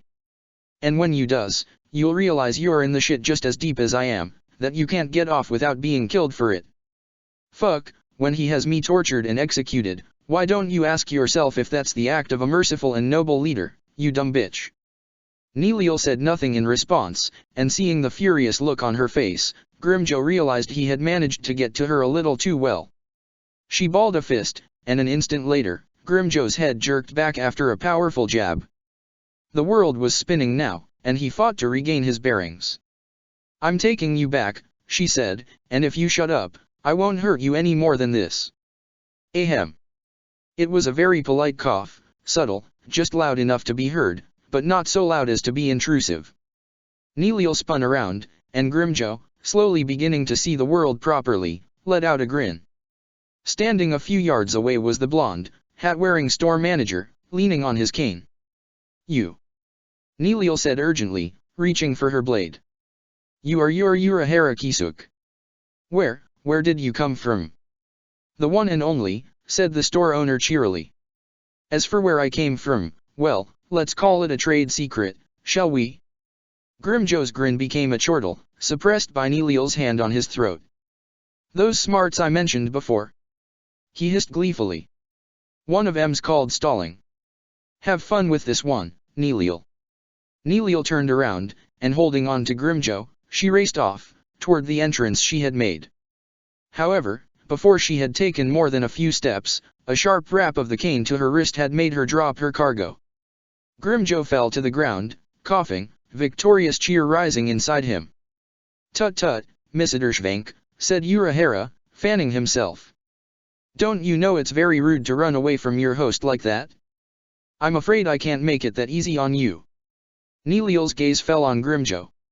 Her eyes sharpened, and her brows furrowed. She appeared to be weighing her options. 2 seconds to reach the exit, said Urahara, but with that speed, he'll catch up in one. And then there's my subordinates. How? Neliel stuttered. I mean dash. No offense, Mr. but you are not a subtle creature, and this is not a subtle situation. Reading minds can, in the right situation, be very easy. So, with this established, shall we have a little chat? Neliel held out her blade at the ready. Urahara shrugged. Have it your way, then, Mr. Slowly, he pulled from his cane a short blade, holding it low. It's been a while since I used this, he said, a confident smirk finding its place on his face, so please, go easy on me. Chapter 79, Principio de Lucha 3. Hashwalth sat still, staring out into the night, his eyes fixed on the distance. They rested upon nothing in particular, some vague part of the city skyline. It was irrelevant, for he was not seeing with his eyes. He was drinking in the sensations of battle from afar, sensing the struggles as only the Grand Master of the Wandenritter could, centuries of fine-tuned experience complemented by unparalleled talent. He sensed each battle as it happened, paying particular attention to them as they went, sometimes quietly cursing the distance he was ordered to keep. He could have learned so much more about the captains, but especially the Espada, if he had been closer. But, orders were orders, and Hashwalth had sworn an oath to obey his king in all things. So it was that the finer details were lost on him, even if he had a good idea of how each battle would go. His reveries were interrupted by the sound of his phone ringing, a jolly tune he found almost obscene when contrasted to the artistry of the battles he was observing from afar. Quickly taking the device from his pocket, he pressed the little green button, and put the phone against his ear. "Report," he said, knowing exactly who would call him at this hour. The brief look he had gotten at the time on the screen had told him he'd sat here for hours, something he hadn't even noticed until now. The spectacle had been fascinating, and it had made him ache to grab his own blade, take to the battlefield, and wreak graceful havoc. "Paladin Menina's McAlon reporting in," said the voice on the other end, professionally come and to the point, as if it weren't in the middle of a war zone. It was something Hashwalth appreciated about her, and a contrast to Paladin Basterbine that, in all honesty, was much needed.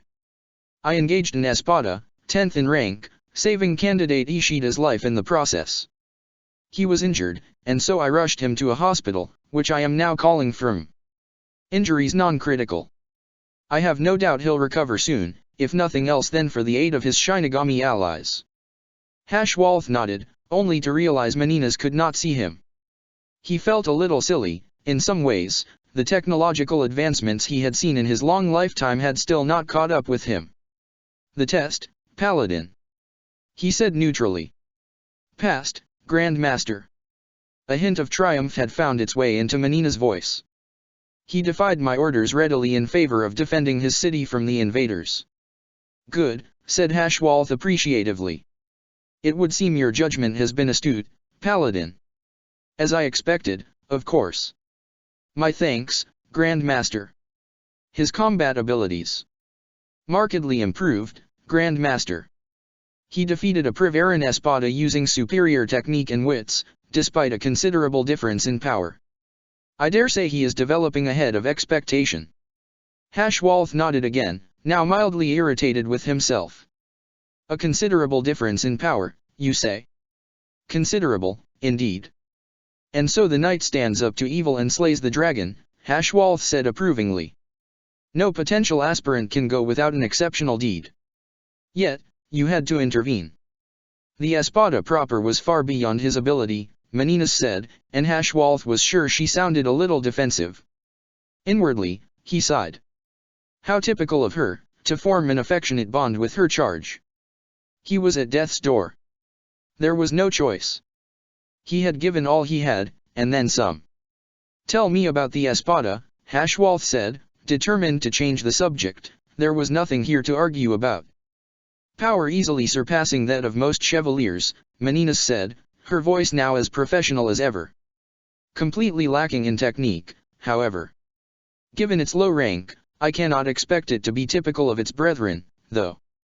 You were the closest to the battles. What do you make of the espada you sensed? Stronger than expected, Lord.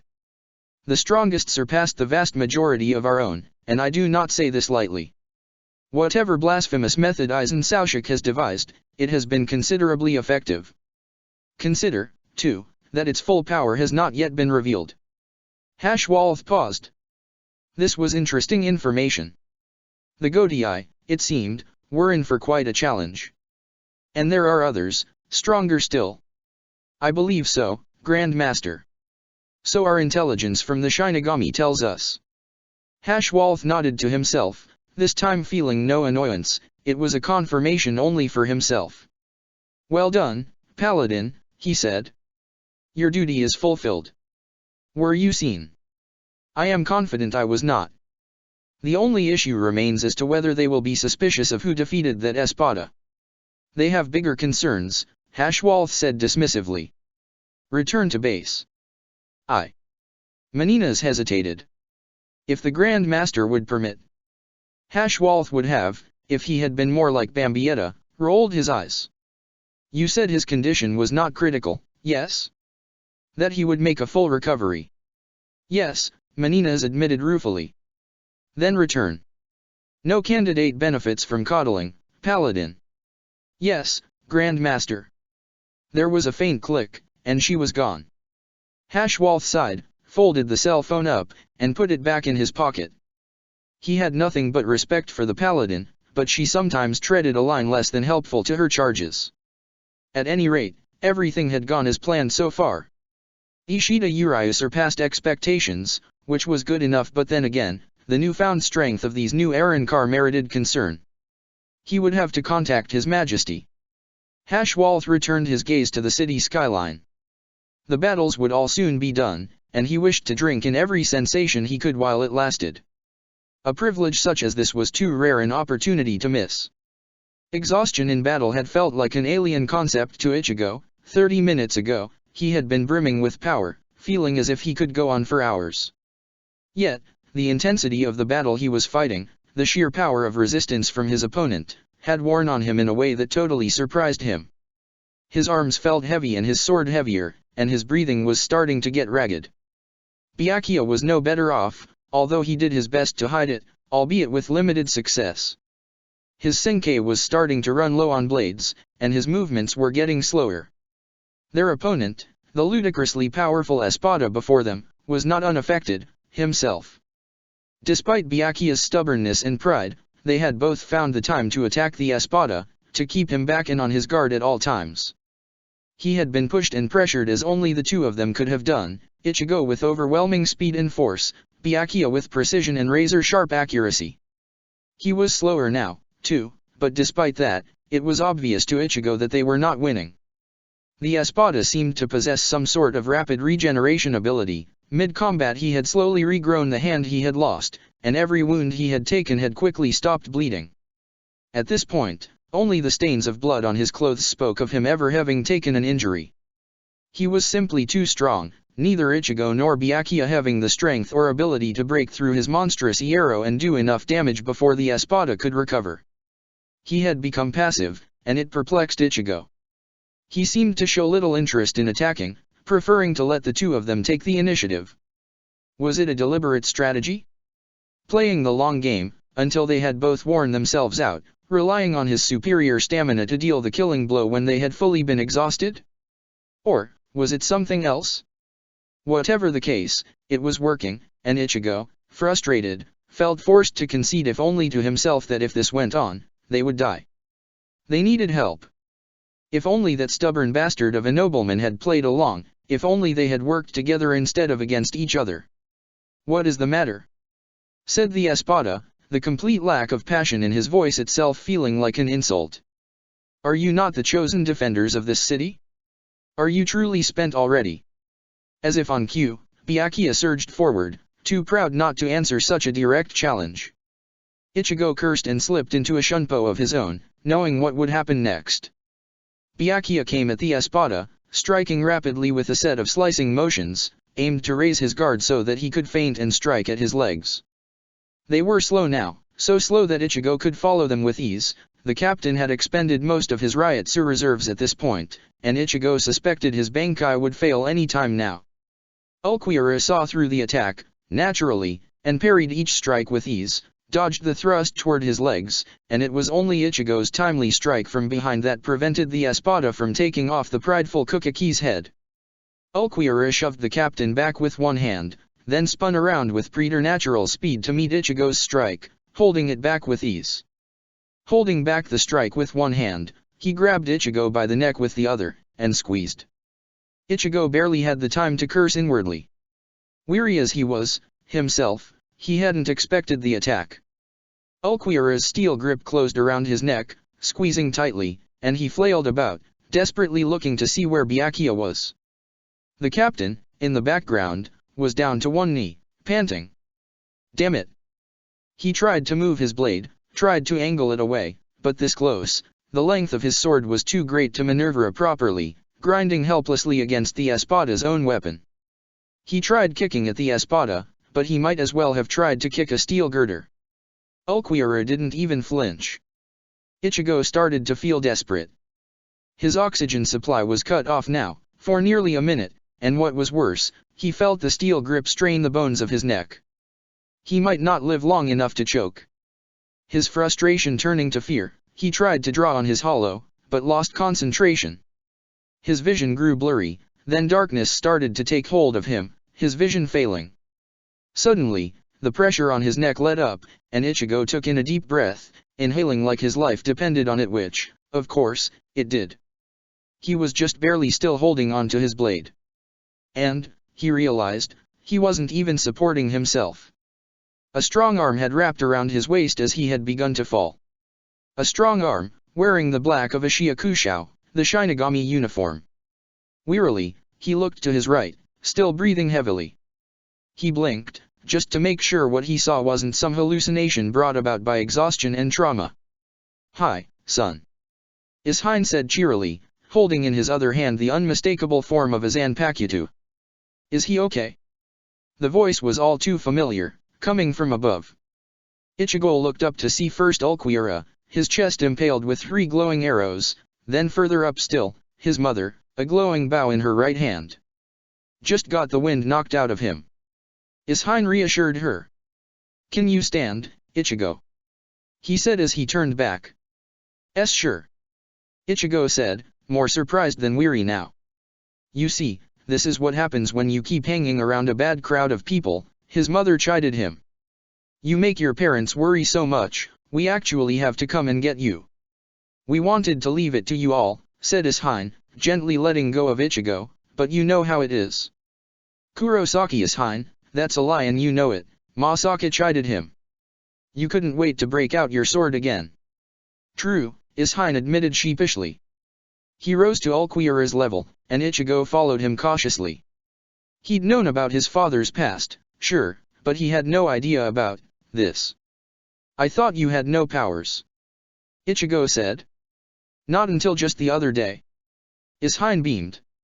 "Enough." It was Ulquiorra. He shattered the arrows in his chest with a swift swipe of the arm. His flesh was already beginning to close the wounds they had made. "You're one of Aizen's top lads, aren't you?" said Ishine, practically glowing with a barely restrained martial keenness. "He's like a big kid," thought Ichigo, horrified, "only he's going up against a complete monster." "Dad, no!" he shouted. "You don't get it, he's too strong dash." "You keep quiet, young man," Masaka said sharply, "or I'll give you hell for being out too late at night when we get back home." Ichigo gaped. "This is not the time dash," he began, only to be interrupted by his father, confidently placing a hand on his shoulder. "Leave it to us, son," he said with a nod and a grin. "Trust me. I may be a bit rusty, but, well, what are you going to do in that shape? You're out of options. We're it." It's not like that knobby prick over there will help you. Shiba is Hein, said Byakuya coldly, having managed to stand up on both feet with some effort, a look of complete contempt written on his face. You are as discourteous and crude as ever. Like father, like son, it seems. Oh, lighten up, said Hein. I'd love to get into a debate with you on the merits of refinement and all that crap, but... He grinned wider than before. Sorry, but I've got some ass to kick. Honey, you with me? He shouted the last, looking to Masaki. I've got him in my sights, Masaki confirmed. Right, then, said Hein, and Ichigo felt surprised. There was a massive surge of power from his father, greater than ever before, greater than anything he'd ever have expected. Was this what he had been once? Let's go, said Hein, holding his blade up. Burn, Injetsu. There was not much of a change to the blade, not visibly, but Ichigo could feel the hot haze emanating from it. It was like standing too close to a bonfire, the heat pushing oppressively against his skin wherever it was exposed. His father seemed unaffected by it, his grin wider than ever. Trust me, he said, his usually childish cheer replaced with the joyous countenance of a warrior, we've got this. Finally, Ichigo started to believe him. His mother darted up and around, peppering the espada with arrows, and Ichigo was surprised to see he bothered to block them with such strong defenses. Ichigo would have expected them to fail to penetrate when fired at such a rate. But, block he did, and expertly, at that, with not a single arrow finding its way past his guard.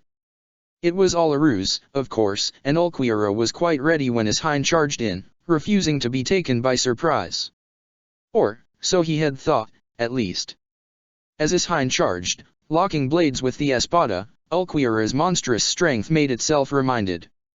Hein stubbornly held his ground, though, matching the espada's force. Yeah no, said Hein, his voice a bit strained, I see you got blood on your clothes, but you ain't bleeding. You're a healing sort, ain't you? Ulquiorra did not respond, shoving Hein back in time to evade a deadly hail of arrows, sending a quick barrage of bala to distract Masaki. "'Cause the thing is," Hein said, as he closed the distance once more, "if there's one thing regeneration can't stand, it's the burning touch of some real hellfire. That, or acid, I think. The rules are weird that way." Ulquiorra lashed out with his blade, and Hein jumped back, evading the strike. His power surged, and he raised his blade. Ichigo gaped a little as he watched from a distance, realizing what was coming. He recognized the posture. The flow of energy. It was a perfect mirror of his own. "Getchuga Tenshou!" Hein bellowed, his voice like that of a volcano bursting, an immeasurable satisfaction and joy reverberating in his voice. Ichigo recognized the crescent moon as it extended, seeing it perfectly in the instant it took to fire and connect. It was so much like his own, yet so much better, sharp, focused, strong like a firestorm. Indeed, firestorm was as good a description of it as anyone could have asked for. Ulquiorra raised his blade to block the attack, and although he managed to sever the attack itself, the destructive energies burst out as he did so, a massive cloud of fire engulfing the espada, burning with the intensity of a star. The whole affair took but a second, and another few seconds later, the fire had burned itself out. "Damn it," Hein muttered. "That thing used to evaporate enemies. I must really be out of shape." "You're doing great, honey," Masaki called out from above, firing a hail of arrows into the espada for good measure. "Remember, you've been out of it for a long time, and he's really strong."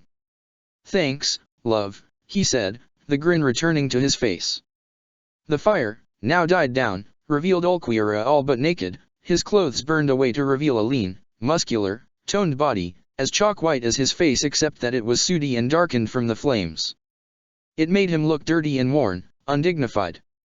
Ulquiorra scrutinized his opponent carefully. The arrival of a new captain-class fighter was not inconsiderable, and the Quincy was no slouch, either. They had hurt him, infuriating as it was to acknowledge. He was worn from his battle with that dog of the Godai and that strange hybrid of a Shinigami, and with the kind of strength these two exercised. Quickly, he measured his options. Resurrection would end them all handily, and with little trouble, but Lord Aizen had commanded him not to use it, and his command was absolute. This was not an option now any more than it had been before. Weakened as he was, there was a chance he might actually be defeated, even die, if he kept on fighting one strong warrior after another. Even if he killed all four, the Goti's reinforcements would not be long away now. They might hit a minute from now, and certainly no more than 10, even with Lord Aizen's stratagem. Eventually they would come, and confined to this form alone, he might be overwhelmed. No, he would be overwhelmed. But, did he have to stay and fight? In the distance, he sensed Nilil, fighting. That being the case, her primary objective was close to being fulfilled, if not fulfilled already, and if it had failed already. His objective, to draw attention away, was certainly fulfilled. Part of him desired to remain, to keep on fighting these ignorant little people in Lord Aizen's name, to eradicate them as he would every last straw of resistance to his lord's vision, but he was of the Consejo de la Sombra, his lord's chosen inner circle. He was expected to exercise restraint, caution, and wisdom where his more brutish cousins could not. Impassive, he raised a hand. At his command, reality ruptured and a gateway into darkness took shape. "Hey!" Ishin cried. "You running away, you coward? Stand your ground and fight." "Dad, let it go." Ichigo cried exasperatedly. "My work here tonight is finished," Ulquiorra said dispassionately, staring down at them with cold indifference. "The next time we see each other, Shinigami, I expect will be the last, for it will be war then." "Strong words for a coward," spat Byakuya weakly, standing weakly on two legs, barely keeping himself upright. Not sparing him so much as a glance, Ulquiorra turned around and walked through the gate, which rapidly closed behind him. "Damn it, coward!" Ishin cried, but he sounded much too exuberant for Ichigo to believe he was at all angry. In fact, he seemed happier than Ichigo had seen of him for years now. "Yeah, you'd better run," he shouted, shaking his fist. "And don't come back, or we'll really show you what for. Me and my wife both, you hear?" "Dad, he's gone," Ichigo said irritably. "You're just shouting at the air now." "You shut up, you ungrateful brat," Ishin cried. "You weren't giving me any talk back when I bailed you out."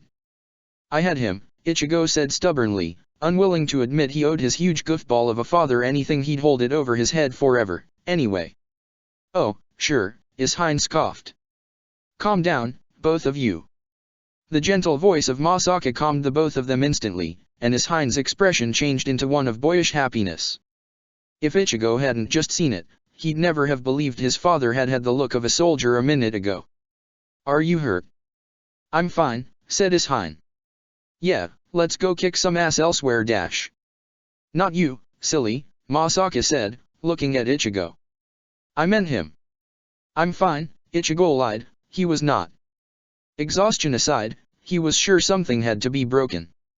"We're going home, young man," said Masaka. "We'll have to patch you up. We'll go slowly." "Mom," Ichigo argued, feeling immeasurably embarrassed and bewildered. Being fussed over like this, in the sight of a captain like Byakuya no less, was infuriating. "No buts, Ichigo," said Masaka firmly.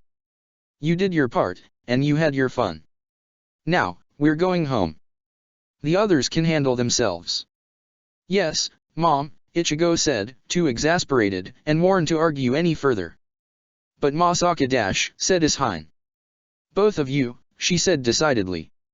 "We came to help our son, not get drawn into a war. You have to sleep for tomorrow, both of you. Don't think you get out of school or work for this." "But dash. Now. Home." "Yes, ma'am," Ishin said with a sigh, and Ichigo shot him a knowing glance.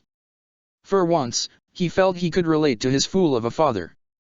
Night had fallen, if only just, but the coming darkness was the least of Ranjiku's concerns. Already she could hear the sounds of battle coming from further up the street, where Erza was clashing with the Espada, but she paid it no mind. She couldn't. Her blade was already drawn, and tensely, she watched her opponent, trying to anticipate his next move, ready to react to a sudden burst of movement, ready to react to an attack whenever it would come. Inwardly, she cursed as she so often did the fact that she hadn't spent more time practicing with her blade. Ranjika was not lazy, contrary to the opinion of some, but she believed in putting in as much effort as her job required and not much else. It was not a popular mindset amongst those determined enough to reach the vaunted rank of vice captain, but it had taken her this far. Staring down her monstrous opponent, she swore to herself as she had so many times before that if she got out of this, she would put her back into it and really get to work, really refine her swordplay and become a better version of herself. Her opponent was of average height, and he would have looked rather unremarkable if not for the hollow fragment on his forehead that marked him as a hollow that, and the eye patch covering his left eye socket. Yes, save those, he would have looked entirely like an average, nondescript man, one who could perhaps have been called handsome, but in no way exceptional. Yet she knew, feeling the force of the riot so pulsating from him, that he was anything but ordinary. He was one of Aizen's elite, one of the chosen few. And his orders, Rangiku knew all too well, were to kill her. "Are you ready?" he said. "No, actually," said Rangiku. "In fact, I'd prefer if you waited." He cocked his head. "For how long?" "About 80 years. Yes, I think I'll be ready to die at that time." "Sound good?"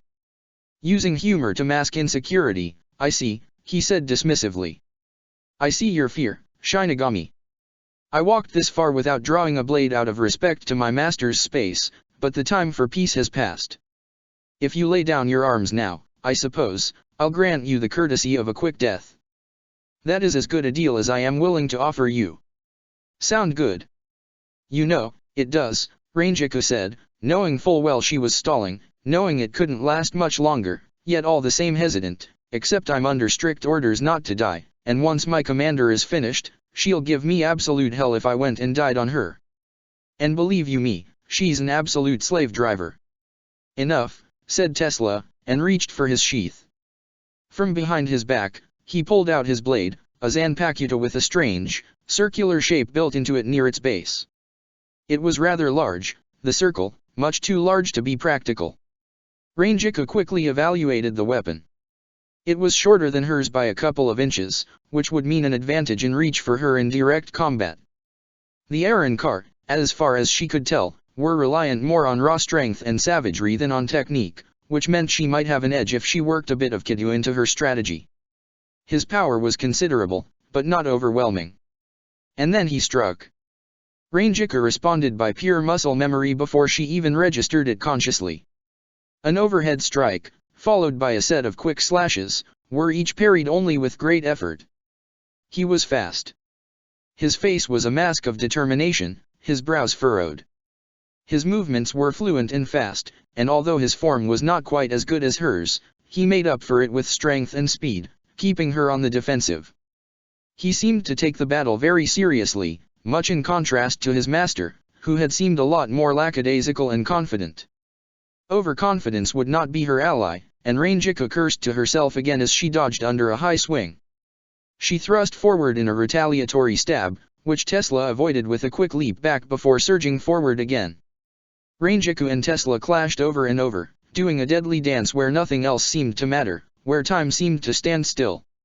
Neither struck the other, both too skilled and too cautious to commit to an attack that would leave them vulnerable. Suddenly, he skipped back, and Rangiku made no move to pursue, grateful for the reprieve. He looked her in the eye, his appearance inscrutable. "Interesting," he said. "What is?"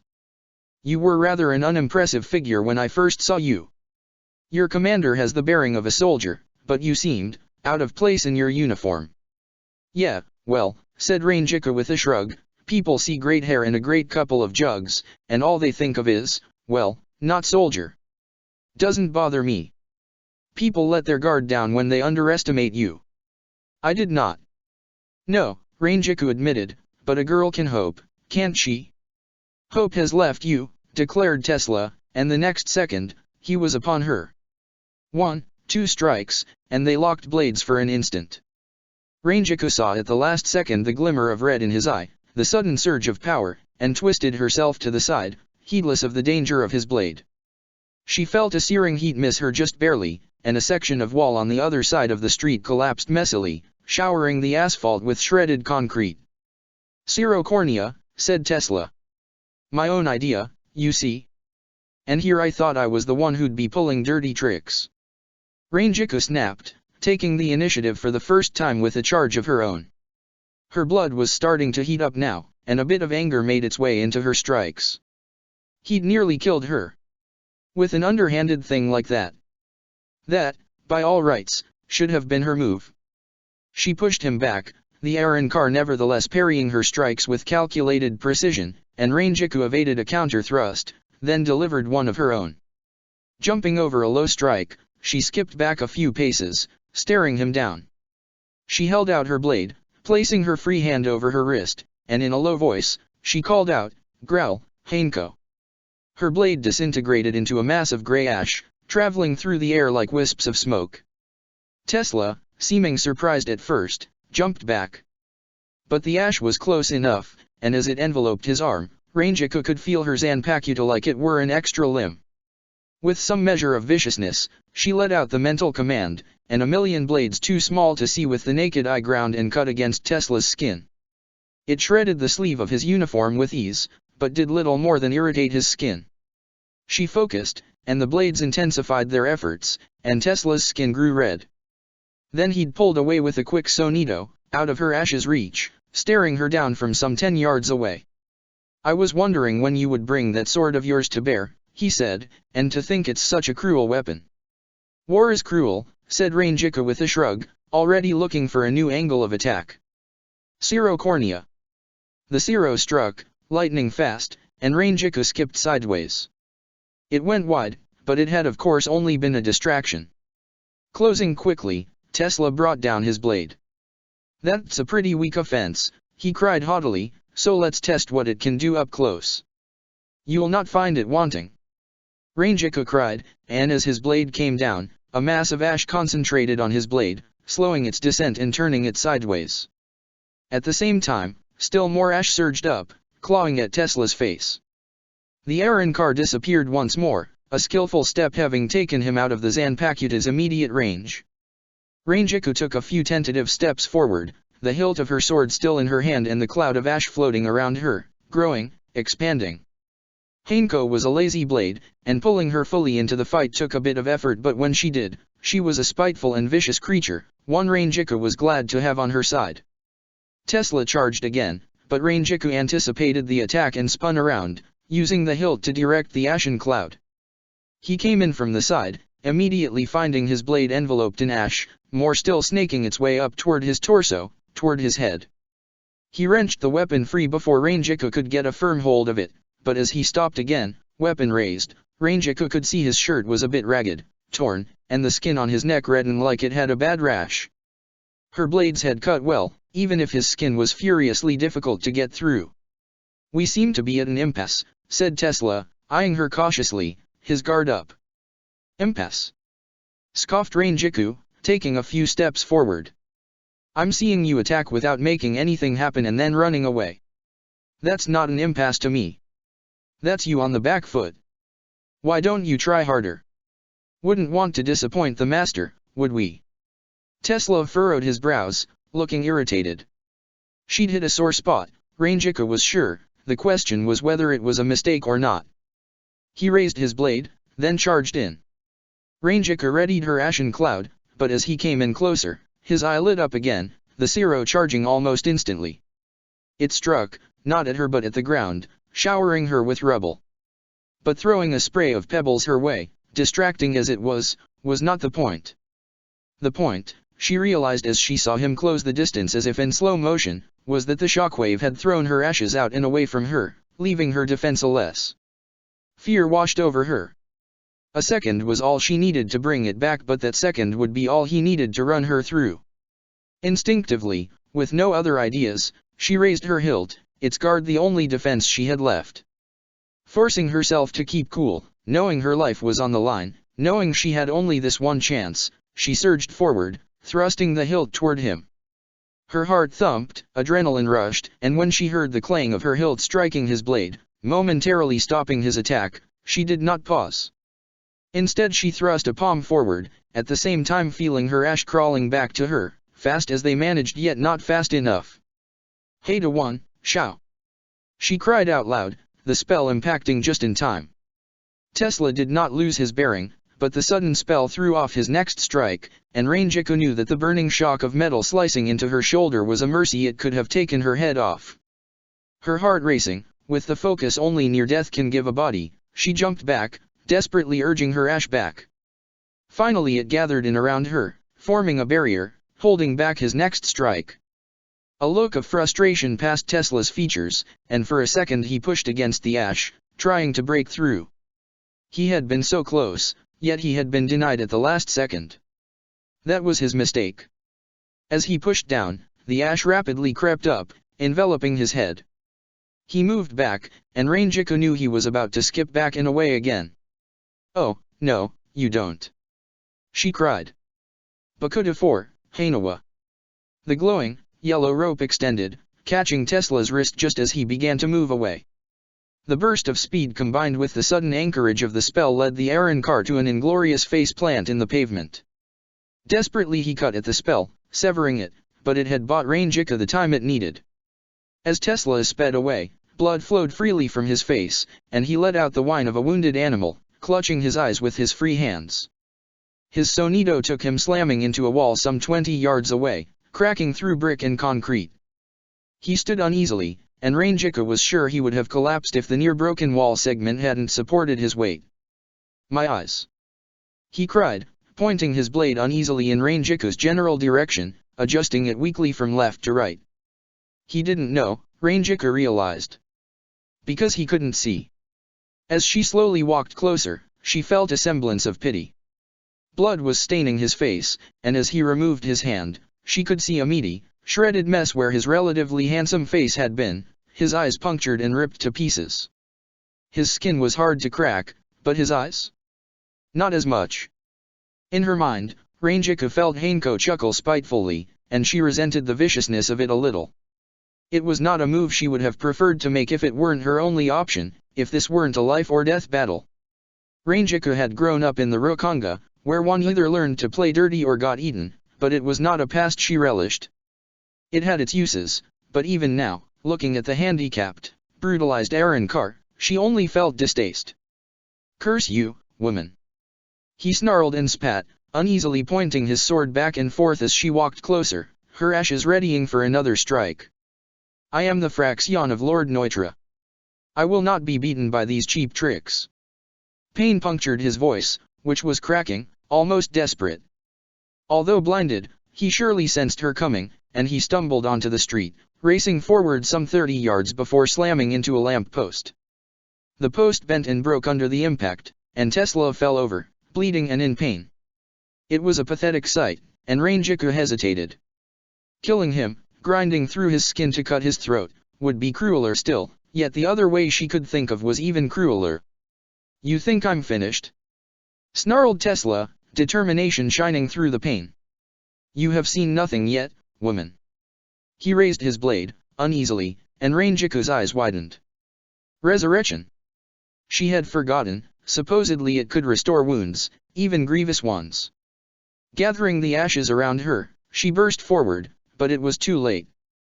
"Crush, Veruga!" he snapped. There was a burst of raw power and a flash of light, and Rangiku found her ashes momentarily blown back. Knowing she had come in too late, she retreated, skipping back. She was not a second too soon. A huge fist came down where she had just stood, dark brown in hue. As the dust settled, she could see it, a gargantuan shape, well over 10 feet tall, only vaguely humanoid. Tesla's legs were covered in light brown fur. His feet had the shape of cloven hooves. His torso, arms, and head were dark brown. Well-distinguished muscles lined his body. Tufts of fur decorated his arms, thick as tree trunks, terrifying to look at. His face was obscured entirely by a white hollow's mask, taking the shape of a boar's face, tusks, and all. Rangiku stared up at the apparition and trembled a little. He radiated power, tremendous and immense raw power, terrifying to look at. His eyes were restored, and glowed a menacing yellow. "Damn!" she said breathlessly. "You know, when I say men are pigs sometimes, I usually don't mean it literally." "Joke all you want," rumbled Tesla, balling his fists. "It will not help you now." Rangiku commanded Hanko to her side, summoning the ashes to do her bidding, but Tesla closed the distance in a heartbeat. He slammed his palms together, the shockwave blowing the ashes to the side, and Rangiku just barely avoided a fist striking at her. A crater formed in the street where she had stood a moment ago. What had been a fight turned into a desperate series of dodges and evasions, Rangiku forced to rely on speed just to avoid one crushing blow after another. There was no point in even trying to summon Hanko now. The ashen clouds could never block attacks like these, and to attack was out of the question when she was barely keeping herself alive as it was. Rangiku somersaulted away from another blow and launched herself into the air, aiming down with her hands. Hada 31, Shakaha! She cried, sending a crimson fireball down. Tesla didn't bother blocking it. The spell impacted with his shoulder to little effect. He reached out with a hand, and Rangiku, knowing she could not under any circumstances let herself be snatched, grabbed him by the wrist as it came in, using a quick shout to thrust herself aside. She avoided being grabbed, but he was quick all the same, and a flick of his wrist left her with a glancing blow that sent her flying.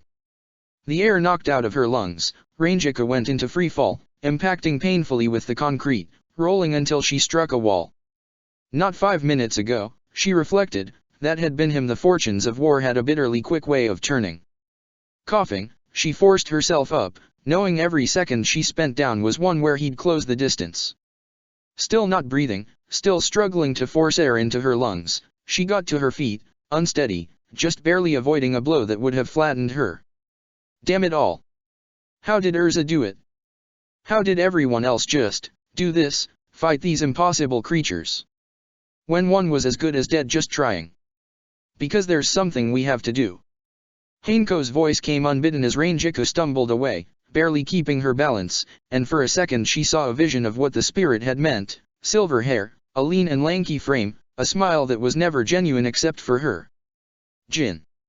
Yes. They did it because they had something to fight for, something they had to do before they died. Rangiku had that, too. It's just that she had to be reminded of it, because it was a memory she'd rather drown out with alcohol. She had done that, for too long, because Rangiku was not strong, not like the others. She'd made a habit of running from her problems, of smiling even when she had nothing to smile about. It had worked, perhaps for too long. And now, in the heat of battle, on the brink of death, she had been given the reminder she needed. She fought, like the others did, because she had something to fight for. She couldn't die, not until it was settled. Not until she had seen him again. That was how they did it, and that was how she would do it. As she avoided another earth-shaking blow, the practical reality of combat sunk in. Motivation was all well and good, but it wasn't going to change the fact that he was a titan-sized monster who hit like a truck and was taller than most houses. Rangiku's ashes still lingered, following her around even without her commanding them to do so. Hanko was clingy like that, but without her command, it could not attack. And without the time to focus, she could not attack. His skin, which had been hard enough to have to grind through before, was surely impervious now. There was one way, only one way, but there was no way she could pull it off. Then again, nobody had ever thought anyone could rampage through the Godai for days only to receive a pardon and a promotion, and her commander had done just that. Impossible, sometimes, was just a matter of perception. Now, how would she perceive a good enough strategy? She was not an exceptional warrior like Erza, or a skilled Kidou user like Momo, or a perfect at everything fighter like Captain Kukaki. She was just Rangiku. Skilled enough to be a vice-captain, but not much else. With nothing to rely on but her wits, and her back up against the wall. An idea came to mind. It was exactly what a brave warrior might do, which was how Rangiku knew it was desperate and very, very stupid. Then again, what options were there? She dashed away with a sudden burst of speed, getting some distance between her and Tesla, before turning to face him, the ashes converging on her, around her. Done running. The Aaron car rumbled, taking one massive step forward. Come and get it, why don't you? Rangiku said defiantly, breathing heavily. Such bravado. It will not help you, Shinigami. She raised her hands, muttering a chant. Let's give him something to worry about. A Sukatsui went off just as Tesla charged in, blue fire washing over his dark brown hide, searing his fur. If it hurt him, he gave no indication of it. He shot out with one massive hand, grabbing at her. Rangiku skipped back, her ashes shooting out at his arm. They ground against his arm, the struggle of her blades entirely futile. Snorting dismissively, Tesla raised his hands and brought them together for a thunderous clap. There was a shockwave rippling through the air, blowing her ashes clear, scattering them to the wind, and Rangiku stumbled back, nearly losing her balance. Tesla's arms shot out, grabbing at her. Rangiku twisted, trying to get out of his grip, but he got hold of her arm, and a second later, he had wrapped a hand around her waist. With only one arm free, she was lifted up into the air, both his hands wrapped around her waist. She could feel the strength of his hands, a titanic power holding her in place, ready to crush her at any time. She could barely breathe, so tight was his grip on her. "Let me go, you bastard!" She spat, thumping on his arm with her fist, entirely in vain. She might as well have punched a bar of steel. "Got you," Tesla said, with satisfaction, and Rangiku could feel the grip tightening. "You son of a bitch," she croaked, still punching at him desperately. "Struggle." "Yes, struggle," he said, sounding satisfied. "Even when all is lost, you struggle. Shinigami are akin to hollows in this way alone." "Who says all is lost?" She spat.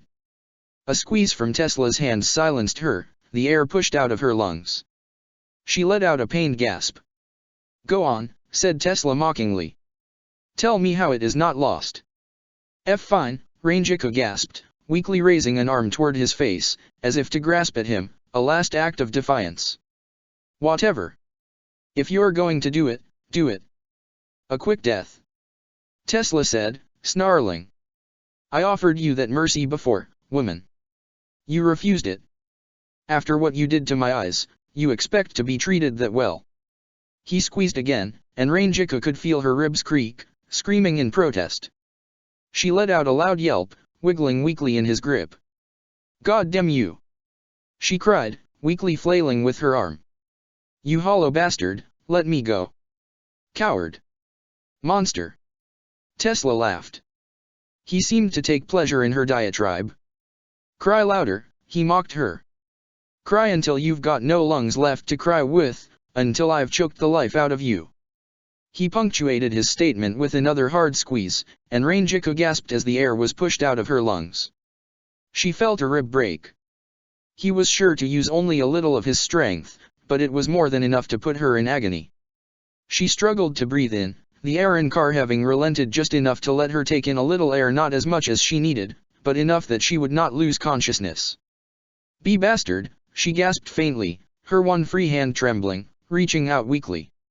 "It is no less than you deserve," he said coldly, squeezing her again, and Rangiku felt a jolt of pain as another rib broke, the air forcefully pushed out of her lungs again, "and I'll play with you until my master is through. Pray that he kills your pathetic commander quickly, woman." Again he relented, just enough that she could breathe a little, just enough that she did not faint. As far as tortures went, it was simple and unrefined, but brutally effective. "Just do it," Rangiku coughed in between his crushing grips. "Finish it already, you coward ack." She was silenced by another squeeze. "You call that begging?" he sneered. "You know nothing of pain, Shinigami.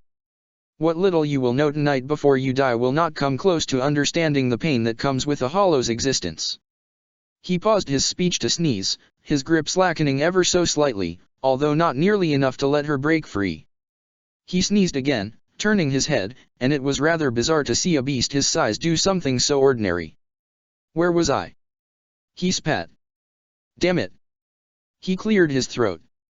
"I'll be damned, is there something in the air?" He cleared his throat again. Rangiku let out a short, pained chuckle. "You." Tesla spat. "What did you do, Shinigami?" He grasped at his throat, scratching at it feverishly. "It hurts." "What is wrong with me?" "You didn't think my ash went away, did you?" said Rangiku, staring into his yellow, inhuman eyes. "You sent it flying, but it didn't go away. While you were busy breaking one bone at a time, while I kept you talking, this hand," she said, slowly raising her free hand, "was guiding it inside you, little by little. Tesla looked at her, suddenly noticing the dust in the air, and although his face was solid bone, something about his body language conveyed horror, the way he flinched, the way he suddenly looked around like an animal looking to escape. "I'm really sorry about this," she said sincerely. "It's a very cruel way to go. But, it's you or me, and, well, it's not like you don't deserve it." She made a fist, and Tesla jerked back, letting go of her and clutching at his throat with both hands. Rangiku just barely landed on her feet, sinking to one knee, still focused. The blades were responding, grinding, cutting a million tiny sores inside the Aaron car's throat at once. Tesla tried to scream, but only a choked gurgle came out, spraying droplets of blood on the street. He fell on his back, still clutching his throat, rolling around in panic. Rangiku felt a pang of sympathy, because this was as cruel a death as she could imagine. She wished it could have been clean and quick, but that was not an option. Steeling herself, she willed her Zanpakuta to continue, and Hanko gleefully obeyed. 2 minutes later, Tesla lay on the street, a large pool of blood forming from his torn-out throat. His corpse was still twitching, and Rangiku stood up cautiously, wincing with the effort. Pride before the fall. That had been it, really.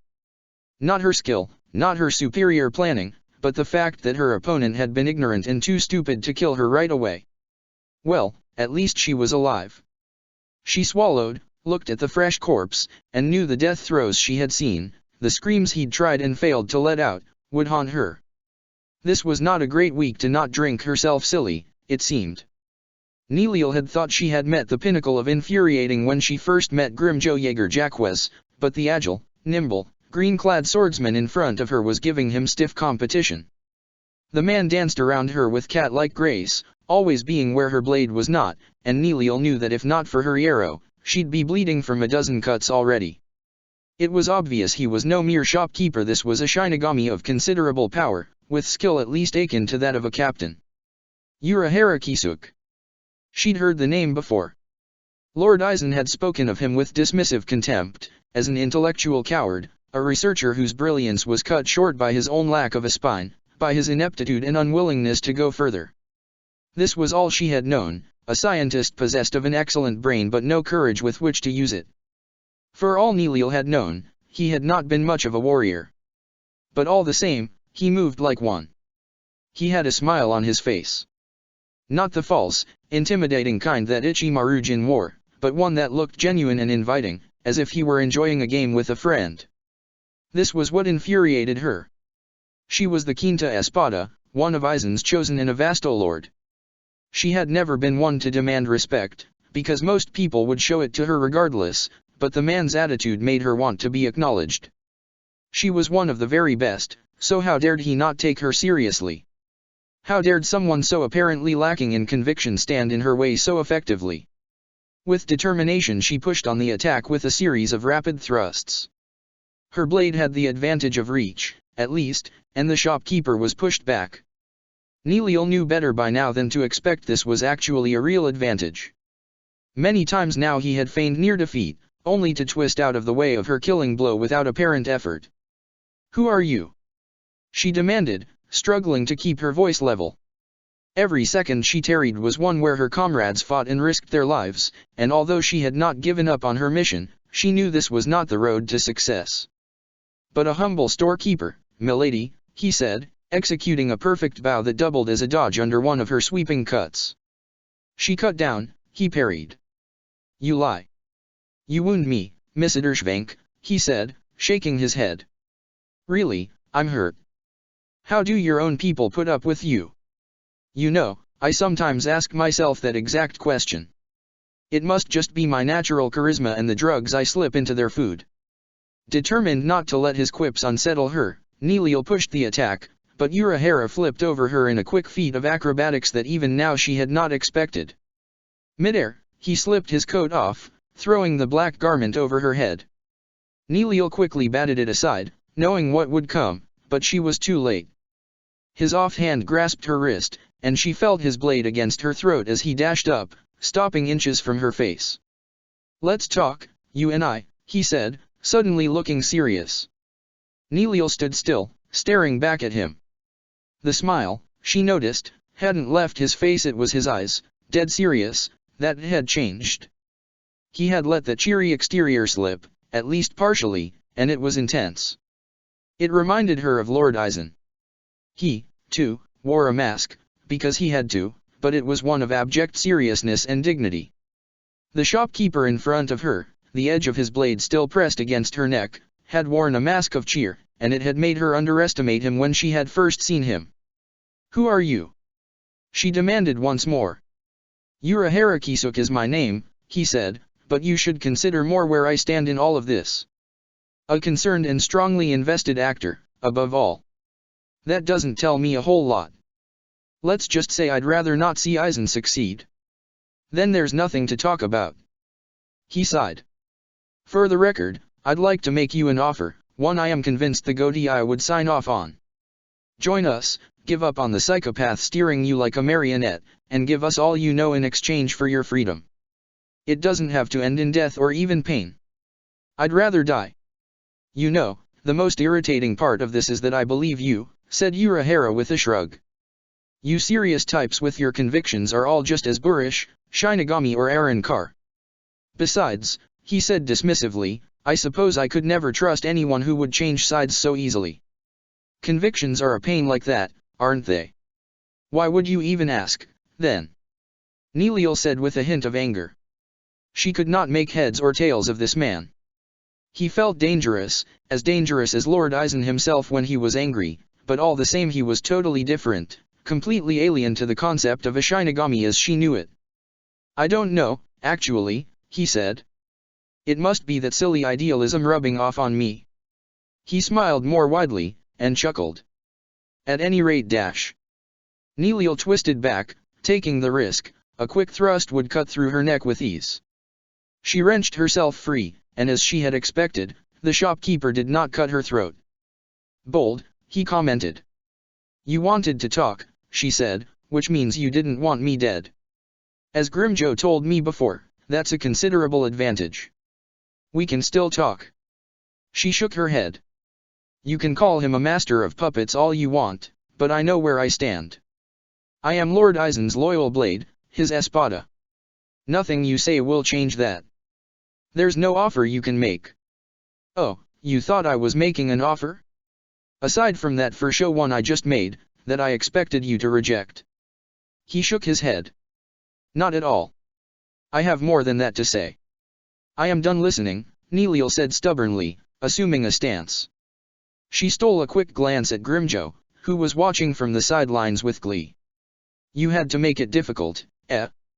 Always." He cocked his head sideways, then shrugged.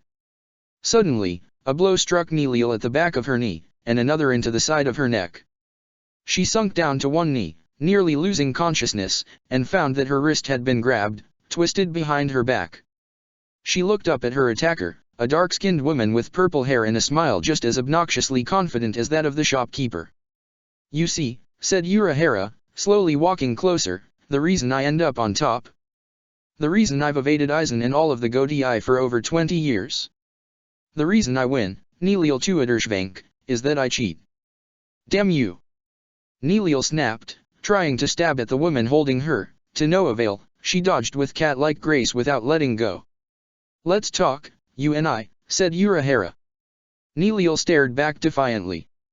"And, please don't struggle too much. I don't take pleasure in abusing women, but I'm not so chivalrous I won't use enough force when I need to, regardless of gender." Neeliel grit her teeth. Damn it all. Towering over her, lean and lanky, the creature in front of her had to be near 10 feet tall. He radiated power, at least equivalent to Grimjo's before his fall from grace, and he leered as only a hollow could. A toothy grin was on his face, his strange polearm held at the ready. "A woman," he said dismissively.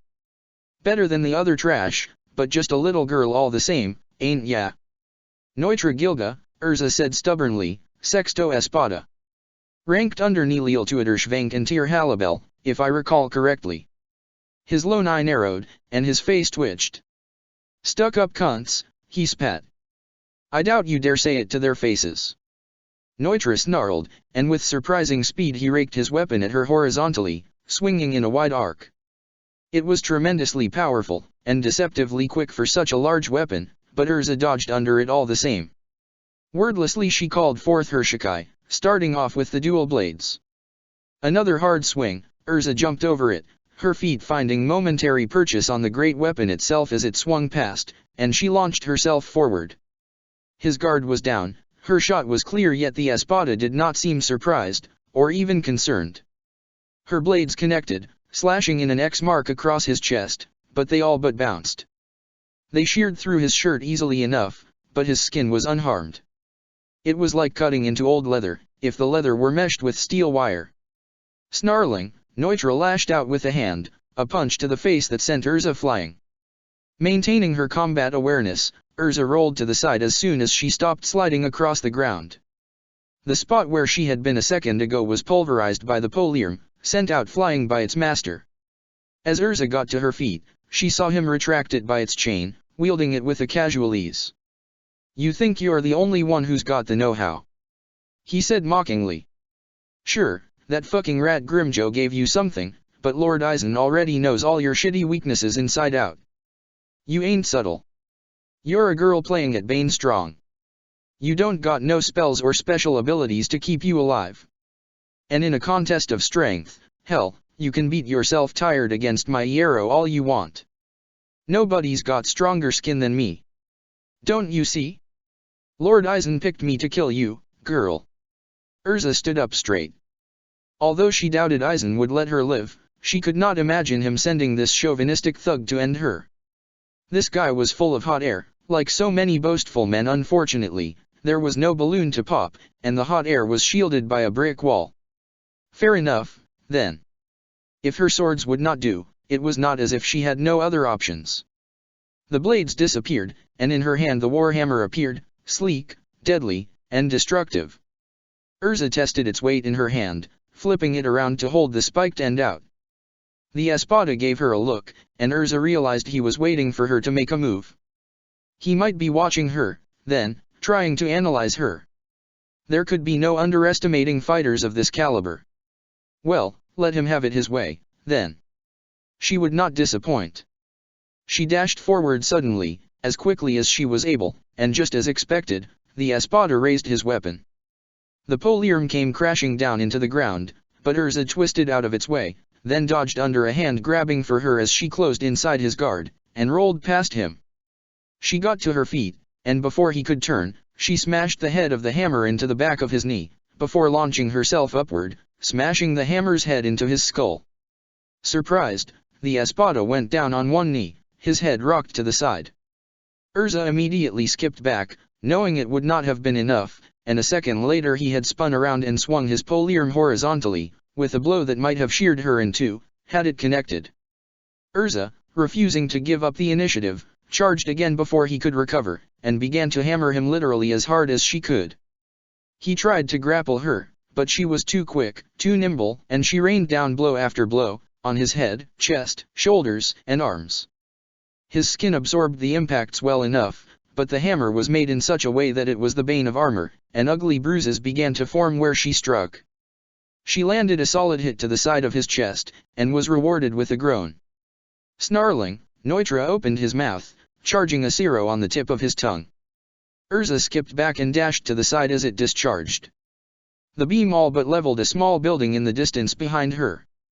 Now taking the initiative for himself, Neutra came at her hard with strong, sweeping swings, none of them too fast but with the kind of power and reach that made them dangerous to tackle head-on. Forced on the defensive, Erza summoned her shield. She had to find an opening. A thrust caught her unawares, and she blocked the poliarm with her shield, sliding back. The follow-up came swiftly, and Erza marveled that he could swing such an unwieldy weapon so quickly. Instinctively she raised her shield as the weapon came down, and her whole body shook with the impact. The bone, sinew, and muscle in her arm screamed with protest, almost numb with the sheer force of the strike, and it was all she could do to move out of the way of the next strike. Attempting a direct parry, she realized, had been a mistake. The monster hit like a truck, and it was clear he had the physical endurance to withstand a counter-attack. No, to fight like him was to give him an advantage. Familiar, is it not? Came the voice of her blade. Have you not seen it before? Erza thought back, as she skipped outside another strike, buying time. Zaraki Kenpeki.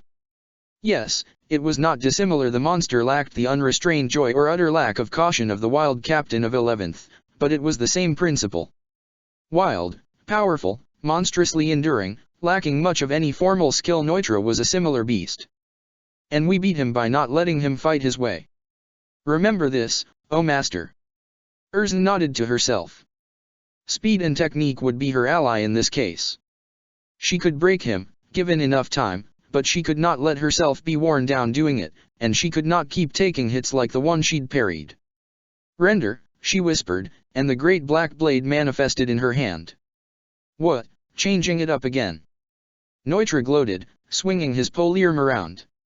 If that's the biggest you got, I ain't worried. It's not about size, monster. She dashed forward, and he struck at her just the way she'd known he would, just as she'd expected. He was nothing if not predictable. Erza caught the blow before it could truly land, redirecting its force into the ground. She was shaken by the effort, her joints aching, but it succeeded. As the polearm dug a rift into the asphalt of the street, Erza leaped forward, and let out a loud war cry as she swung her great sword horizontally, striking hard and true. The blade hit the espada's side, just under his ribcage, drawing blood as the edge carved through the steel-hard mesh of skin. But the cut was shallow, stopping before even half of the blade's width had cut into the espada's body. What, that it? Neutra sneered, and backhanded her before she could react. The blow sent her reeling, stumbling back, and she struggled to maintain her balance. Look at me, huh? Said the espada gleefully. The big commander with the tough, brave words and my superior skill. You get inside my guard, and you can't even cut me properly. Blood seeped from the wound, but slowly, as if it were a scratch. His endurance was a thing to behold, and Erza was grateful he'd chosen to gloat. An instant counter-attack could have been the end of her. She recovered, holding her blade low. Her skill was superior, of that there was no doubt, but he was just too tough. Her eyes narrowed, and she stopped, briefly, to think. Her hammer had been her best bet, and following that, the great sword. What else was there in her armory? Her dual blades were useless, naturally. Sword and shield? Even worse, parrying strikes she could not afford to take and striking with half the strength. No. Her train of thought was cut short as the espada launched his polearm at her, sailing through the air like a reaper's scythe. Erza bent over backwards, quite nimbly, and let it pass over her. She twisted around, putting her hand to the ground, letting her great sword dissipate. She launched herself into the air, sailing over the polearm as it retracted, and landed on her feet. When she recovered, she stood tall with a long spear in hand, a round hoplite's shield clutched in her offhand. There was a way.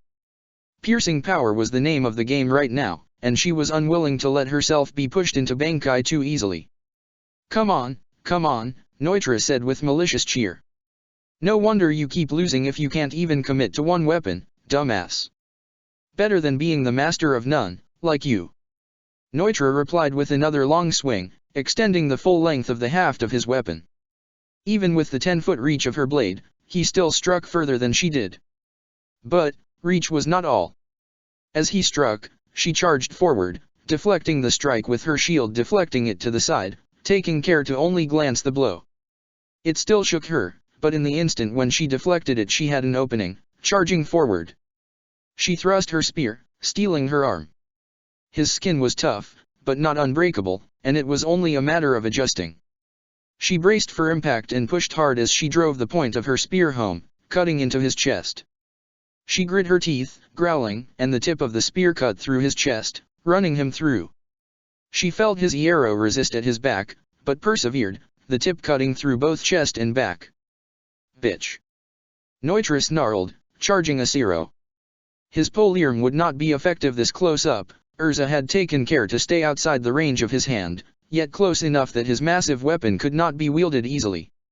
Still, the hollow would never be harmless to close up to, and Erza twisted the spear, hoping the pain would distract him. Neutra winced, but nevertheless charged up his zero, and Erza pulled her spear back.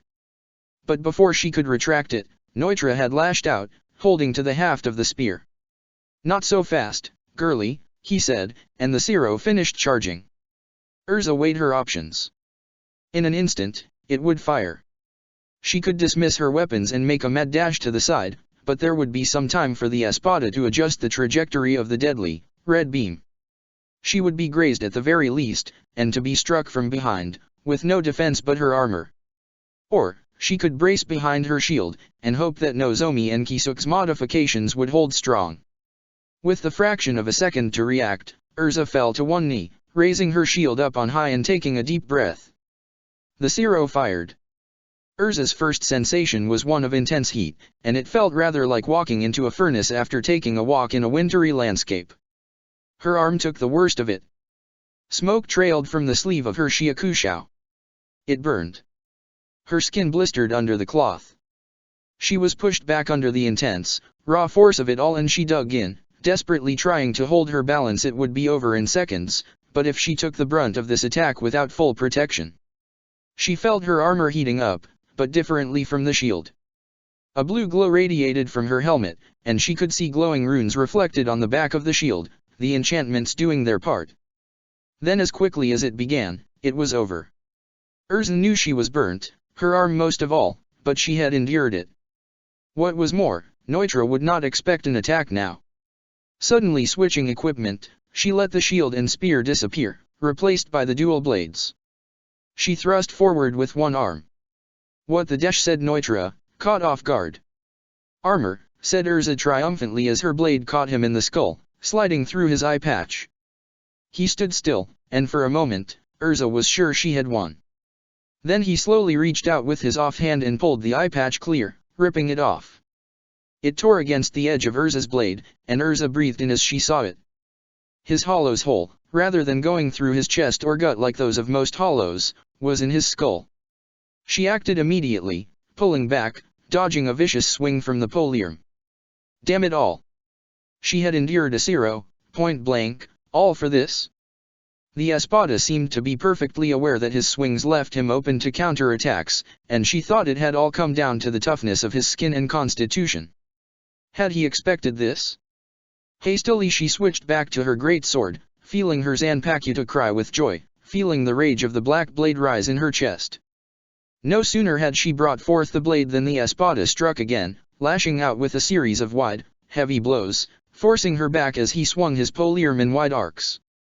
She parried and deflected, dodged, and evaded, painfully aware that she had lost the momentum, that her enemy now had the initiative. But, Erza was not a master of the blade for nothing, and as she began to read his pattern of attacks, she found it easier and easier to adapt. Although he had skill with the poliarm, it was a heavy and unwieldy weapon. One good blow could end her, but he'd have to hit her first. Content on the defensive, Erza let him strike, knowing the opportunity would come before long. Sneering with irritation, Neutra threw the poliarm forward, intent on overbalancing her with one hard blow. Erza saw it coming and somersaulted over it. Neutra grinned, pulling back hard on the chain, trying to slice her apart on the other half of his strange weapon. Erza reacted instantly, her charge continuing into a slide as she dropped low, the poliarm sailing over her helm by a fraction of an inch. Erza slammed her sword's edge into his shin, leaving a nasty, red mark and temporarily shifting his balance. She got to her feet before he'd had the time to turn around and struck at his back, once, twice, then deflected a poorly managed blow from the poliarm, landing a hit against her neck. Although her blows lacked the strength to pierce his skin, yet they left ugly red marks, and more importantly, the espada was becoming frustrated. She skipped away, avoiding a clumsy attempt at a grapple, and sidestepped a half-baked Zero. "Stand still, you little bitch!" Neutra snarled. "Are you used to prey that rolls over, belly up?" Erza shot back. "Perhaps you'd prefer me to cut my own throat for you, since you're not strong enough to do it yourself." She was not usually one for taunts, but the espada was annoying her. His overconfidence, his arrogance, his inexplicable contempt for her womanhood. The more she fought him, the more she wanted to cut him down. Perhaps it was having put up with Grimjo's childishness and arrogance, perhaps it was the stress and uncertainty she'd been under, perhaps it was her self-doubt and the weight of responsibility on her shoulders, or perhaps it was all of it, but as she raised her blade ready once more, Erza realized she wanted this. Right now, she was doing the one thing she was good at, with no reason to hold back or show mercy. Fucking. Neutra spat, at a loss for words. He launched another set of sweeping blows, but Erza nimbly evaded each one before stepping onto his blade as it struck the ground, leaping forward. She cried out, great sword held firmly, and swung right at his neck. Neutra pulled back, and to Erza's surprise, he caught her strike with his offhand. Had he finally begun to doubt the strength of his unnatural armor? Regardless of the cause, Neutra at last pulled back, his offhand hanging limp. He shook it, and grimaced. Good, he said, a grin suddenly manifesting on his face. Like hell I'd enjoy beating you down if you weren't worth going all out. Words are cheap, Erza said stubbornly. Are you ready to actually do it? Neutra stared her down. Yeah. He held his polearm in one hand, and Erza felt his riotso begin to surge. She returned the favor, raising her own energy to match his as she readied her own powers. She thumbed the rune on her armor, letting it drop to the ground. She was about to don something far more powerful. Pray, Santa Teresa. Bankai, Tetsukan Yasiitama. Erza stood in resplendent armor, heavy plates in gunmetal gray, resting the great sword on her shoulder. Neutra, too, had changed. His jacket was open, revealing a toned, muscular chest, but the first thing Erza saw was the arms. Where he'd previously had two, he now had four, encased in bone with clawed hands, each one clasping a scythe, as black as the polearm he'd wielded a second ago. A crescent moon adorned his head, seeming to run through his skull. Although his resurrection was far subtler in its change than many others Erza had seen, his multitude of limbs, the malevolent glee on his face, and the way the slick black hair framed his one-eyed face all added up in the night to make him look like some malevolent deity, alien and hungry for blood. Erza had a long career of fighting monstrous things behind her, and the most frightening monster of all was a far way away from this battlefield, so she was undaunted. About time, she said, her eyes narrowing.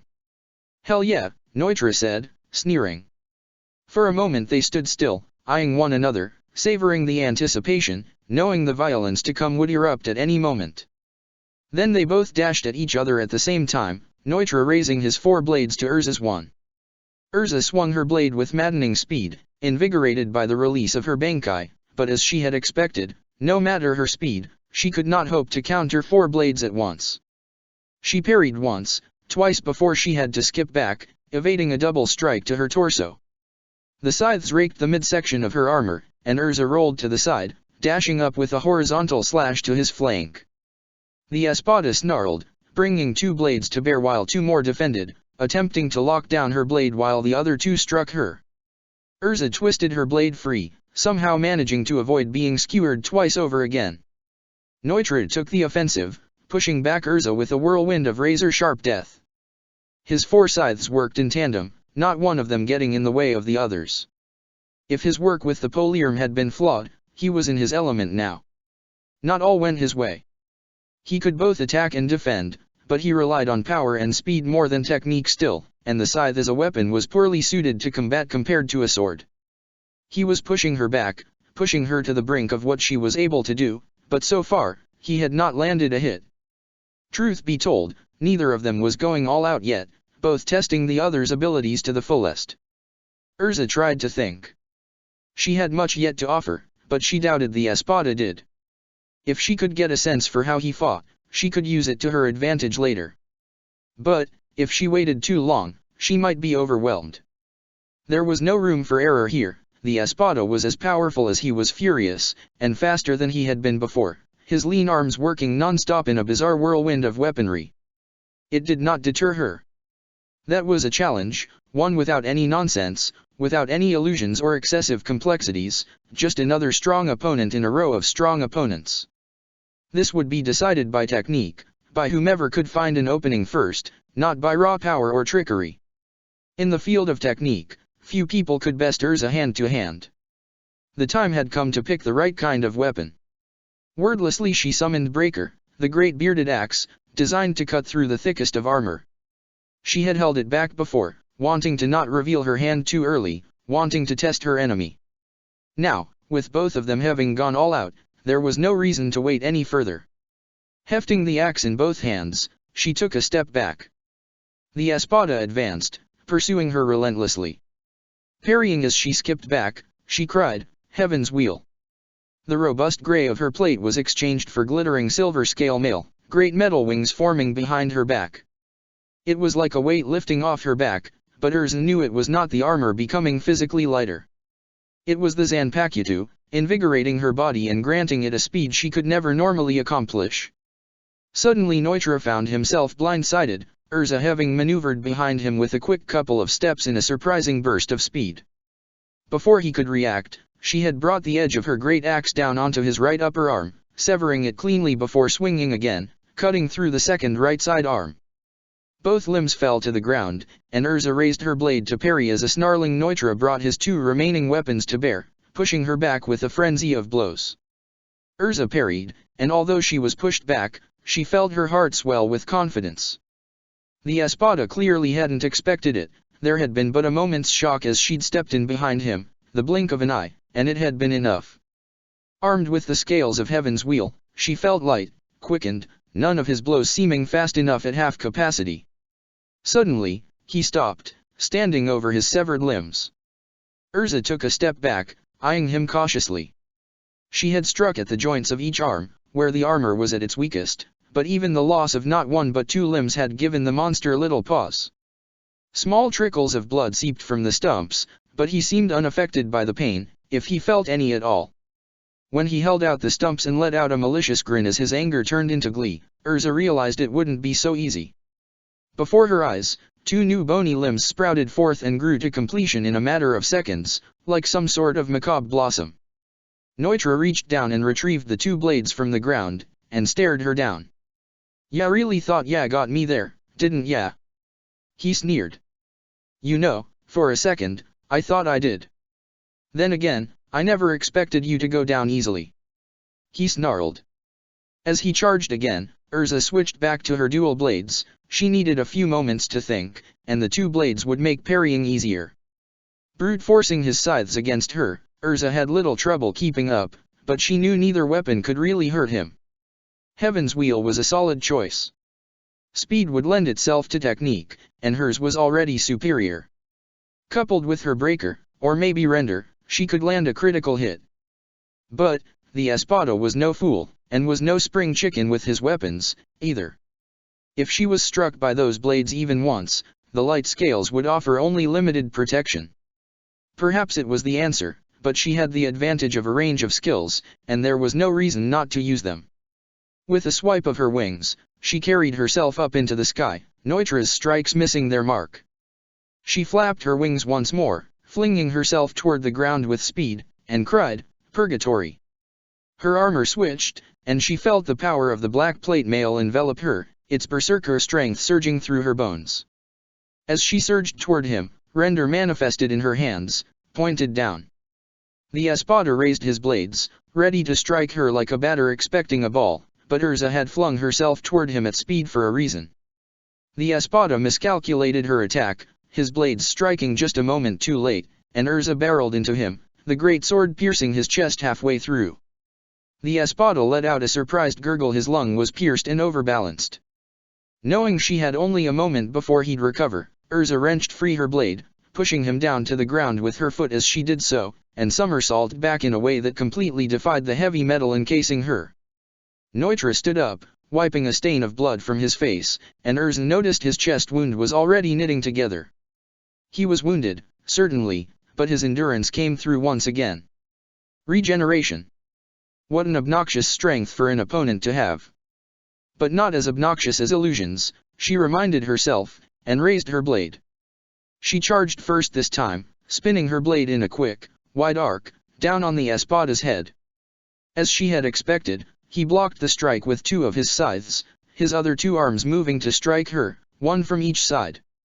But as soon as her sword hit home, she changed weapons, summoning justice, her kite shield and blade. She thrust the sword forward, aiming at the wound she'd already inflicted. It left her right side exposed, even if his top arms were momentarily distracted and the third arm was guarded by her shield. Trusting in the strength of her armor, she thrust her blade, knowing the opening would be slight.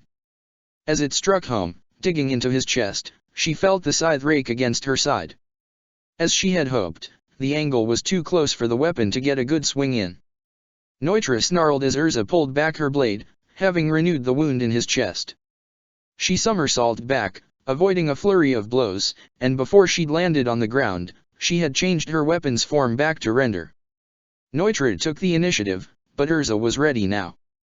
Fast and furious though he was with his 4 weapons, it would not be enough. Losing an arm was replaceable to him, sure, but it took some time. Now that she had gotten an idea for how he fought, now that her senses were sharpened to his ways and her power unleashed, she had an idea. He came charging in, unleashing another flurry of blows, Erza patiently parrying and pulling back, her armor absorbing a few glancing hits. He was well measured in his movements, like the predator he was, but Erza was starting to map the patterns of his movements. Down and up strikes from his lower arms, never higher than horizontal. Up and down hacking moves from his upper arms, sometimes horizontal sloping downward. It was a fast and effective algorithm for killing, but it was predictable, and what was predictable, Erza knew, was flawed from the start. She saw it. There was a thrust from his upper right that was a little too hard, a little too fast, and Erza suddenly twirled to the right, sidestepping his attacks and cutting right into his arm with render, the blade severing the arm at the root. She felt 2 painful cuts to her left side as his retaliatory attack with his 2 left arms managed to pierce her armor. Gritting her teeth, she pushed back, slamming the pommel of her blade into his face. He recovered almost instantly, but an instant was all she needed. She struck again, severing his other right arm at the elbow, and launched into a furious set of strikes. If he was going to regenerate, she was not going to give him time to retrieve his weapons, and 2 blades to her 1. That, she could handle. It hurt, she'd been cut in the flank and blood spilled down her side in a trickle, but the purgatory armor fed off the pain, dulling it, turning the sensation into an adrenaline-fueled rush. Neutra was suddenly pushed back as Erza's attacks increased in their fury. His scythes were a pursuit to hard and fast close combat at the defense, and Erza was a master of the blade. Desperately, he charged a zero, but the red blossom of energy missed its mark as Erza nimbly sidestepped it and struck, severing a 3rd arm. He hadn't yet grown back his arms, she noticed, it seemed to require mental effort, concentration. Relentless, she kept attacking, batting a clumsy last scythe aside before ramming render forward in a mighty thrust, reaching inside his guard. His skin was thick and his body tough, but Erza's strike was tougher still, and with considerable effort, she ran him through, almost lifting him off his feet. Bitch! He snarled, trying in vain to bring his scythe to bear.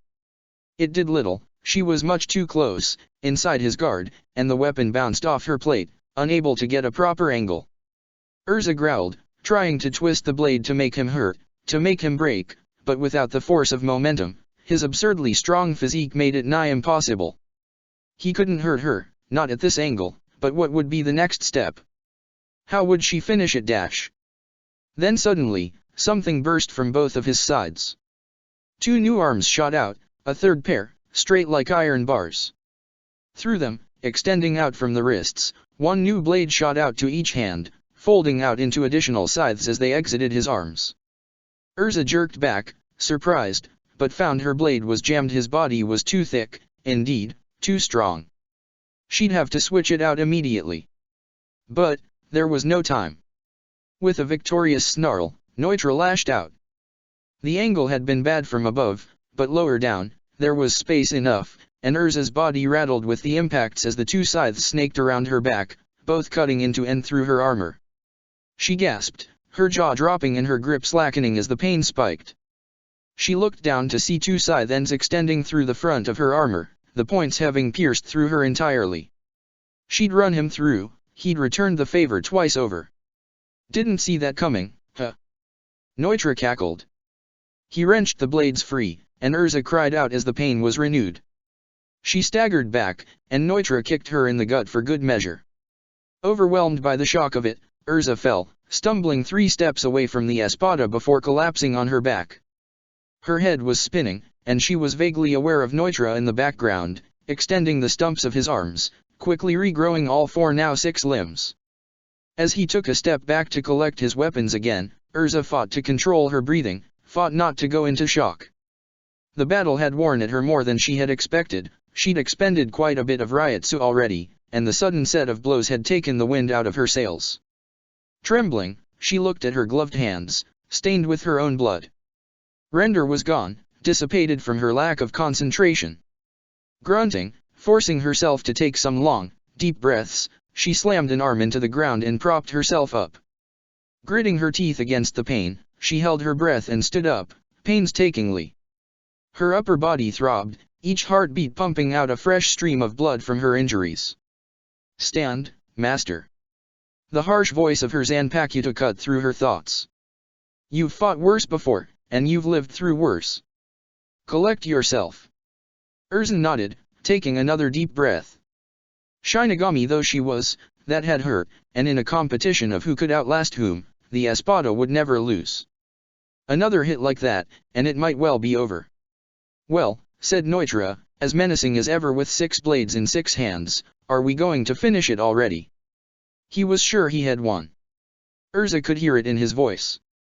The smugness of his overconfidence infuriated her, and her face became a thing of steel as she stared back at him, her Ryotsu rising. If he thought she was done, he would soon know better. "Yes," she said, breaker appearing in her hand, "let's." Lightning Empress. At her command, the black plate disappeared, replaced by a deep blue set of armor.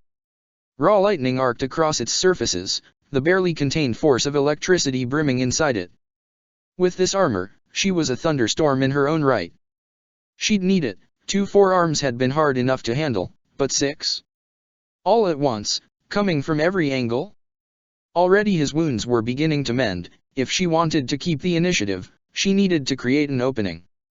She took the axe in both hands, charging Ryotsu into the lightning armor, which reacted violently, thunderous bursts of energy arcing out from around her. She took a step forward and broke into a run. Neutra, grinning, waited with his scythes held at the ready.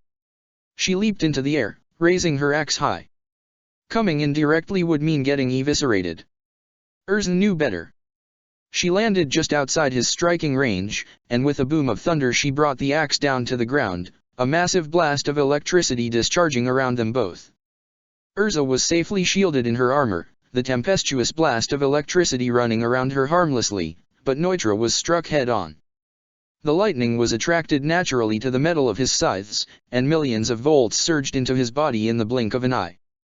The blast shattered the ground around them, and Neutra, literally stunned, was thrown off his feet and onto his back. Erza forced herself forward, feeling exhaustion looming around the corner. She'd charged the blast as much as she could, and it was draining her Ryotsu quickly. She sped forward and Neutra, twitching on the ground, had no defense when she cut through 3 of his arms with a single swing, the second one planting firmly into his chest. Blood sprayed as Breaker cut through his ribcage, and she felt a gratifying crunch as bone after bone snapped under the impact. The force of it seemed to have awoken Neutra from the shock, and he lashed out with his 3 remaining blades, locking Breaker in place as she brought it down a third time. Gritting her teeth, Erza channeled a burst of lightning through her weapon and into his, and Neutra rattled and spasmed as the lightning ravaged his body.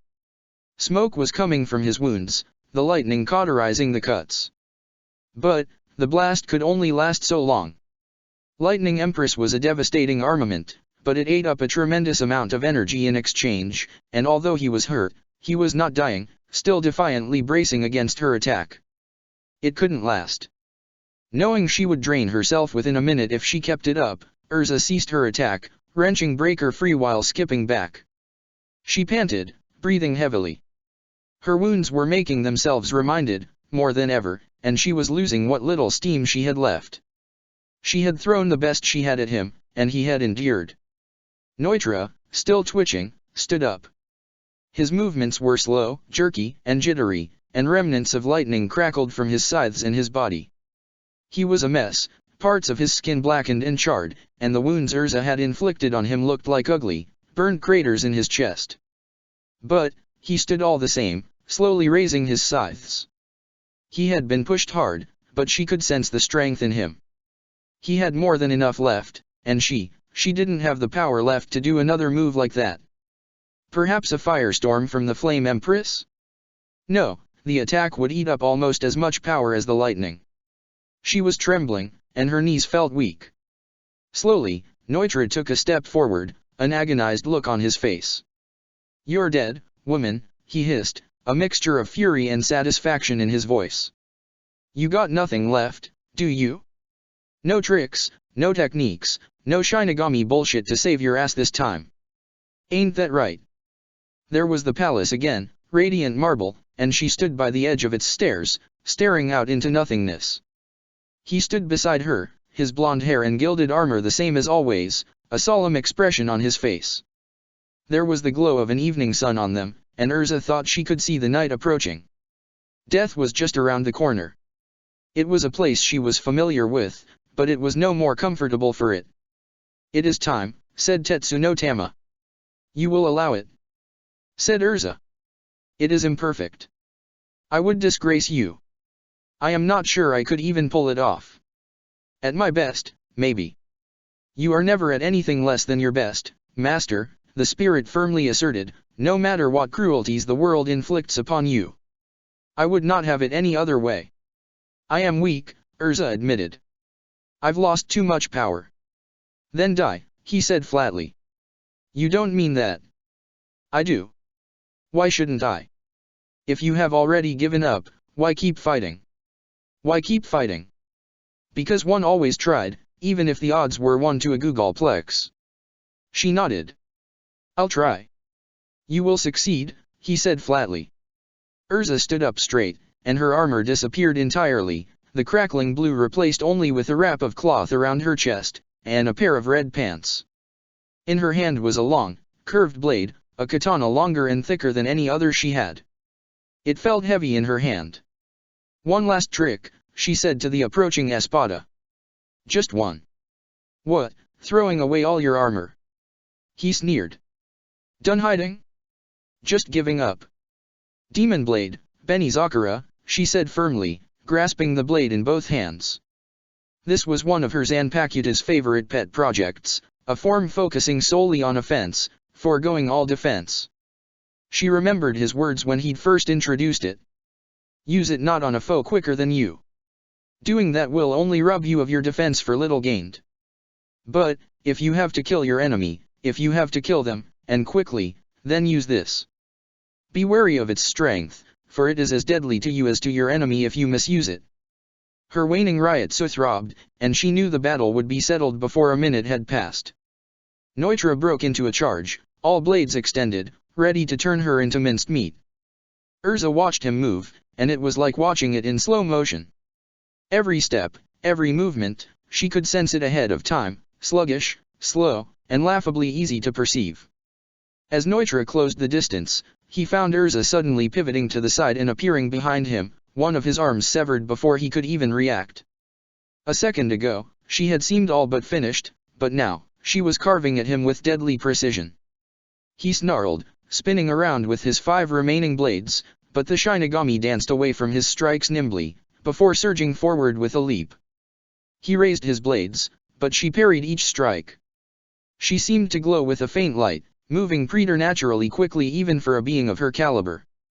He upped his pace, groaning inwardly. The fight had taken a lot out of him, and even the regeneration he prided himself on could only do so much. Erza drove him back, keenly aware that she was on borrowed time. She was at the very edge of her capabilities now, and any second, she might simply collapse from exhaustion. There was no time to lose, no delays left. The Espada pushed back, 5 blades working in tandem, but Erza saw through them. She saw them move at the pace of a pendulum, slow and predictable, and in that light, even the smallest opening became visible. As 4 blades came down from the sides all at once, Erza skipped back and lashed out with her blade, severing his uppermost left at the wrist. Left with 4 blades, Neutra pushed harder still, but Erza was not letting herself be hit. Her heart was racing, her breath labored, but she was doing it. Another set of blows, another opening, she severed his lowest right arm. Down to 3, Neutra was becoming desperate in his attacks, and Erza used it to her advantage. Skipping back to avoid a quick set of cuts, she surged forward, her blade finding its way to his lowest left. A twist of the blade, and a fourth limb tumbled to the ground. "Damn you!" Neutra roared. "Damn you, woman! Just die!" Erza did not respond. She lacked the strength. She was almost finished, almost entirely out of strength. She felt like a swimmer desperately yearning for a breath of air, the surface close but not close enough. She was nearly spent. Still she pushed on, and with a furious strike she caught another arm, severing it almost at the root. Neutra was left only with his middle right, the one limb cutting at her pathetically. With dispassionate, ruthless precision, she caught the scythe with her sword, then flung it to the side, out of Neutra's grip. She stabbed forward, her blade catching him just under his throat. Impaled, he let out a choked gurgle and sank to one knee. Erza withdrew her blade, and as she did, it turned back into the base shape of her shikai. Her bankai had dissipated with the last of her strength. Keeping it another second might have left her unconscious with the exertion, and she was only thankful she had managed to get her opponent on his knees at last. Careful not to let her weakness show, she placed the edge of the blade against his neck. She wasn't sure she could even cut through it now. Luckily, Neutra was not regrowing any more arms, nor did his wounds seem to heal like they had before. He, too, was out of steam. "The fuck are you waiting for?" Neutra snarled. "End it, Shinigami bitch. You are a monster," she said with revulsion, "and I would like nothing more than to shear your head from your shoulders. But I don't like to attack the helpless. It's pathetic. That, and I'm not sure I can even physically do it." "The fuck did you just say?" Neutra practically spat out the words, his snarl turning into a loud, insulted cry. "After all that, you have the nerve to look down on me?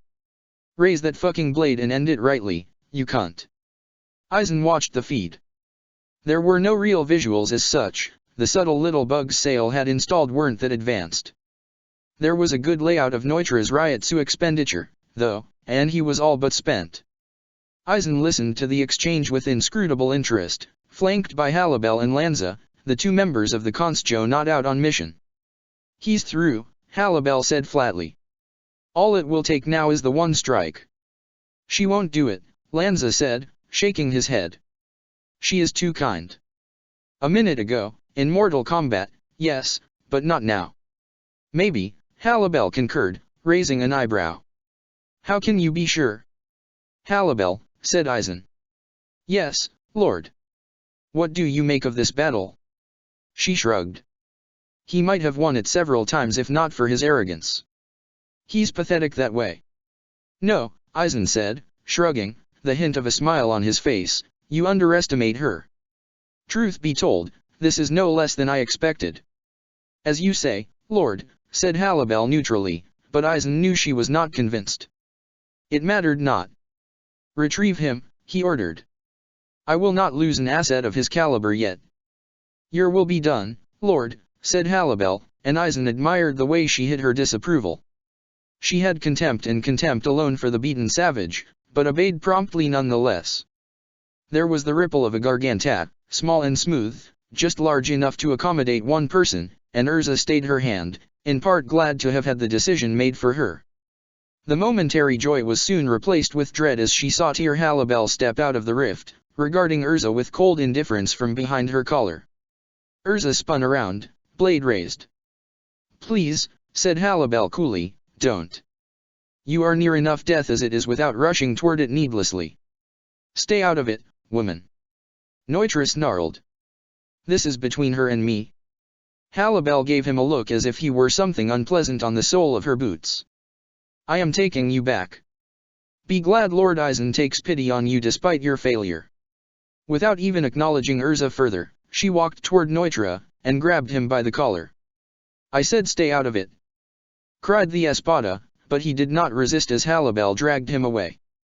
"Halibel," said Erza. The dark-skinned Espada paused briefly, and looked at Erza one last time. "Rest assured," she said icily, "when the time comes, I will personally strike your head from your shoulders. But not tonight. My orders were to retrieve this trash, and that alone. I know where my loyalties lie." "Halibel," Erza said keenly, sheathing her blade with some effort, taking a step forward. "Halibel, it doesn't have to be dash. Have to be what? Said Halabel evenly. Not like this? Not us as foes? You threw that aside when you betrayed Lord Eisen. You threw that aside as lightly as you did our friendship. What could you have to say to me, I wonder, that could ever change that?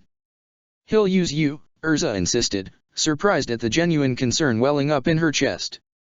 Neliel and Halabel both were good people, that much, she was sure of. He'll use you until there's nothing left to use, and then dash. Farewell, Halabel said stoically, and with a flick of her fingers, she reopened a garganta. Seconds later, she had stepped through it, dragging an infuriated Neutra with her. Soon she was gone, leaving an exhausted Erza behind. She was alive, still. Victorious, even. Yet, Halabel seemed stronger than ever, and she'd never won even one fight in all the time they'd trained together. If she had a grudge to settle, if Erza had to try this hard to beat the likes of Neutra, just how would it go if she faced off against the likes of Halabel?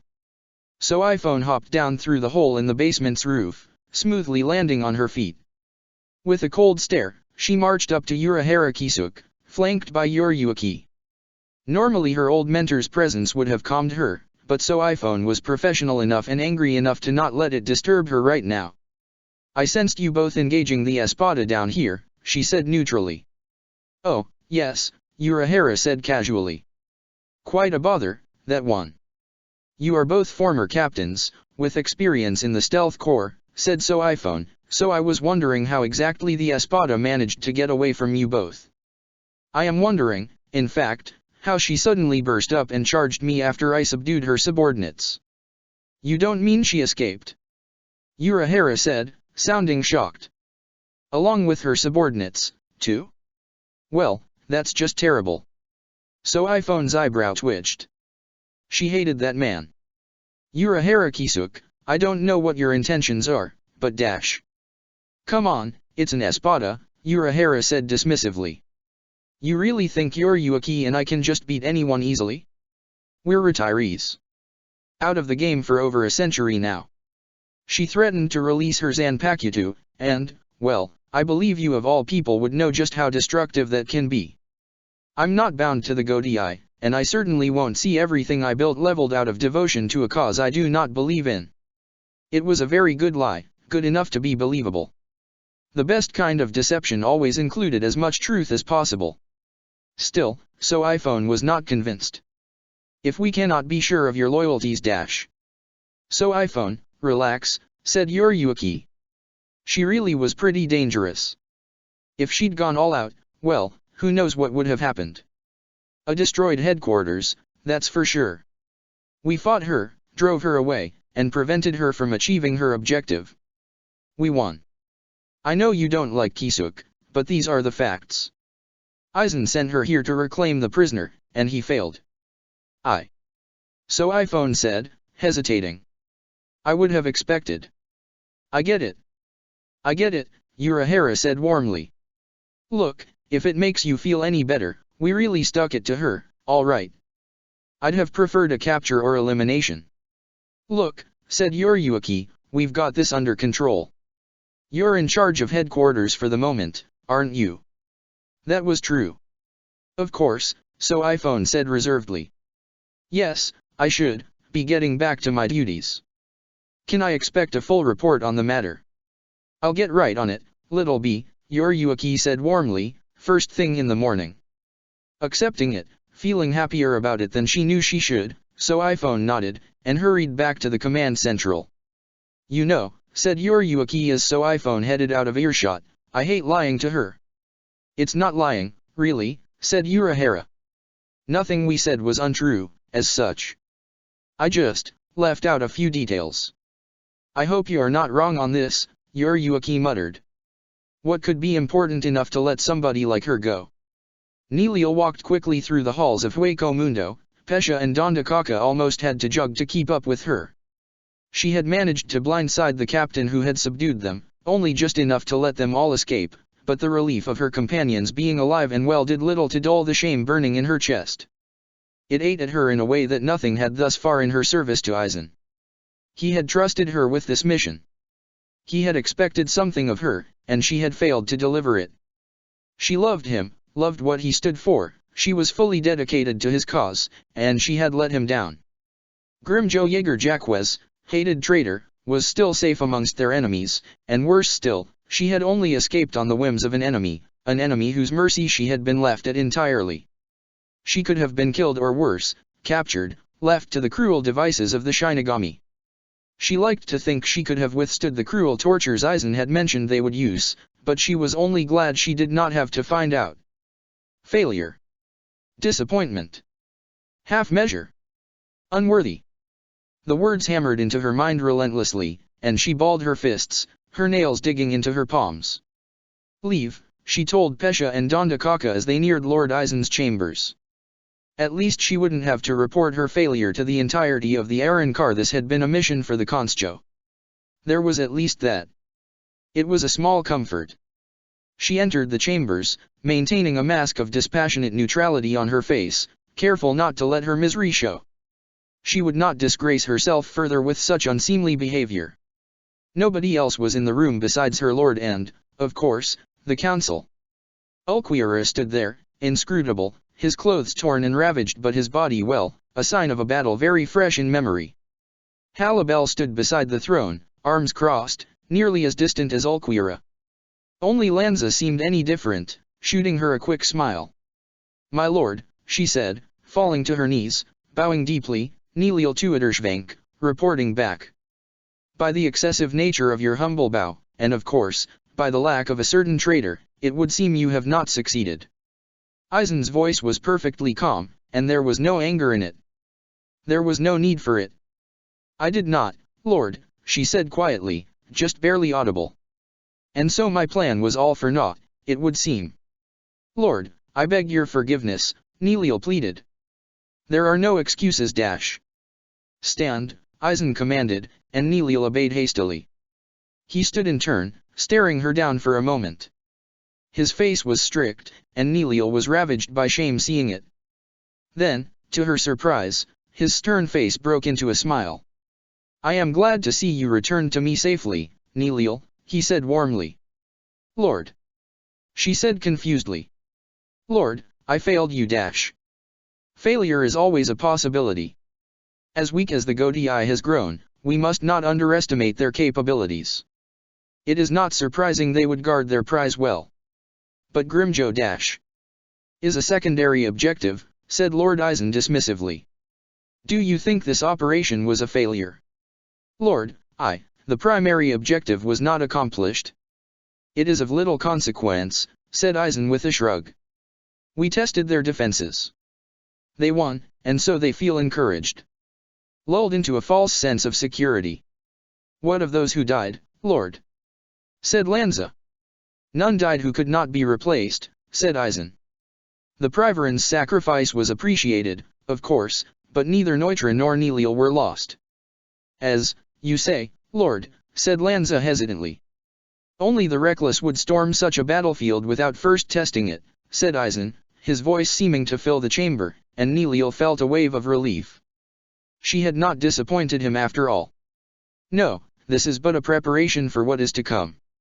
Had you captured Grimjo, it would have been well enough, but the damage was already done. Now we've gained vital intelligence about Karakura's defenses, at a low enough cost. Rest assured, my Constjo, we are exactly where I want us to be." "Of course, Lord Aizen," said Halibel quietly. "After all, why else forbid the use of our resurrection?" "Exactly," said Aizen with a nod. "Lord," said Nilil, "there was one more thing." "Yes," said Aizen, turning toward her. "I was defeated," she admitted, hanging her head, "by Urahara Kisuk and Shihoin Yoryuki.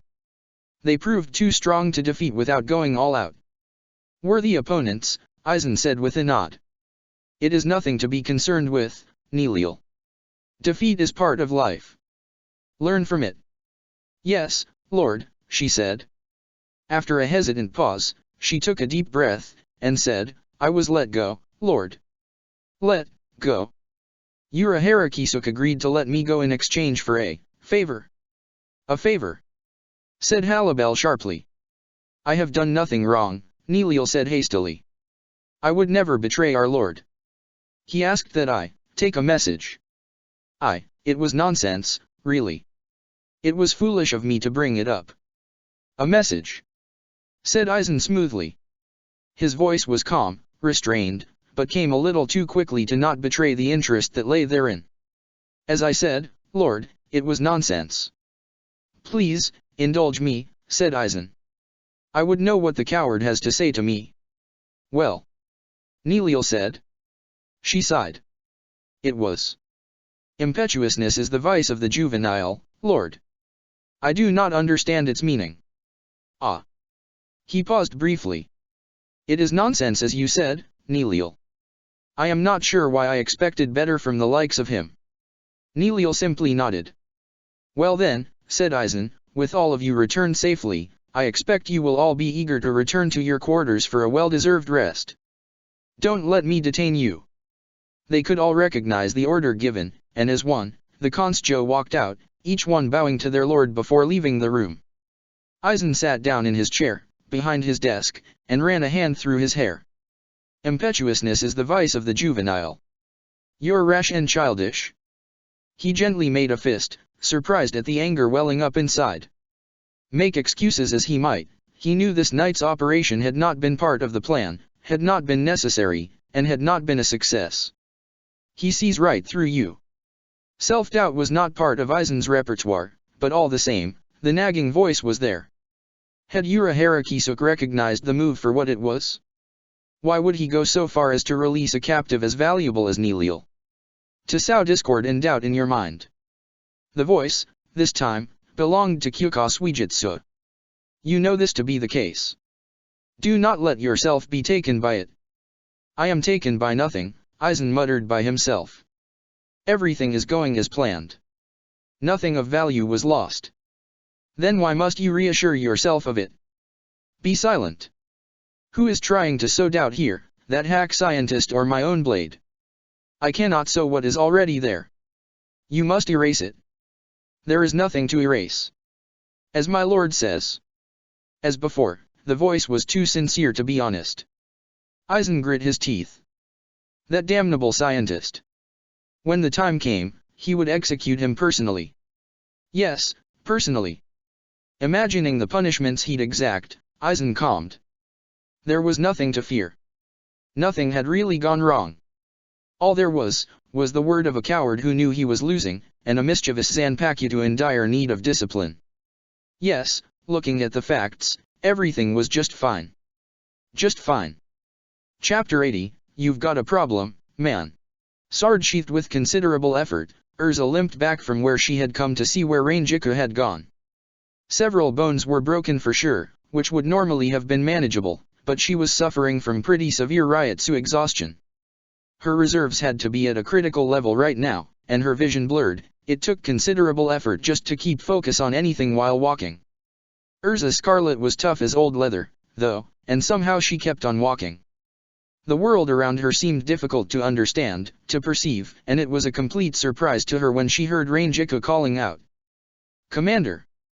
Oh, said Erza, slowly turning toward where the voice had come, having to adjust her head and blink several times before the vice-captain was more than a vague, indistinct black shape somewhere on her field of vision.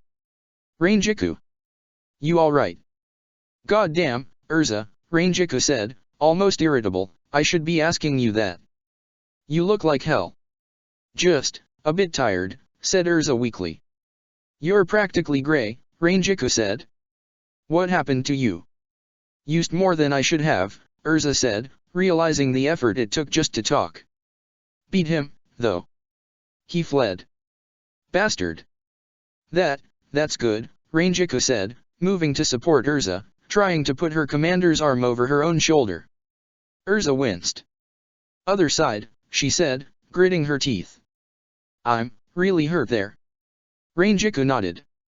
She hurt plenty, herself, but Erza looked half dead. How'd you do? Said Erza. I guess, you won.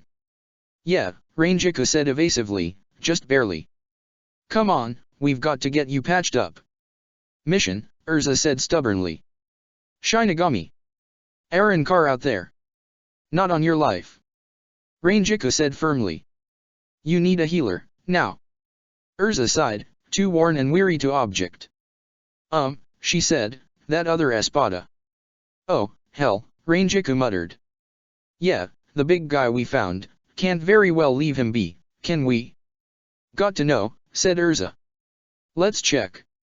Then, we'll go back. Headquarters. Okay. Okay, Rangiku said hesitantly. Yeah, sure. Slowly, they made their way toward where Yami had fallen. It was fortunate it was close by, every step felt heavy now, every breath labored. Somewhere in her state of exhaustion, barely aware of her body moving, Erza wondered what she'd do. Could she really leave such a monster alive? She had never thought there was any moral justification for killing the defenseless, but she knew this notion was not shared by any of her teammates except maybe Momo, much less the Godei at large. A hollow was a hollow, as far as the average Shinigami was concerned, whether they were man-shaped or not. And, a hollow had no rights. There was no mercy, no moral consideration for a monster who lived only to devour souls. Erza knew they could be more than that. She also knew most of them were not. If she let a brute like Yami live, would it not be her responsibility when he went on to kill more? Could it not, in fact, be a moral responsibility to act for the greater good and kill him? It was a hard sell. It was not about the individual, not entirely, at least, but about whom one became if one killed the defenseless, if one appointed oneself judge, jury, and executioner. The Godei disagreed, but then again, the Godei also thought nothing of tyranny, thought nothing of spilling anybody's blood if it was necessary. That was not her, and she hoped it never would be. But, the alternative, was what, exactly? Keep him imprisoned? For how long could they keep doing that? For how long would Yamamoto tolerate it? As she slowly began to regain a bit of focus, she realized a choice would have to be made soon, and she had the feeling she would rue it either way it went. Yami Realgo woke up to pain of a kind he'd not known for many years. Feeling nauseated and weak, he propped himself up, trembling, straining against his own twitching body. He was in a bad way, blood having pooled around him. He had to have been out for some time, his blood, which decorated the pavement like some kind of macabre piece of impressionist art, had started to become sticky. A great wound ran from shoulder to hip, and he was sure he'd nearly been split in half. Grunting and grimacing against the pain, he stood up. He had to get away, somehow. He had to find his way back to Hueco Mundo, or he'd soon die. The world spun around him, and he couldn't quite remember just how to get back. It eluded him, like a word trapped at the tip of the tongue. Nearly falling over, he leaned against the side of a building, the wall creaking under his sheer weight. Kukaki Byakuya burned with a pride wounded as only the pride of a nobleman could be. He was wounded in body, too, his uniform stained with blood, but as he descended toward the street levels of Karakura town, that seemed like a distant, irrelevant pain. He had so very, very badly needed to face an espada in battle and defeat it. He had needed to erase his past shame the only way he knew, in service to the Godei, by strength of arms as one of its finest. It was a need he had felt from the very start of the mission, a need that had grown and grown until it was like the hunger of a starving man, like the thirst of a man stranded in a desert, like a physical desire that needed to be fulfilled to make life bearable. The chance had been given to him. He had taken it, he had thrown everything he had into it, and he had failed. Because that was what it was. As much as he had blamed that uncivil bastard of a Shinigami and his traitor father, he knew he could not have defeated Ulquiorra alone. He would make no excuses.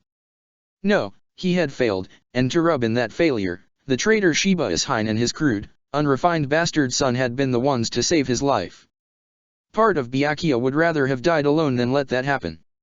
So, as the treasonous Shiba had taken off, Byakuya had summoned what strength he had left and headed for the streets of Karakura to find whatever there was left to find. Much to his chagrin, most battles had been settled, the opponents either slain or driven away. Honorable combat, it seemed, would be denied him this night, and the thought made him grasp the hilt of his blade tight. His eyebrow twitched, and he knew he was on the brink of losing his well-honed calm. He found that he didn't care nearly as much as he should. Then, like a gift from the heavens, he sensed the presence of an errand car in the city. Weak and wounded, but certainly present. An enemy. Something. Gritting his teeth, Byakuya headed toward the source with speed. Yami blinked, and forced himself to focus despite the pain and weariness. He felt the presence of an oncoming enemy, a Shinigami, a captain of the Godai, judging by the strength of the Ryotsu. Normally, he'd have relished it, but now it filled him with fear. Damn it! Arrancar. The voice was cold, bitter cold, and Yami stared down the street. He'd blinked, and the next second he had stood there, a bloodied specter of red, black, and white, his black hair hanging in inelegant stripes, sweat and blood ruining an image of perfection. Hey Desh, Yami began, raising a hand. For the crime of daring to invade an area under the protection of the Godai, said the captain, leveling his blade, you will be punished appropriately. His voice trembled, and Yami wondered how badly wounded the captain was. Maybe he could take him. The next second, his hand sailed through the air before landing on the street, fresh blood spurting from the new wound at the stump of Yami's arm. He let out a pained cry, looking at it with shock. Destroy him. That was the idea running through Byakuya's mind, insofar as any thought passed through it at all. With merciless abandon, he surged forward, his blade coming down on the wounded Espada. The monster made a clumsy attempt at batting him aside, but Byakuya evaded it easily. As exhausted as he was, the Espada was clearly worse off, and Byakuya would take full advantage of it. His Senbonzakura came down, carving a fresh wound into the Espada's chest, and the satisfaction of the Espada's pain momentarily blinded Byakuya to the loathing he felt for himself. Again his blade came down, and yet again, his arms working with deadly precision and grace to bring pain to the monstrous creature. He could hear Senbonzakura call to him at the back of his mind, objecting to the senselessness of it, but Byakuya had had more than enough. Almost mindlessly, he struck the Espada over and over without regard for efficiency or mercy. Knave. He snarled. Foul brute. Vile, abominable creature. Receive your just reward and die as you were fated to die, by my hand. Bastard. Scoundrel. Dishonorable beast. With cut after cut, Byakuya pushed back the Espada, one fresh wound after another carved across his chest, his legs, his midsection, staining red whatever hadn't already been dyed by the Espada's blood. Byakuya grit his teeth, and felt a sense of elation. This was the kind of battle he had deserved all along, one where he stood victorious, triumphant, supreme. Soon, the Espada was a horrible mess of red, of sliced flesh and fresh pools of blood. Roaring out his fury, finally losing his famous calm, Byakuya ran the monster through from tip to hilt, before twisting the blade. Yes. Erza hadn't sensed anything, and only realized something was wrong when Rangiku aggressively poked her shoulder, pointing, a horrified look on her face. Erza blinked and slowly woke up, having drifted off into semi-unconsciousness in their short walk, and stared. Slowly, her mouth formed an O. Kukaki Byakuya was laying into the Espada with the recklessness and brutality of a berserker, shouting incoherent insults, somehow seeming all the worse for his perfect diction and pronunciation. He was stained red with the blood of his enemy, the black and white of his uniform all but gone. Yami sunk to his knees, and it seemed absurd that he had stood at all, his chest and arms looked like minced meat. Wait, he rasped, raising the one arm he still had. I give. Byakuya. Erza cried, realizing her voice was faint with exhaustion. Kukaki Byakuya. Captain Kukaki, stay your hand. If Byakuya heard her, he gave no sign of it. With the smooth precision of a master, he leveled his blade, and in one clean swing, he severed Yami's head from his shoulders. He stood still there for a few seconds, breathing heavily.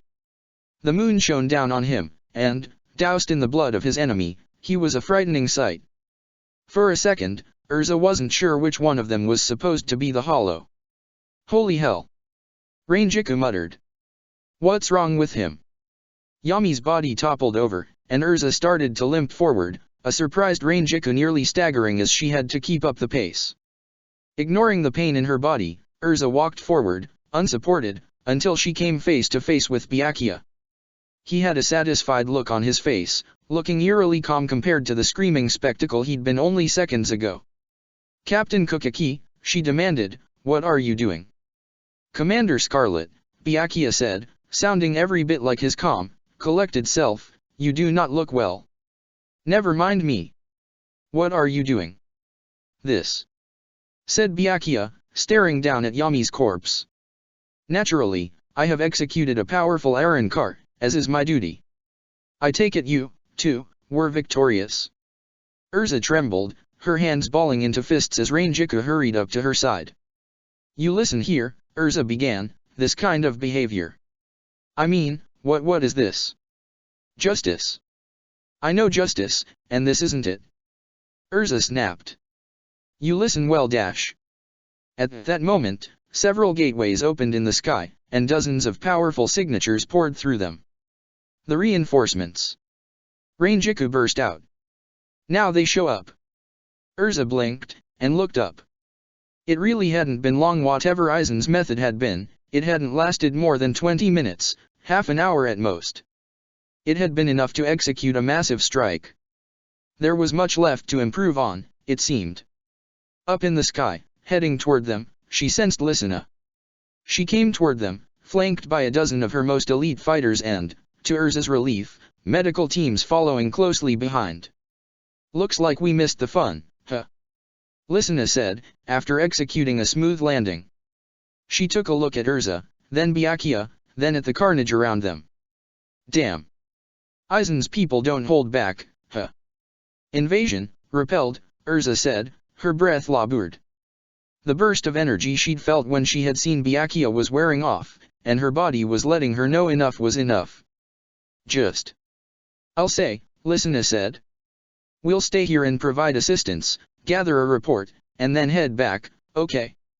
Erza nodded weakly. "Don't worry," said Lisanna. "All the enemies seem gone. Looks like Aizen got sent packing." "Only the beginning," Erza managed, before collapsing. She felt Rangiku by her side, failing to catch her, and soon after she felt people rush to her side, medical aids from Lisanna's division. Just before she passed out, she looked to where Byakuya was. He had gone. "This isn't over," thought Erza, before finally passing out. "There, all done." "Huh," said Tatsuki, sitting up as the orange glow faded. "I mean, I still feel faint and stuff, but, wow. I don't think I'll get used to how good this works out." "I hope you don't have to," Orium said sagely, "and yes, you probably feel weak and such from your fight. I can bring back power, but it takes a lot more effort. I just put everything about you back together where it should be. I hope that's enough." "Oh, don't worry about me," Tatsuki said hastily.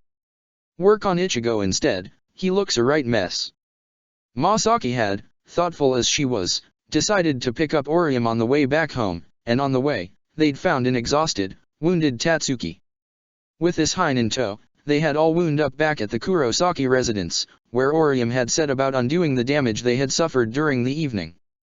"Oh, don't mind me," said Ichigo sarcastically, still in his Shinigami form, bleeding on the couch. "I'm just fine and dandy, me. Don't hurry on my account. If you've got the energy to sass people, you're clearly not in that bad a state," Masaka said sharply. "In fact, maybe Tatsuki needs some more mending." Hey. Ichigo said hastily. "It's my turn, all right." He grimaced, and grit his teeth. "I'd really rather not hurt like this any longer than I have to." "You only have yourself to blame," Masaka chided him. "Nobody asked you to put your life on the line, but you just had to go there anyhow. And only to be saved by your mother and father, at that." I get it, Ichigo grumbled. "Not that I'm complaining," said Ishine, who had beamed with happiness all the way home. "This will not be a regular occurrence, do you understand?" Masaka said strictly, wagging a finger at him. "Your first responsibility is to your family, and we can't have you throwing yourself at lethal danger just because it's fun." "You're killing me here, baby," Ishine said. "I mean, I only just got them back dash. Work first, family second, gallivanting with a sword a very distant third," Masaki insisted. "Can I at least go hunting on weekends?" "Occasionally," Masaka granted. "On your own time, that is." "Score!" Ishine cheered. "Don't get carried away," Masaka cautioned him. Actually, they sure are spirited, said Orium as she leaned in over Ichigo, smiling at their continuous bickering. Tell me about it, Ichigo muttered. I thought Dad was an oversized kid already, and now. He's more like you than you think, said Orium, muttering the words to summon her sprites under her breath. As the orange glow enveloped Ichigo, he frowned. I can't say I feel very flattered. Maybe you should, actually. He's not a bad person. And he did bail you out. Well, yeah, that's true, Ichigo admitted, very grudgingly. Sorta. Basically. Yeah. You look terrible, actually, Orium said, as Ichigo's wounds began to mend. Was he very strong? Your opponent. Like you wouldn't believe. Ichigo muttered. I thought I kinda, sorta had a handle on things after we left the Soul Society. A Bankai and all.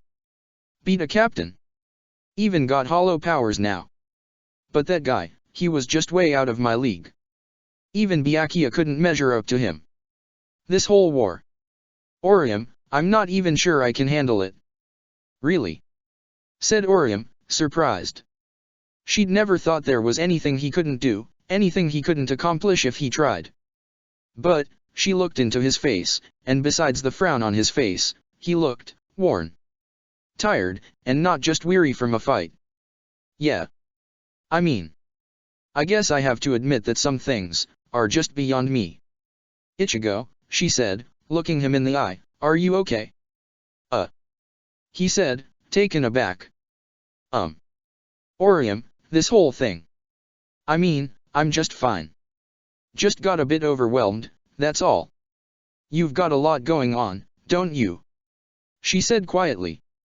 You became a full Shinigami of your own choice, but then this whole hollow business, a war coming to your town, and you can't stay out of it. Can't I? No, she said, shaking her head, because it's not who you are. You could never stand by and watch. So, you try, even if you don't have to. He gave her a strange look. I'm actually pretty jealous of that, she said solemnly. Most people would stand aside and leave it to people like Erza. There would be no shame in that. But, you're strong, both in mind and in body, and you make it your business. I admire that. I wish I was strong like that, but, all I can do is stand on the side and help you when the fight is done. The hell are you saying? Ichigo protested. Orium, you're incredible. No one has a power like yours. You think meatheads like me or Tatsuki would be worth anything without someone to patch us up? And what if I wanted to be more? Well, said Ichigo, a bit lost. Look, you got something incredibly important here. Don't knock yourself for not being what the rest of us are. We don't all, have to be the same. I guess. It's just that. I feel like everyone else has come a long way since we started, and, well, I'm not keeping up, am I? One day, it's silly, but I feel like you'll leave me behind. That's ridiculous. Yes. Maybe it is, Orium said. Oh, all done. Without them having noticed it, Ichigo's wounds had closed, Orium's magic having done its work. Every wound he'd gained was gone, reversed as if it had never been there. Ichigo stood up as the orange light faded, stretching himself. I'll second what Tatsuki said, he said, flexing his arm a bit. This is great work, Orium. It was nothing, Orium said, her cheeks flushing slightly. Just make sure to get a lot of rest, okay? Can do, Ichigo said, shooting her a salute. She giggled. What?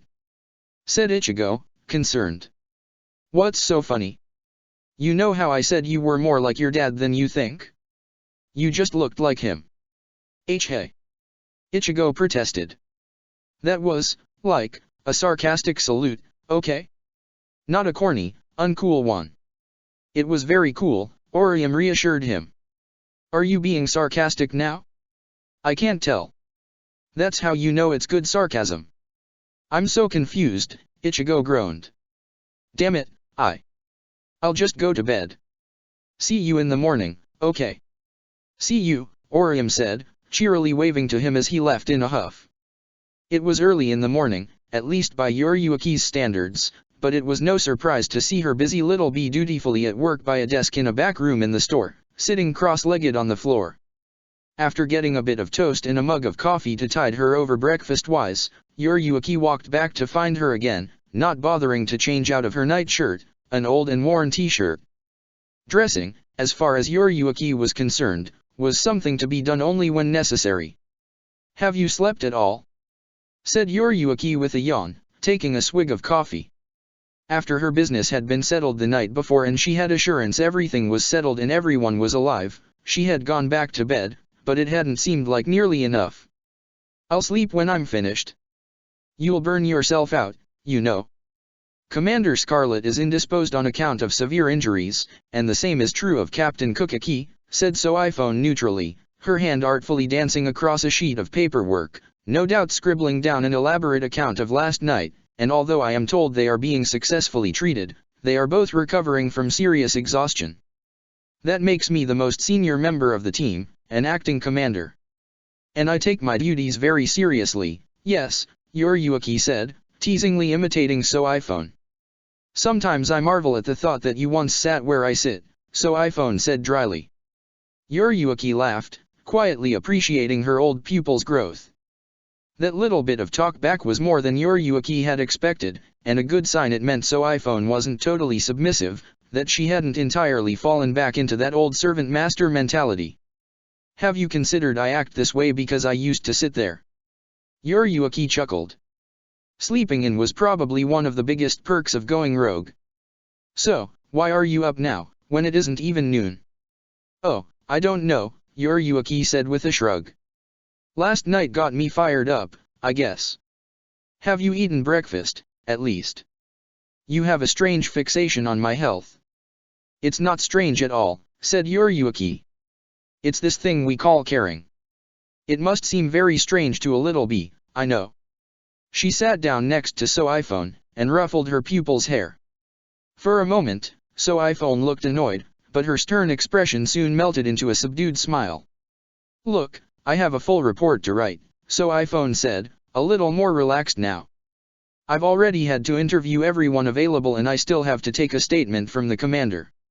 I'd like to get it done by the end of today, and still fit in all the administrative duties a commander has to account for, not to mention an analysis of the defense at large and where it could be improved." No, I haven't eaten, then." iPhone sighed. "No, I guess not." "Toast," Yoriyuki suggested. "It's not very nutritious, but it's better than nothing." Producing a tray from behind her back, she smiled and held up a piece to iPhone. Reluctantly, as if breaking off from work for a minute to eat was an insult to the holy act of labor, iPhone took the toast and bit down on it. "It's sweet," she muttered. "Orange marmalade," Yoriyuki said. "I question how healthy it is.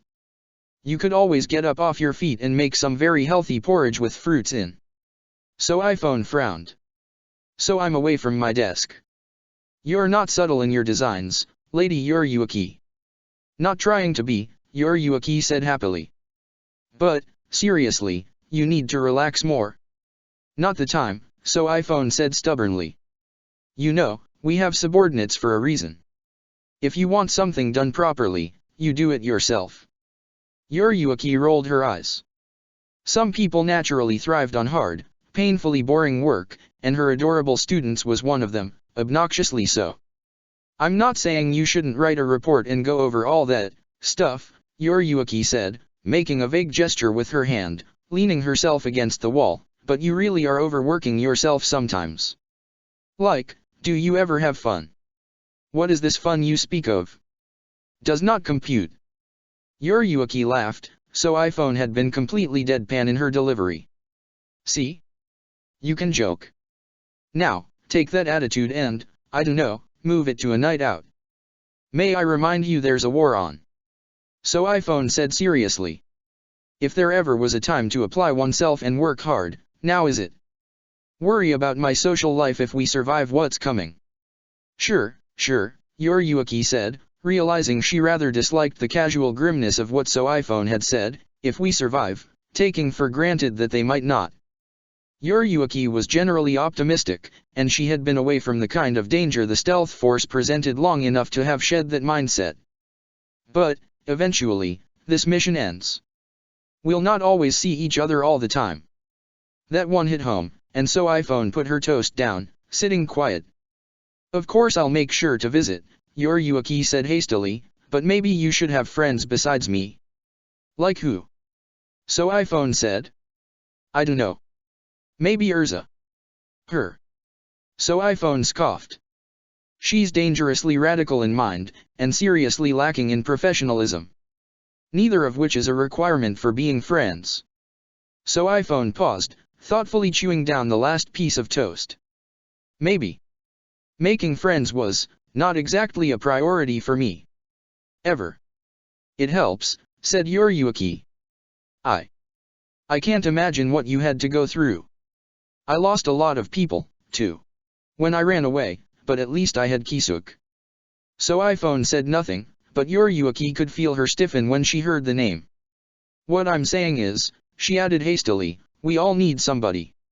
Even if you're a captain, or a commander of the stealth force. Most of us need lots of people. I used to think that wasn't true, but, being back here, having you in my life, and all these other people. I know I've been wrong. So, don't make the same mistake. So iPhone nodded. I'll think about it, she conceded. I'll leave you to your work, my busy little bee, Yuryuki said, standing up and ruffling So iPhone's hair another time. The conversation had taken an awkward turn, and without her meaning for it to end up that way. Still, she had said something she felt she ought to say. Relationships of any kind were tricky work. It was well past noon when Erza woke up in her bed, her body feeling heavy and her head heavier still. A cheery note on the nightstand informed her that Orium had done her best, and indeed, there was not a scratch on her body, just an intense weariness. As she edged her way out of bed, she realized she was still weak from the sweets of last night's fighting, healing, or no healing. For a moment, she considered just staying in bed to recover. So iPhone had to have a good handle on things, right? But, Erza remembered that she had been given a mission, a great responsibility, and it was one she could not bear to stay away from just out of weariness. So it was that, tired though she was, she walked into the command central around 1 o'clock, slowly mustering the strength to go about her day.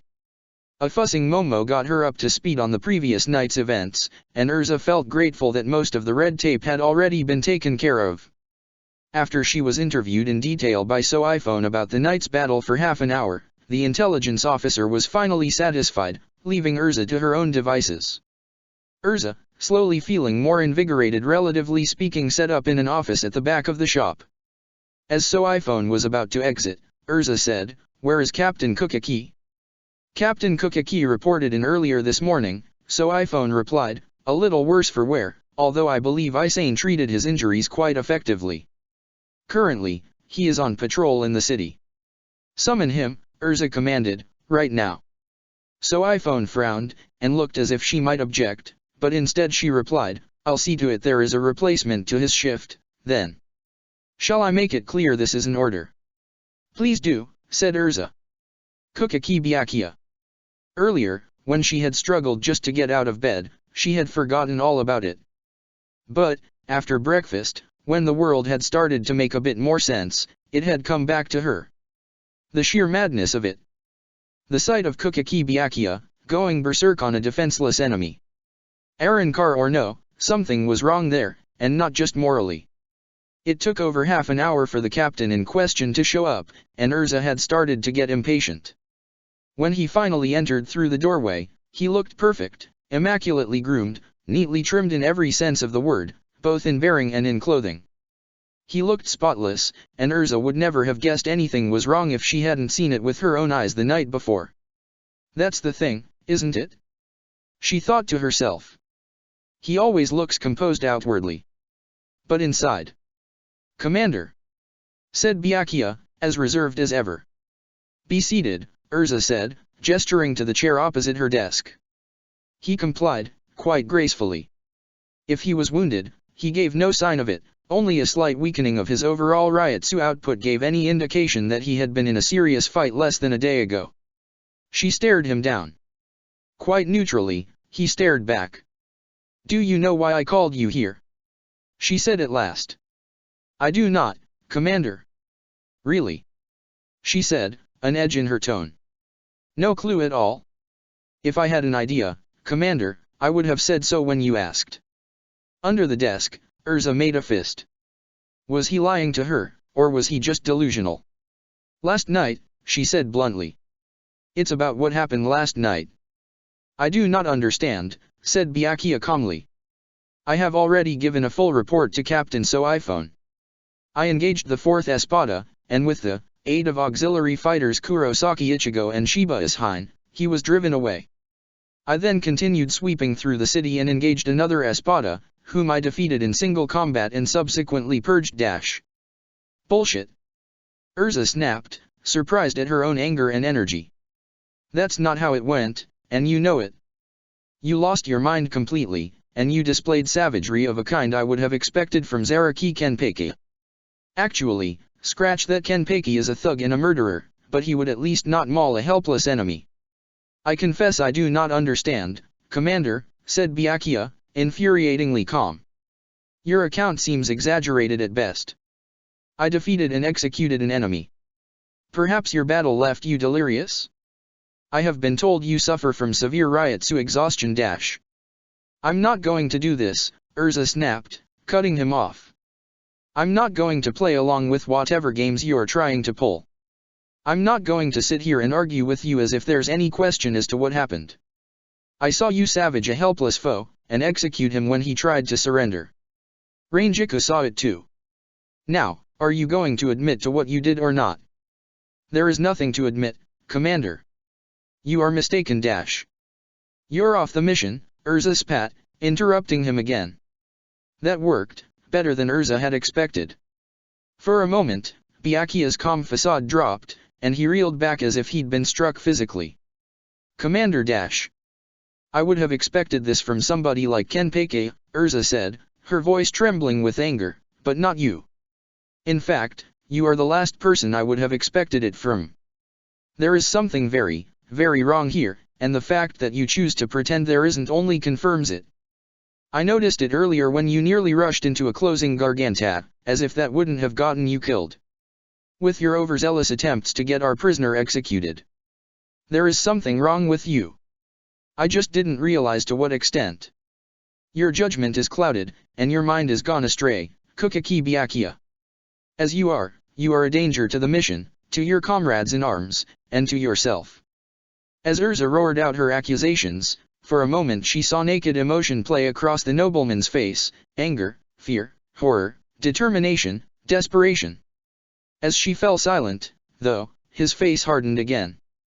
"Commander, I urgently ask you to reconsider. This is a total overreaction. It is done." Erza snarled. "Pack your effects and report back to 6th Division. I will see about finding a replacement." "You cannot." The words burst from Byakuya's mouth, and Erza realized that all this time, his calm had only been paper-thin. "Commander, you cannot." "I'm your commanding officer," Erza replied coolly. He stared at her helplessly. Then he grit his teeth, hissing out the words, "Do you expect me to beg?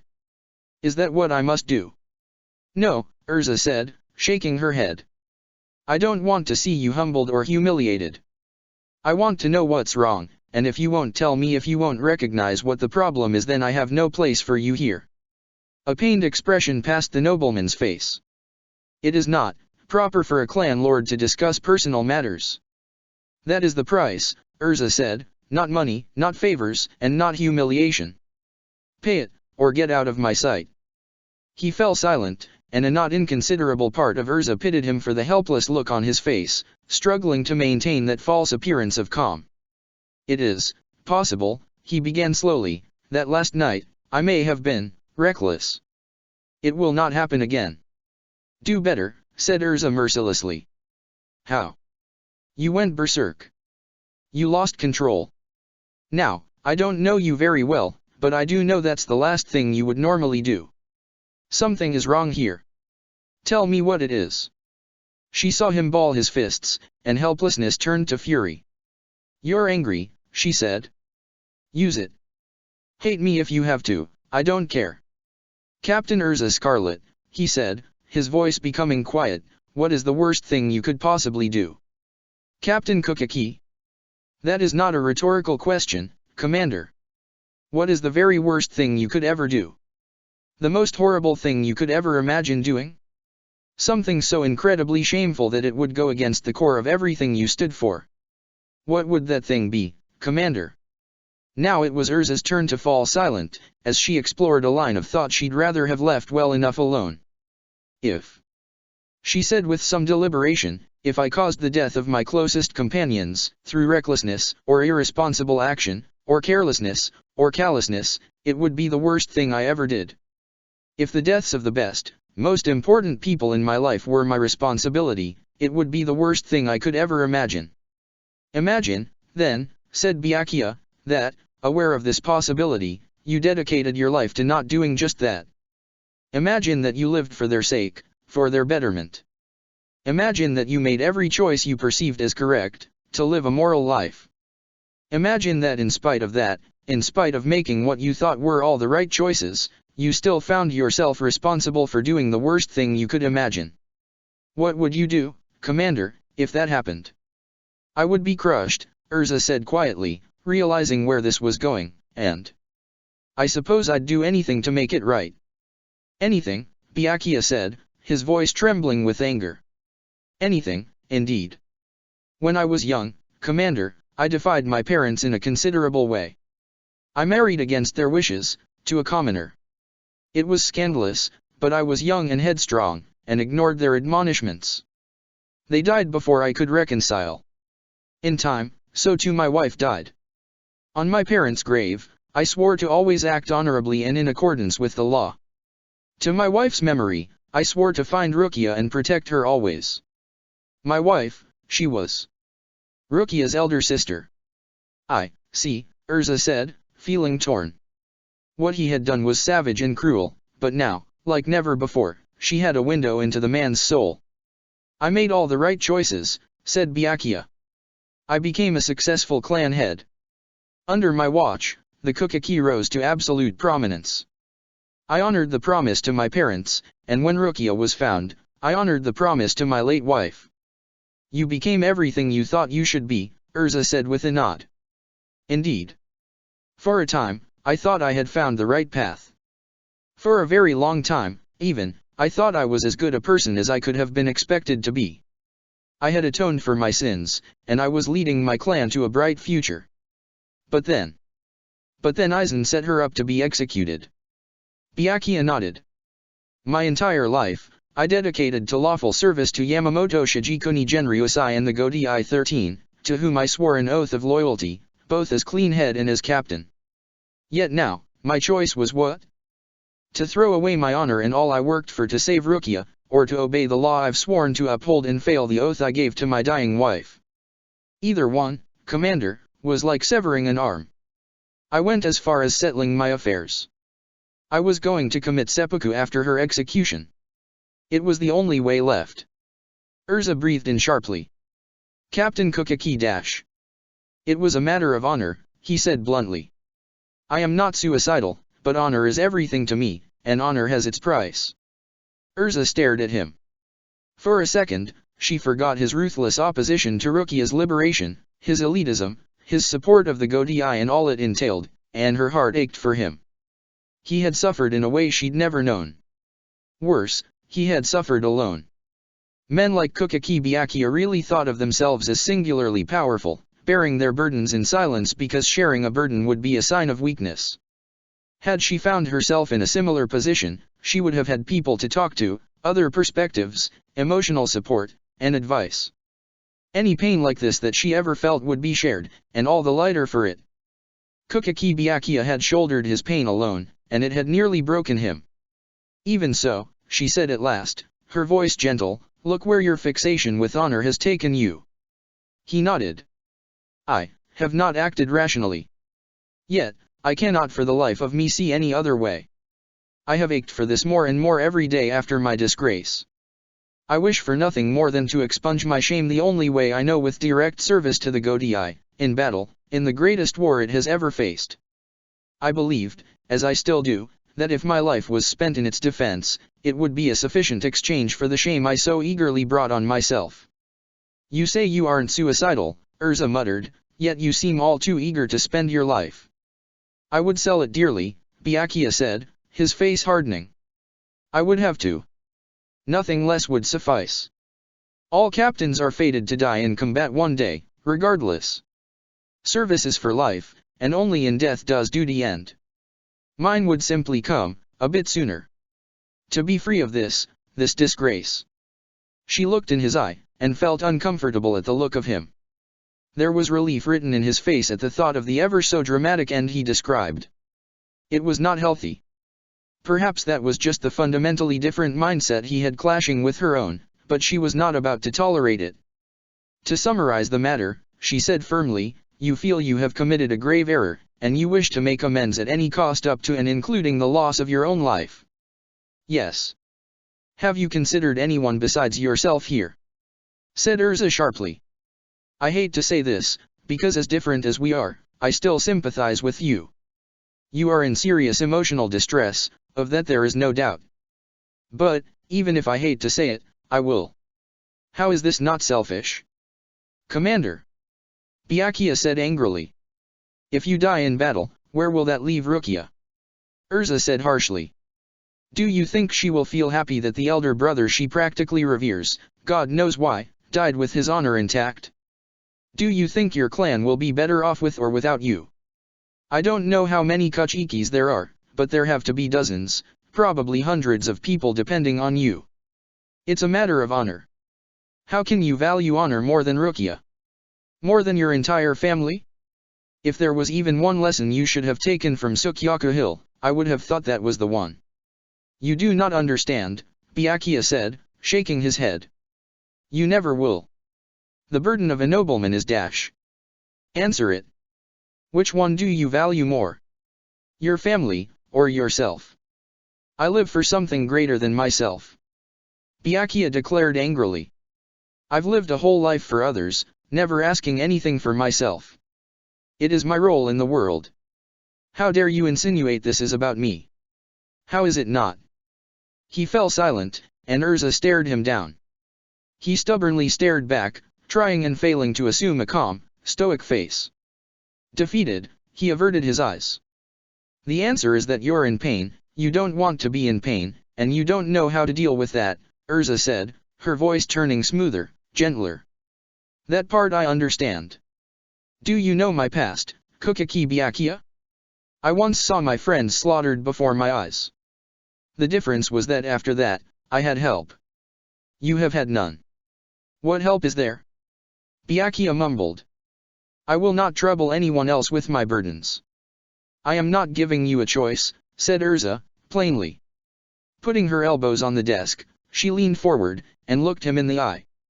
Her voice quiet and understanding, she continued. I will allow you to remain on this mission, on the following conditions. Firstly, you are to attend therapy with Vice Captain Katetsu. She helped me once, and now she will help you. Byakuya raised an eyebrow, but did not protest. Secondly, I will have to discipline you. You have demonstrated a clear lack of restraint and failed to report it in time, allowing it to endanger your field performance. That must not go unpunished. He looked oddly relieved at the mention of punishment, perhaps because it was something he could understand. And given these conditions, I will remain here. Erza nodded. Isane will evaluate you. If she says so, you go home. Either way, you will attend every session she has without fail. Any hint of resistance, and you will be sent home immediately. Is this understood? After a pause, Byakuya nodded. I accept, he said quietly. You will discuss everything we mentioned today. It will, of course, be entirely confidential. Do you recognize you have a problem? Grudgingly, after a pause, he said, yes. She nodded. Then that's a good enough start. For how long? Until she says stop. Byakuya paused, took a deep breath, and Erza could see the frustration. Very well. I will apply myself in this task as eagerly and competently as befits a captain of the Goti. Yes, that works, Erza said. Therapy was hardly a task, but whatever helped. And my punishment, Commander? I'll think of something, said Erza, unwilling to go with the obvious route. A lashing would be simple enough, but she hated the idea of physical punishment. It seemed barbaric, and counterproductive. I see. We are through, said Erza.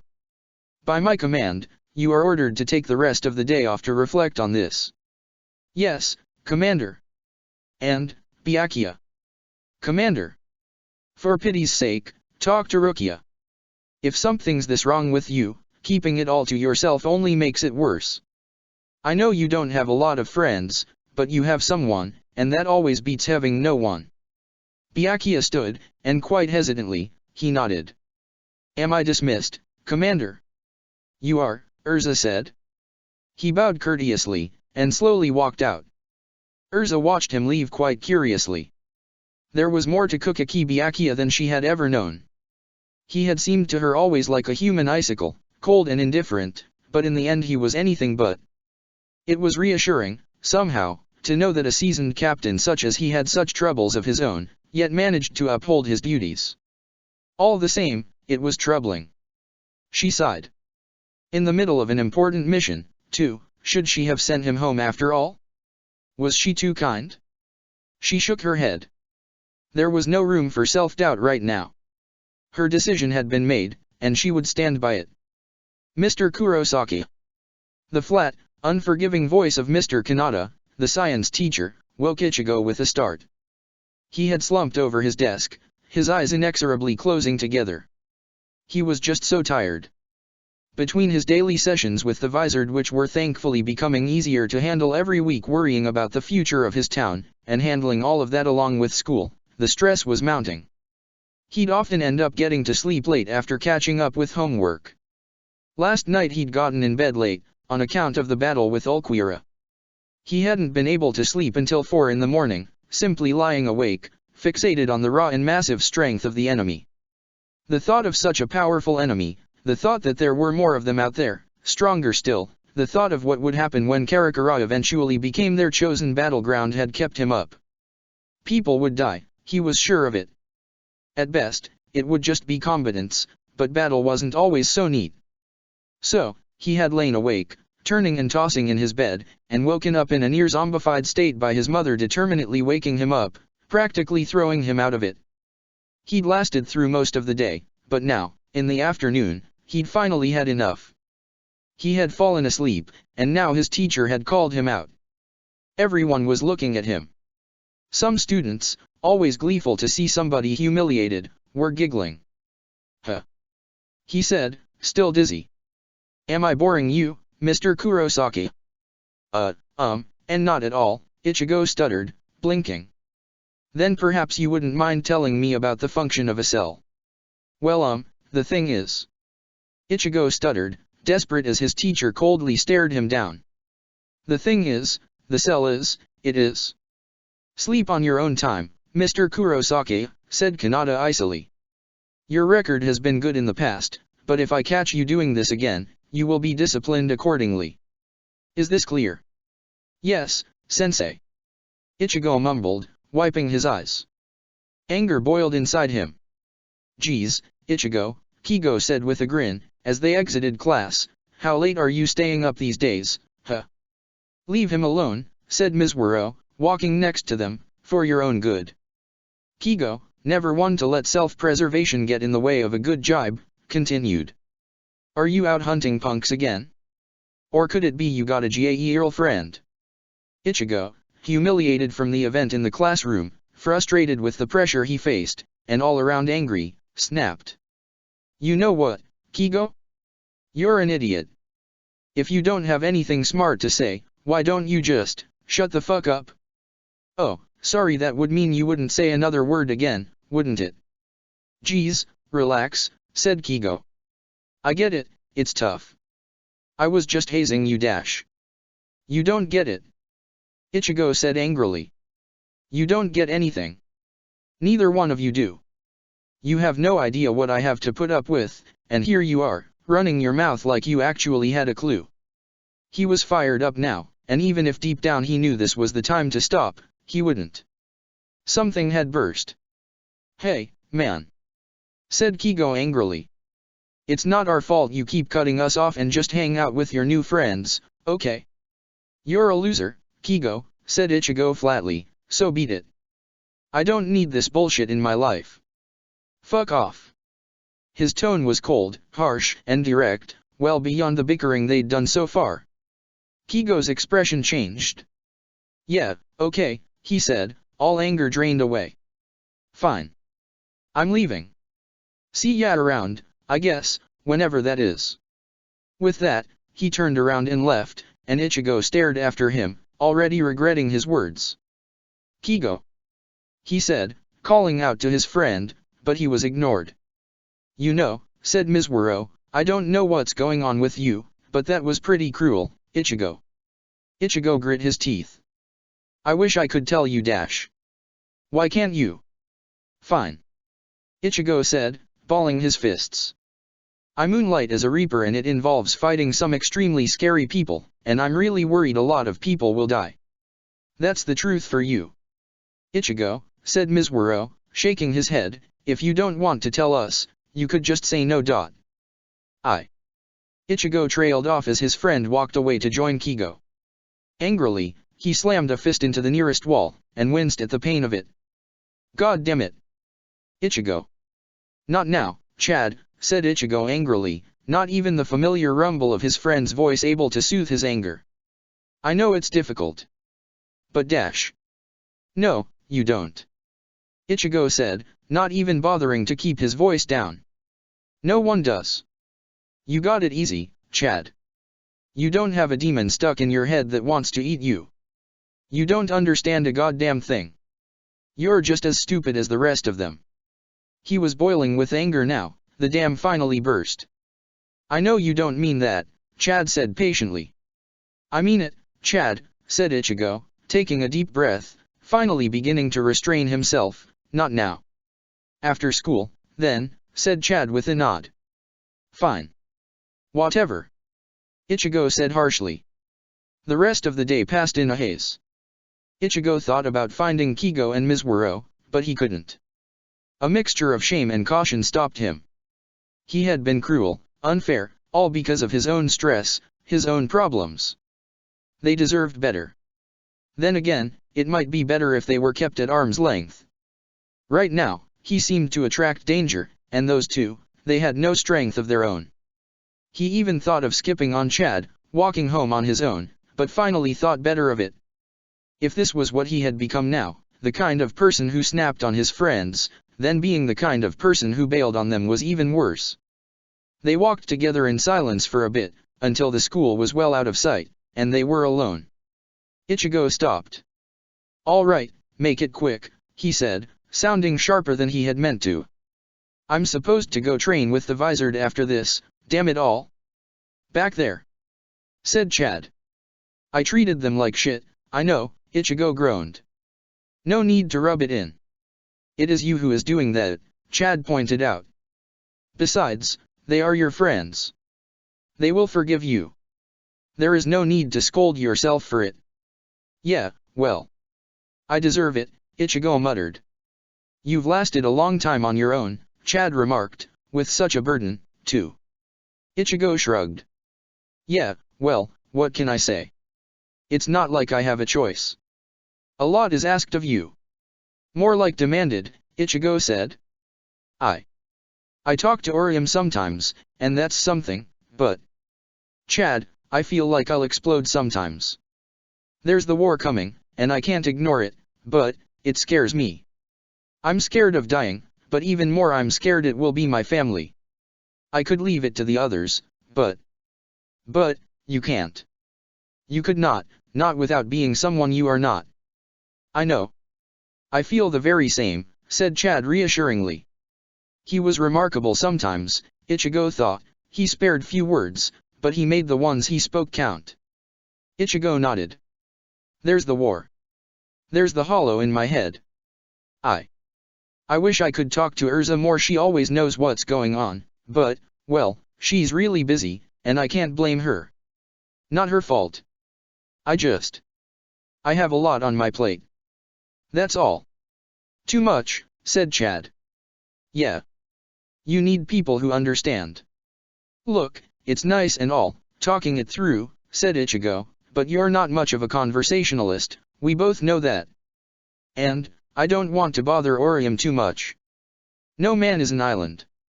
Yeah, well, what can I do? Take some time on your own. If you break down, there will be no point in all this training. You need space to be you. Recover. Recharge mentally. What do you mean? There is a place, said Chad, and an association of people. People like me. People with powers. People who know what people like us go through. I believe, Ichigo, that such kinship would prove invaluable. Who? Said Ichigo. An association? What kind? They call themselves the Fullbringers. It is they who have helped me refine my powers and grow them. Chad, said Ichigo sharply, who are these people? They are good people. We're in the middle of preparing for war. How can you be sure they're good? I've met their leader. He wants only to help. He has offered nothing but aid, and asked for nothing in return. I've already spoken to Orium. Ichigo frowned. Chad was not a bad judge of character, but he felt a bit anxious either way. Do you have training tomorrow? Said Chad. No, Ichigo admitted. Then come with me. Spend some time there, with people like us. People without a stake in this conflict, with no sides and no demands to make. Ichigo paused. Some place to just take it easy. No one to order them around, just people who knew. People who'd have some idea of what he was going through. People who weren't busy all the time. Who weren't making him do this and that, even if it was for his own good. Yeah, okay. Maybe, he said with a nod. But, if I don't like it, I'm out of there, he said, pointing a finger at Chad for emphasis. Nobody is compelled, said Chad with a shrug. Who are they, anyway? Humans with power. They keep to themselves, mostly. I will introduce you. Right, tomorrow, Ichigo said with a nod.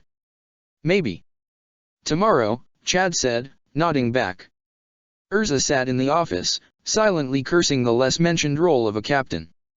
The previous night's action had incurred a considerable amount of paperwork, most of which now fell on her.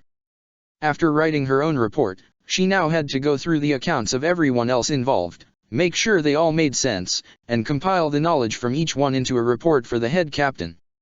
So iPhone had already done some considerable work, and Erza was grateful for it, but it had still taken her most of the day to go through this. She almost wished she still had injuries from the previous night to blame, to get out of it. A fight for her life was one thing, but the accursed stack of papers in front of her was getting the better of her. She was relieved, in fact, when a polite knock to the door interrupted her gruelingly slow progress. Enter, she said, looking up. It was so iPhone, naturally, she had worked tirelessly. Erza wondered how the woman did it. Part of her was envious. Part of her resented the fact that somebody could handle this joyless aspect of their work so effortlessly. Commander, said So iPhone, sitting down opposite Erza's desk, I have gathered statements from the auxiliaries as well. She put a thin folder on the desk, and Erza resisted the urge to groan. Another stack of papers to add to the pile, another burden. Well done, Captain, she said neutrally. Actually, said So iPhone, if you have the time, there is a matter I would like to discuss. If it is important enough to bring to me, I'll make the time, Erza said, all too eager to lay down the papers for a few minutes. So iPhone nodded. I am sure you will have wondered at your role as commander, So iPhone began, and her voice was totally neutral, not a syllable betraying any real emotion. I have, Erza said. Political, I suppose. I am expected to prove my worth. Both you and Captain Kukaki are more experienced, so why put me in charge? Yamamoto wishes to test my loyalty. Such is my reasoning. So iPhone nodded. I have observed you so far. Was that Yamamoto's order, then? I would have done it with or without orders, so iPhone said dismissively. An inexperienced commander is always a potential danger, to herself and to her team. And what is your conclusion, Captain? Erza tried to sound as neutral as so iPhone did, as calm and collected, but there was a strain in her voice. Capable, so iPhone admitted, yet I've found cause for concern. Concern. I am loyal, so iPhone said, sounding surprisingly forthright. It is a trait I value. It will perhaps not be a surprise, given my past.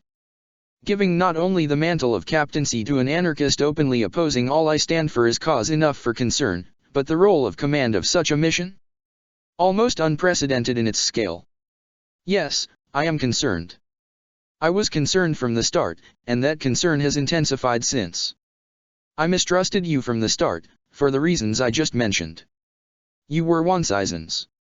You sympathized with hollows, and I believe you still do. You have a quality to your heart that may well be a weakness.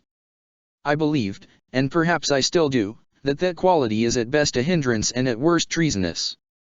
Erza took a deep breath, focused, and made sure to keep calm.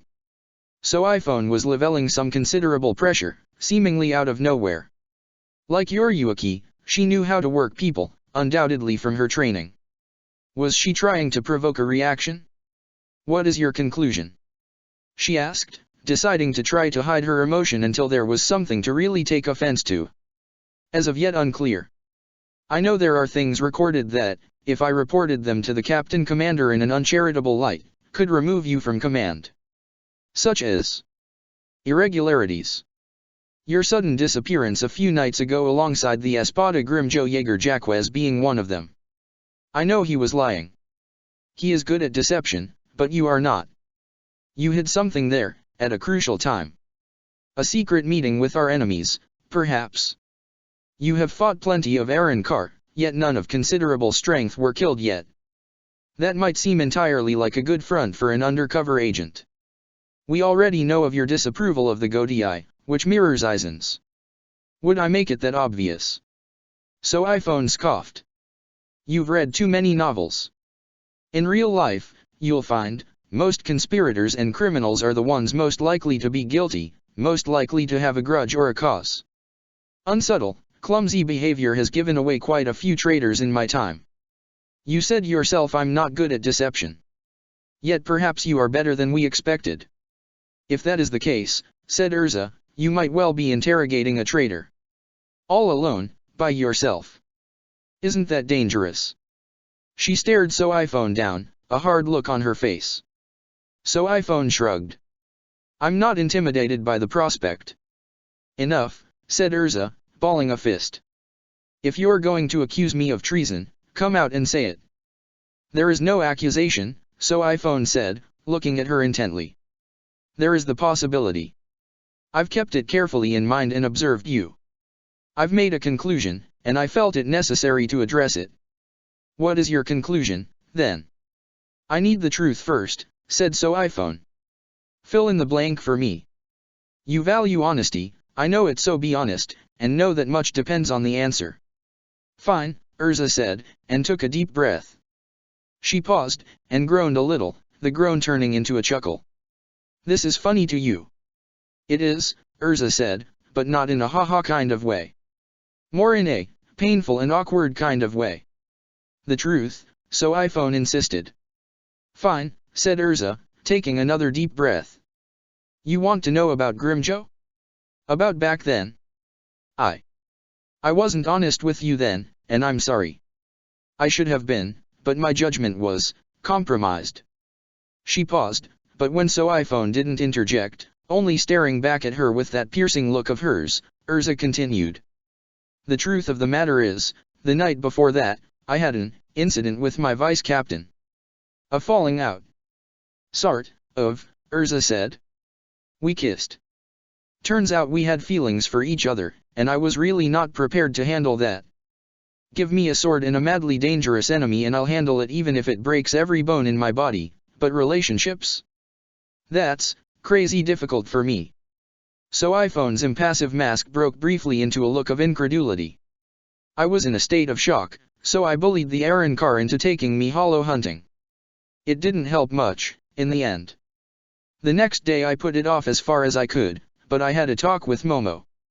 That's it, really. Now, tell me if I'm lying. I've trained considerably in deducing the truth out of liars, said So iPhone, giving her an odd stare, her eyes having widened a little, and, everything I know tells me you're being honest with me. It's unexpected, is all. You're in a relationship with your vice captain. We're in a something, said Erza, and I don't think either one of us is comfortable putting a name on it right now. It's very new ground for me. So iPhone paused, and she looked odd for a second. And that is all? Erza nodded. I've fought my hardest every time. I disapprove of the Godei, but I meant it when I swore fealty to it. I want to change it from within. I despise Eisen and his madness, its cruelty and bloodshed that could never be justified. Is this a lie, Captain? So iPhone shook her head. That was unexpected, she said at last, and cleared her throat. Well, that's not the explanation I expected at all. But for what it's worth, I believe you. So, what is your conclusion, then? I believe you are loyal to the cause against Eisen, at the very least, said So iPhone, even if I consider your loyalty to the Godei to be on shaky ground.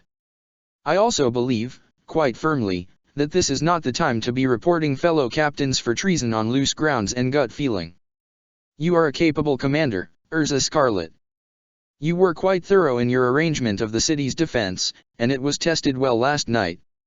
We lived, and they did not. Your style. I disapprove of it, but it works. You fight well.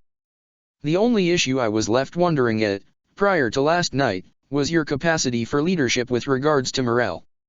And that, too, has been settled. So iPhone nodded.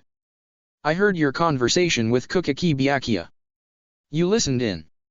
Of course I did, So iPhone said dismissively. You were under suspicion of treason. That is more than enough for me. And, what did you make of it?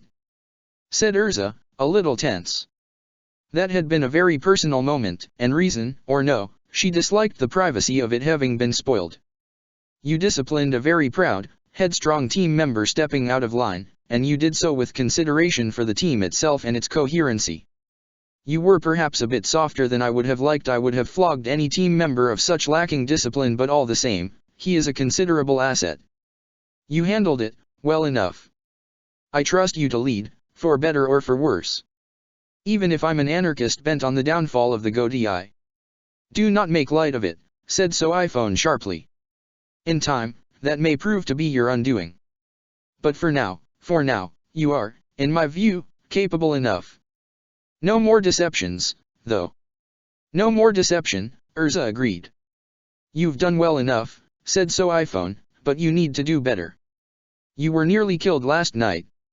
You are still headstrong, still prideful, and still too soft. The war to come will have no place for such flaws. And to think, I almost thought you were praising me for a second. I do not praise or admonish. I state the facts of the matter as I see them. Erza nodded. That'll do, then. Am I to resume my work knowing I won't be put on trial for treason, then? So long as you do not commit treason, yes. Erza breathed out. Well, good. Now. I have a stack of papers that need my attention. Leave it to me, said So iPhone. I am nearly done writing a report that is, without trying to seem arrogant, better, anyhow. You are a commander, so command. That would be insulting if it weren't both true and a relief, Erza muttered. Consider it a friendly gesture.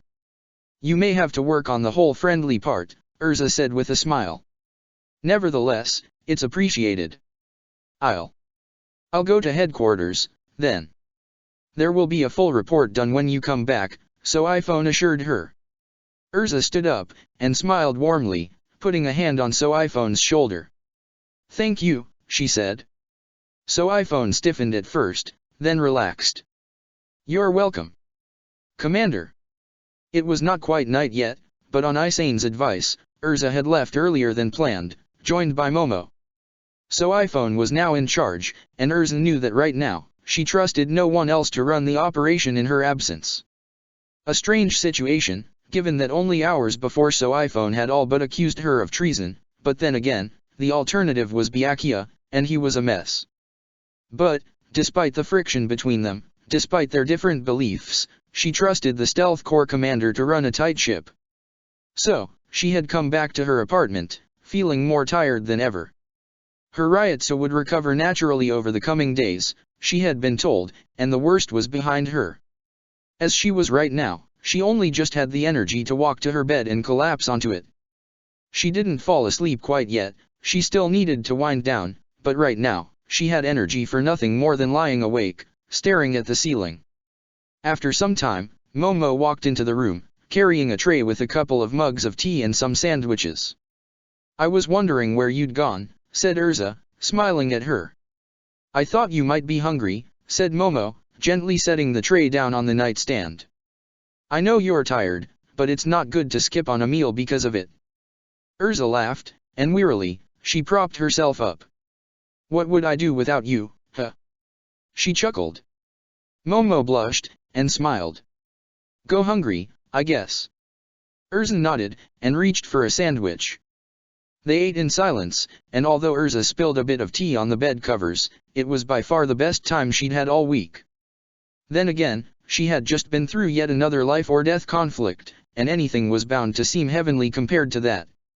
Still, as she took her last bite and emptied her cup, Erza felt genuinely happy.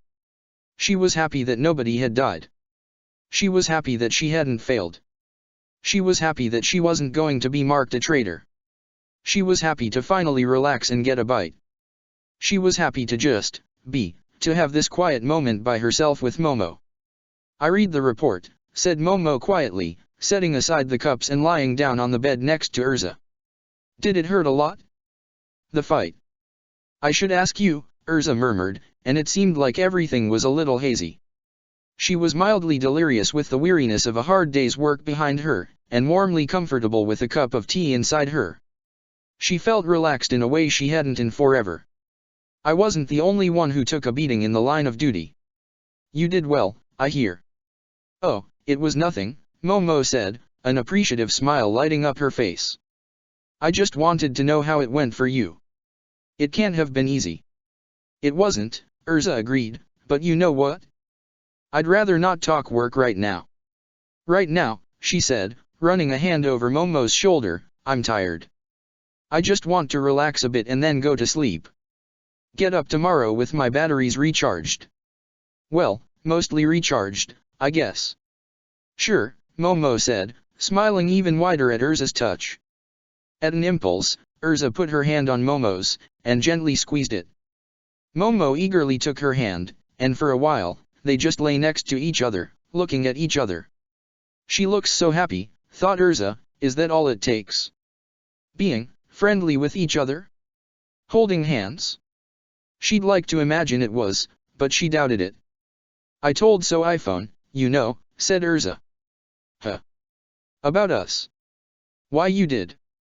"Well, she sort of ambushed us," she asked, "and there was, sort of a threat of reporting me to Yamamoto. So, I was, honest. That's the way it'll be. If someone asks, I won't lie. I know we said we'd keep it to ourselves, but—" "And no, I understand," Momo said hastily. "If you had to, you had to.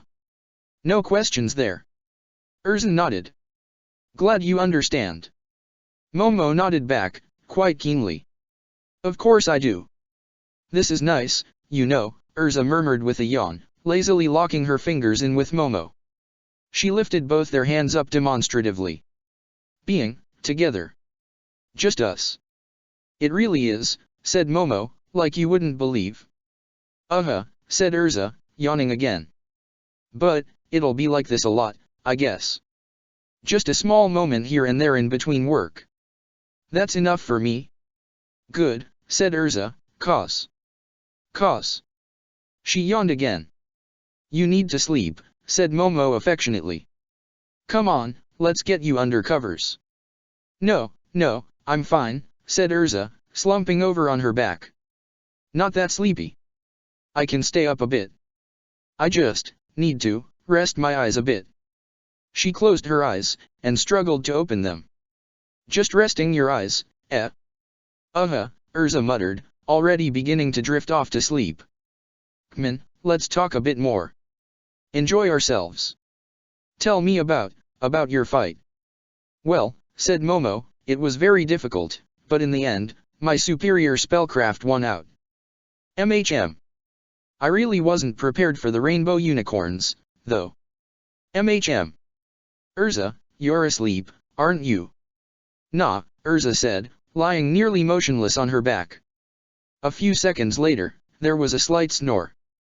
Momo smiled to herself. Tired, but not as tired as her beloved captain, she got up, fetched a blanket, and slid onto the bed, draping it over the both of them. She leaned into Erza, sleeping peacefully, and smiled widely, feeling almost euphoric. She was going to take care of her no matter what, and if all they got were a few moments here and there, that would be enough. She would live for them. Soon, she too joined Erza in a deep, peaceful sleep. Erza did not sleep undisturbed. While her body lay at rest, her mind was elsewhere. Bathed in radiant light, she stood in the marble palace of Hagen in Otama Shii, her Zanpakutu.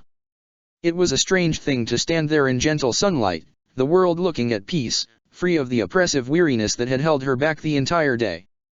Hagen in Otama Shii, she said, bowing lightly to the spirit, perched upon his golden throne. He stared down on her, his face serious but not stern. My master, he said. I sensed your thoughts, said Erza. Were you not pleased with the battle from last night? Did I not live up to your expectations? Did I not vanquish my enemy and bring him to his knees? Was that not glory to you? It was, admitted the spirit, almost grudgingly, and a smile briefly passed his face at the thought of it. Then, why was I called? I do not mind spending time with you, but this time you summoned me. You do not often go that far. We won, said Hagen in Otama Shii, but only by the skin of our teeth. He was resilient.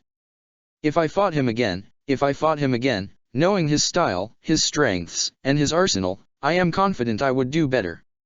I expect no less. Yet, even under the best of circumstances, the match is too close for our liking.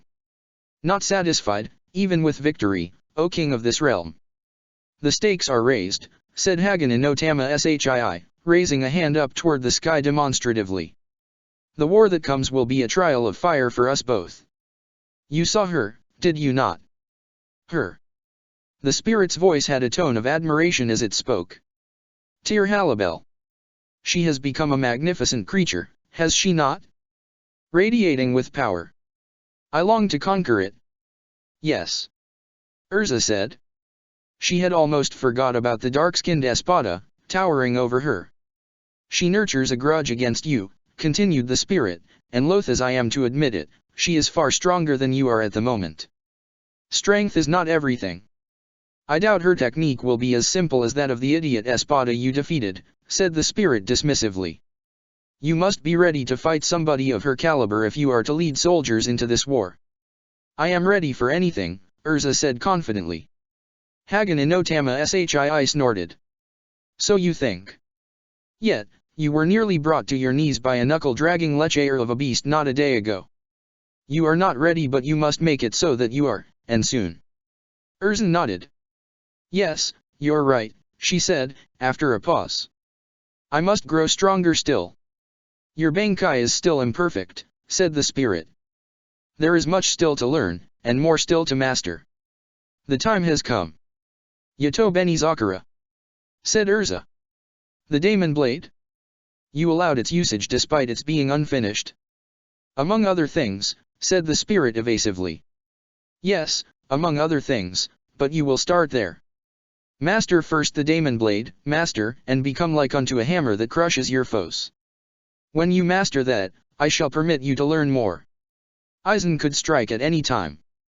All the more reason to waste no time. Erza sighed. You've never stopped being demanding. Are you not grateful for it? Said Hagen in Otama Shii. If I had asked less, where would you be? Not your master, Erza admitted. No, this path is not easy, and it shouldn't be. Hagen Inotama Shii smiled, very briefly. And, that is why I still call you master. Sleep well, for you have much to learn, and precious little time to do it in. And, if I fail, then you die doing your damnedest, dragging down as many enemies to hell with you as you can. Erza shook her head. You are as grim a spirit as you are arrogant and demanding, sometimes.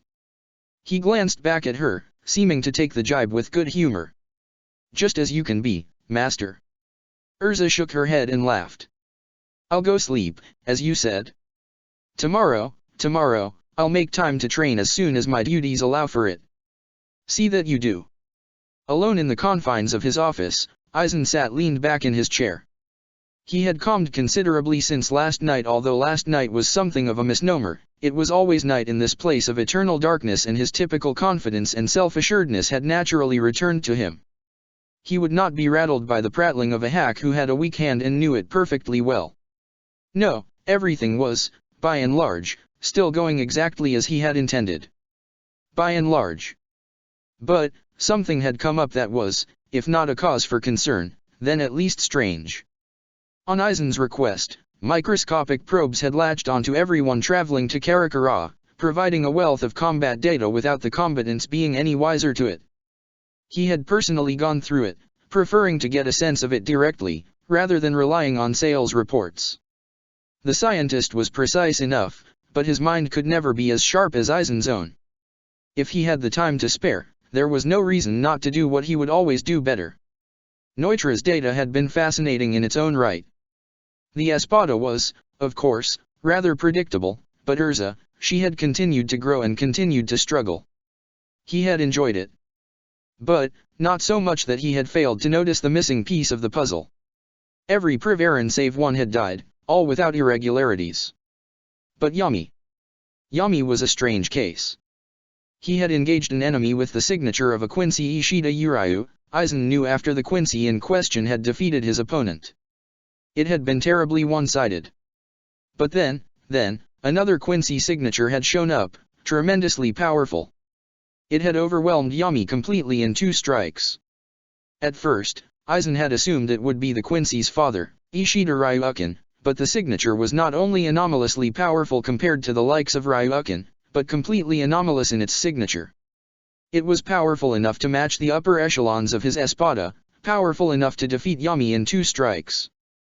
There were other Quincy's in this world. It was the only conclusion. Eisen was well read on most subjects, and had always found the Quincy method interesting, if a bit overcautious and anal retentive, although he supposed that was a natural byproduct of humans harnessing a power that did not come naturally to them. But, this signature was different from anything he'd heard of. It represented an unknown, and Eisen hated unknowns. A spanner in the works was the last thing he needed. Was it just the one? Were there more? Would it interfere? Was it just attending to Quincy business? They certainly would have no reason to oppose him. They had been brutalized by the Godii, and a war against it should not be objected to by whatever survivors were left. But, all the same, it was an unknown factor. It needed to be pinned down, assessed, and, if necessary, exterminated. If it even appeared again. He was not troubled. In fact, he was more confident than ever. But, maintaining a complex set of plans meant minimizing the unknown variables as much as possible. Who was this Quincy? Friend, foe, or neither? Inscrutably, he shook his head and smiled. He had to admit, the mystery of it was intriguing. Check the description for the links to the author.